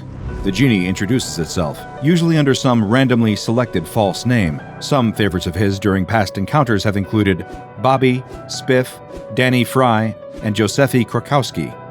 Now you can see why just calling him the Genie is a lot simpler. Anyway, after he manifests, SCP-4035-1 won't offer 3 wishes, but instead offers to sell a product to whoever placed a light bulb in SCP-4035. Attempts to ask the Genie to elaborate on the product being offered are usually met with an evasive response and little detail being revealed. Once the person or subject talking to SCP-4035-1 responds, the Genie then, in effect, grants their wish. They can just be trying to converse with the entity, but it will regard even a completely unrelated verbal response as an answer. The subjects typically receive a biological modification or other anomalous ability that directly relates to what they said to the Genie, and we do mean directly. Once again, you might be forgiven for expecting that being granted supernatural powers by a magical genie would be a fun experience. After all, who doesn't want anomalous abilities? But be warned, the abilities SCP-4035-1 hands out usually fit the description of lackluster and disappointing. Why? Well, because typically, the anomalous modifications the genie makes are highly detrimental to the subject in question. You see, SCP-4035-1 has a habit of taking things extremely literally, almost to a pedantic extent, intentionally misinterpreting and leaving any who accidentally make a wish with it harmful changes to their minds and bodies. And like most genies from mythology, this one doesn't undo the wishes that it grants. After bestowing someone with abilities that usually leave them in agony or distress, the genie disappears back into SCP-4035, causing the light bulb inside to violently explode. Should someone attempt to replace it and get the genie to reverse whatever horrific change it has made, its voice will emanate from the lamp and yell, "Sorry kid, no refunds." But how bad could these abilities possibly be? Well, to find out the answer, you only have to take a look at a select few of the numerous tests the SCP Foundation has done involving SCP-4035. Dr. Bannock, at one point in time, is assigned to be the head researcher in charge of conducting experiments on SCP-4035. The approach he takes is sending members of disposable D-Class personnel to interact with the lamp and genie, then record the results. The first test unfolds as follows. The subject, a D-Class with the designation number D4088, is sent into the containment chamber that houses SCP-4035. Dr. Bannock instructs him to place a light bulb in the socket and request telepathic abilities from SCP-4035-1. However, as the genie emerges, its sudden presence startles the D-Class, and he makes an expletive exclamation that we won't repeat. It was words to the effect of, "What the heck is this?" As a result, the genie grants D4088 an ability that relates to the sentence he said. And to call it particularly unpleasant might be something of an understatement. You see, because of a certain word the D-Class had used, the genie gives him the ability to identify the chemical composition of what we'll refer to as waste. The fact that he can even identify what kind of creature said waste comes from does little to make D-4088 happy with his newfound power. Dr. Bannock is forced to refine his experimentation strategy following this bungled first attempt. In the lead-up to the second test, he informs the next D-Class candidate of what exactly they will be facing when they enter the chamber, so as not to be caught by surprise at the sight of the Genie. As a result, the second D-Class subject repeats the process of activating SCP-4035 and calmly repeats the request for telepathic abilities that he's been told to ask for. I'd like to be able to read minds. Unfortunately, his wording means things haven't exactly gone according to plan. Testing with this subject reveals he hasn't developed any telepathic abilities. Disappointed, Dr. Bannock has the subject released back into Foundation incarceration alongside his fellow D-Class prisoners. However, several weeks pass, and it soon becomes apparent what ability this inmate has been granted. He encounters another D-Class, one of many pulled from maximum security prisons around the globe. This particular inmate has a tattoo on his forehead of a few words in Chinese. However, to the former test subject, these phrases appear to have been translated to English and read, Cuban butter mustache. When he reveals the mistake made by his fellow inmate's tattoo artist, the subject is attacked and beaten up. He had, however, gained the ability to read minds. He can understand any form of writing on the forehead of a living being.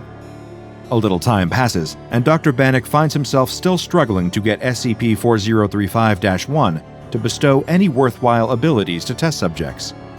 The Genie just seems to take everything far too literally, interpreting every wish with no regard for normal speech and colloquialisms, even disregarding the safety of the person making the wish. Dr. Bannock conducts yet another test, sending a member of D-Class to speak with the Genie and telling him to wish for muscle regeneration. The D-Class places the request with SCP-4035-1 seemingly without issue. However, then comes the next part, testing whether this new anomalous ability actually works the way Dr. Bannock intends. The subject of this latest experiment is intentionally injured. As this happens, his body appears to rapidly change. His muscular system swells up and multiplies, increasing from its original size. A successful test, right? Well, it would be, if the rapid muscle regeneration actually stopped. Before long, the D-Class test subject's muscle tissue is almost 250% bigger than its original size, making it much bigger than the rest of his body too. The subject is clearly highly distressed, although fortunately, this doesn't continue for long. Unfortunately, that's because his body can't function normally with this new rapid change, and as a result, the D-Class subject's vital signs stop after 3 short seconds. Getting more and more frustrated with the disastrous outcomes, Dr. Bannock makes the decision to simplify the requests made to the Genie. Surely it can't misinterpret one word, can it? The next test that Bannock conducts sees yet another unwitting member of D-Class, D-1899, entering the containment chamber and placing a light bulb within SCP-4035, just like her predecessors have done. She follows her instructions, and as the Genie appears, she asks for one thing: flight. A short while later, the Genie once again vanishes and leaves D-1899 with her wish. She has instantly become unaffected by the Earth's gravitational pull like normal. Within seconds, she is floating above the ground, as if experiencing the zero gravity of traveling in outer space. That certainly sounds idyllic, doesn't it? After all, who doesn't wish they could fly? To be granted the unique opportunity to view the majesty of the world from high above. Just one problem, though: getting back down.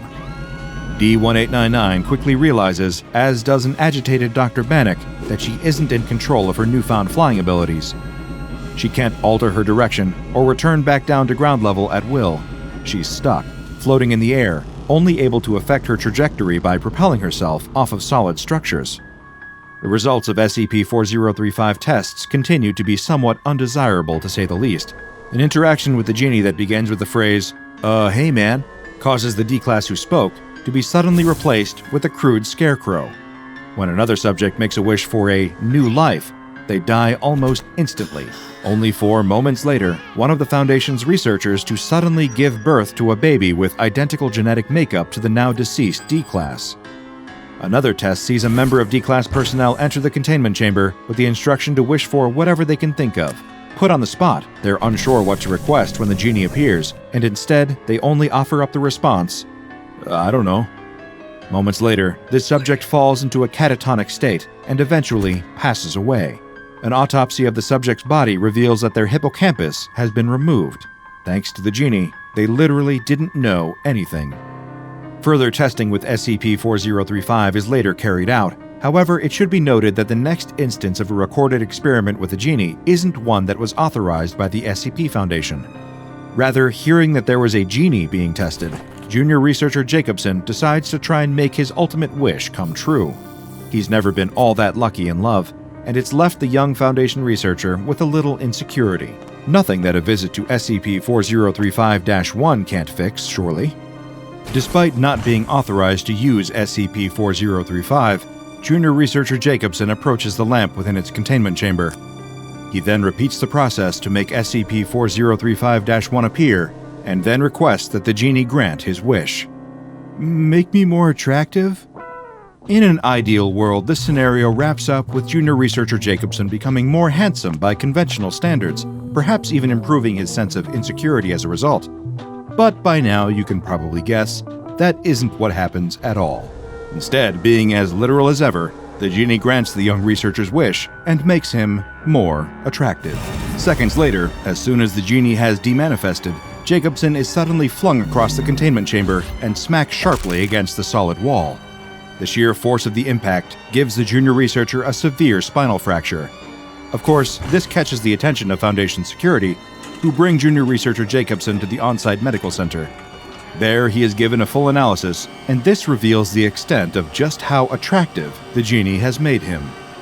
Junior researcher Jacobson's epidermis, his outer layer of skin, has been given properties similar to that of a high-powered magnet. He has been magnetically attracted to the metallic walls of the containment chamber, resulting in a spinal injury that would claim his life only 2 hours later. The extensive testing with SCP-4035 is still ongoing, and as a result, the Foundation sees it fit to keep a large supply of light bulbs near the lamp's containment chamber. Dr. Bannock's research seems to indicate that while a person is in close proximity with SCP-4035, they are more likely to suffer a sudden and inexplicable speech problem. For example, the most common of these are parapraxis, commonly known as a Freudian slip, or ankyloglossia, which is a condition wherein the skin joining a person's tongue to the bottom of their mouth is shorter than usual, and this affects normal tongue movement, sometimes being called a tongue tie. Being closer to SCP-4035-1 increases the chances of suffering some form of unintended speech mistake by 68% when talking to the Genie. To cut a long story short, the Genie doesn't just intentionally and obtusely interpret everything literally, but also directly affects how clear a person will be while making their wish. As for exactly where SCP-4035 comes from, there's little information available. Some theories suggest it might well be an actual mythological Genie who is just tired of spending so many centuries in the business of granting wishes for mortals. After all, imagine you get trapped in a desk lamp for all eternity and have to magically fulfill the requests of anyone that comes across you. Living through that for so long is liable to make a Genie bitter and petty. Then again, perhaps the Genie isn't even really a genuine Genie. It doesn't inhabit an oil lamp, but instead a broken table lamp. And instead of granting wishes in the way they're intended, it misinterprets and takes things too literally, leaving the poor fools who thought they'd be blessed with supernatural powers to deal with the consequences. But perhaps that's the point. If nothing else, the Genie residing in SCP-4035 serves as a reminder of that important lesson: to be careful what you wish for. In any case, if we were going looking for a Genie, we'd take the friendly Robin Williams type over this pedantic jerk any day. Seeing that shadowy figure coming towards him makes the worker turn and run. He hasn't had the time nor the luxury of freezing on the spot, or waiting for it to get closer so he could get a clearer view. He just runs. With every pace, every hurried, horrified step, comes the mental image of the strange figure gaining on him. In his head, every movement he catches in the corner of his eye, every shuffling sound he detects, the thing was right behind him, inches away and ready to strike. So he just keeps on running. Only seconds ago, it was just standing under a streetlight, a ways ahead of the worker, barely moving. He calls out to it, assuming it's a person, somebody maybe lost or in need of help. But then, it steps into the light, and it's not a person at all. The head of the suit isn't on properly. It droops at an angle, like it hasn't been affixed, or is barely hanging on. The crude, lazy-eyed face is haphazardly drooping. That, too, isn't on right, as the entire head sways unnervingly with each approaching step. Maybe underneath the suit, hiding beneath all that dirty orange fur, still coated in grime despite the rain. Perhaps there's a person in there, whose arm hefts an old baseball bat as they plod closer and closer to the worker. But all he sees is the monster. The filthy costume might be clumsily made, but the worker instantly recognizes the all-too-familiar resemblance of an orange cat from a popular comic strip. It's what starts him running. That, and the blunt weapon the monster is holding, as it menacingly makes its way closer. The downpour doesn't let up as the worker turns a corner, met with the sights of two bright, blinding white beams of light cutting through the rain. A car, speeding its way down the road. It catches the worker in its headlights, and he starts frantically waving his arms, encased in the sodden fabric of his jacket. "Help! Oh, please! Please help me!" he yells. "Something's coming after me! I think it's trying to kill me!" The driver doesn't stop, instead simply cruising past. The worker can just about see through the passenger side window, the vehicle's sole occupant giving him a strange look from inside the safety of his car. Almost as quickly as it appears, the car has driven off, its headlights already fading from view thanks to the rain. What the worker doesn't realize is that the driver's look of confusion wasn't directed at him, but at the thing following him. The creature gives a low, animalistic sound, which causes the worker to spin around. Now he sees it, right up close in all its foul, ginger glory. A tail dangles lazily from the lower portion of the suit, trailing in puddles laden with muck, the water making the fur even dirtier than it already is. It's so close that the awful, pungent stench of the thing hits the worker's nostrils, a sickening smell that somehow seems to fit with the grim, gross costume and its wearer. Seeing the wet, fur-coated suit so close, he realizes that it isn't covered in the soft, plush synthetic coat that he expects a costume like that to be made of. It looks real, like actual cat hair on a huge humanoid shape with the legs and arms of a man. Arms that were midway through swinging a baseball bat right at the worker's head. He ducks just in time, the dull wooden bat glancing off the bricks of a nearby building, narrowly missing the worker's head. As it bounces off the wall, the blunt weapon slips from the soggy gloves of the suit and clatters to the ground. The second he hears the wooden bat land on the ground, the worker turns his heel and runs again, taking advantage of those precious few seconds to get further distance between him and his attacker. It's only exactly as he turns his back that he wishes he'd reached for the bat himself to fight back. Rushing further down the rain-swept street, the worker can hear the heavy slumping footsteps of the suited attacker giving chase. He alternates between looking straight ahead, the raindrops streaming down his face and getting into his eyes, and daring to glance back over his shoulder. Every time he does, he's met again with the horrifying sight of the suit behind him. He wants nothing more than to escape, to get out of this nightmare wherein he is soaked head to toe in rainwater and fear, running for his life from someone dressed as the comic strip cat he sees every day.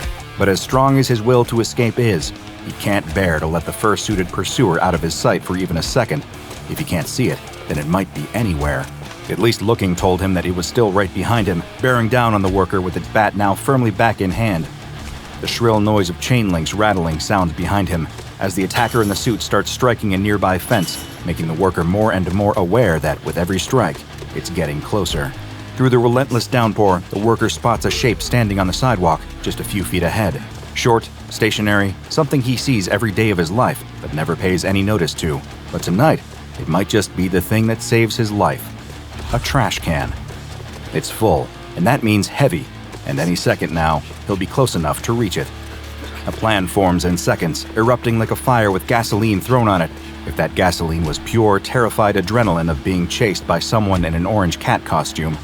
Reaching out, as soon as his fingertips grip the wet metal rim of the can, the worker pulls as hard as possible, his instincts keeping him from stopping running. The trash can clatters behind him as he passes, followed by the heavy thud of the attacker falling to the ground as it trips over the obstacle and lands furry head first in the garbage now strewn over the sidewalk. The worker knows he's only got another short window, another blessing of a precious few seconds to get far enough away from his attacker. He turns, changing course to rush across the street. There's an old warehouse over there. If there are security guards working, they might be able to help. If not, and the place is unguarded, then at least it could be somewhere to hide. A sudden blaring noise pierces the worker's eardrums before he can make it all the way to the opposite sidewalk. It's a horn, coupled with a bright pair of lights appearing as if from nowhere. Then, before he can turn to see it coming, impact. First against the hood of the car, speeding through the rain towards him, unable to stop in enough time. Next, the pain of hitting the jagged blacktop of the road, the second impact, as the worker lands a few feet away, spots of rain still pattering against his face, as everything goes from dark to pitch black for a few seconds. His head floods with scenes from earlier that day, as if his life was about to start flashing before his eyes, only in reverse. The news of the comic strip doing poorly arrives at the Paws Inc. office, and with it, the knowledge that, if there are going to be layoffs, then he'll be first. He's the new hire after all. It didn't matter that the once beloved comic of a cartoon cat is losing its popularity, going stale after so many years in print. It upset the investors, and the worker has been worrying all day if he'd be the one fired to appease them, until he suddenly remembers what's coming after him. Fighting back and clawing his way back to consciousness, he struggles back to his feet, screaming with pain. He's injured, that much he can certainly tell, even if he doesn't know how badly. Hey, mister! The driver calls, stopping his car and starting to climb out of the vehicle. It's a different driver and car this time, and unlike the first, he makes the effort to stop, a mistake that is about to cost him greatly. He sees the worker getting back up, ignoring his calls. He raises his voice to cut through the noise of the pouring rain. Hey, you okay? I'm so sorry, I didn't see you. My lights were on low, wipers are going. It wasn't until you rushed out across the street that... Anyway, look, let me at least get you to a hospital. We can exchange our insurance information once they get you all patched up. The worker wasn't listening. He hears the driver's words but pays him no mind. He's still so intent on getting away that it takes him a second to realize. The car. It's a way out. And then, the worker makes the same mistake as the driver. He stops. And when he does, he sees what has clambered back to its fur-coated feet and is now shuffling towards the driver. Look out! The worker yells. The driver turns, just in time to see. What the hell? He exclaims. Wait a minute, why are you dressed in a Garfield costume? Whack! The sound of the bat being swung at the driver makes the worker feel sick. He turns his back and moves as quickly as he can towards the warehouse, despite the pain and the horrified screams coming from behind. Beneath the rain, there's something else, a twisted, vile squelching noise that quickly snuffs out the driver's dying cries. The worker doesn't dare to look back this time. He doesn't want to see what's happening. Lifting a heavy metal shutter and pulling it shut behind him, he finds himself in the warehouse. It's completely deserted. There isn't a single sign of life anywhere. The only sound is the pattering of rainwater against the hard concrete floor, dripping through a hole in the ceiling. Guided by the low, glowing light of the street lamps outside that bleeds through the warehouse windows, the worker starts fumbling around for a place to hide. Just as he crawls underneath a large pallet rack, he hears a metallic rattling as the fur-suited monstrosity lifts up the shutter. It's inside.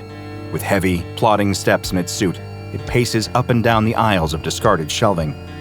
The worker clamps his soaked hands against his mouth, trying to mask his panicked breathing, only to let out a scream as he feels something grab his ankle and pull. With ease, the thing dressed as a disheveled Garfield pulls him out of his hiding place. Instinctively, the worker thrashes his legs, landing a solid kick to the creature. As his foot connects, he notices it doesn't feel like a person underneath the suit. There's no body, no familiar outline of a human being beneath all the soggy fur and stench. It's just a slimy mass. Nonetheless, the kick knocks the garish Garfield back, only a few paces, but better than nothing. He scrabbles to his feet, standing and running as fast as he can in the opposite direction, only to hit a wall at the far side of the warehouse. The shutter is the only way out, and right now it's wide open. But Garfield stands between the worker and freedom. He turns to dart down the next aisle, between the rows of shelves, keeping his eyes on the attacker as he passes underneath the hole in the ceiling. The rain is still coming down through it, leaving a puddle on the floor. The worker's focus is locked on the beast. He suddenly feels his foot slipping out from under him, that awful lurch of his heart as he falls.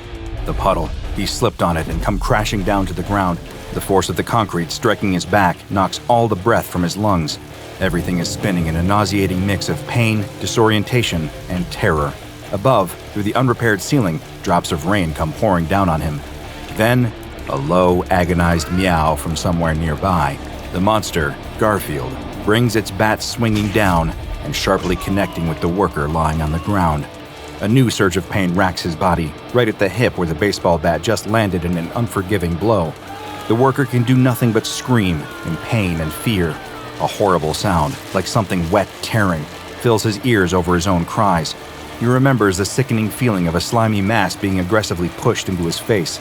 It's disgusting, rancid, but even under all the horror and the repulsive taste, he can detect familiar hints. Pasta, beef, tomato sauce, cheese, all of it moldy and rotten, but still recognizable.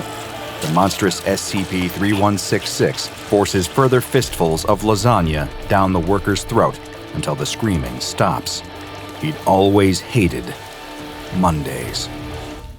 Check out the DrBob Patreon and become a junior researcher today. Now go and watch another entry from the files of DrBob, like SCP-674, the Exposition gun makes Nintendo real life.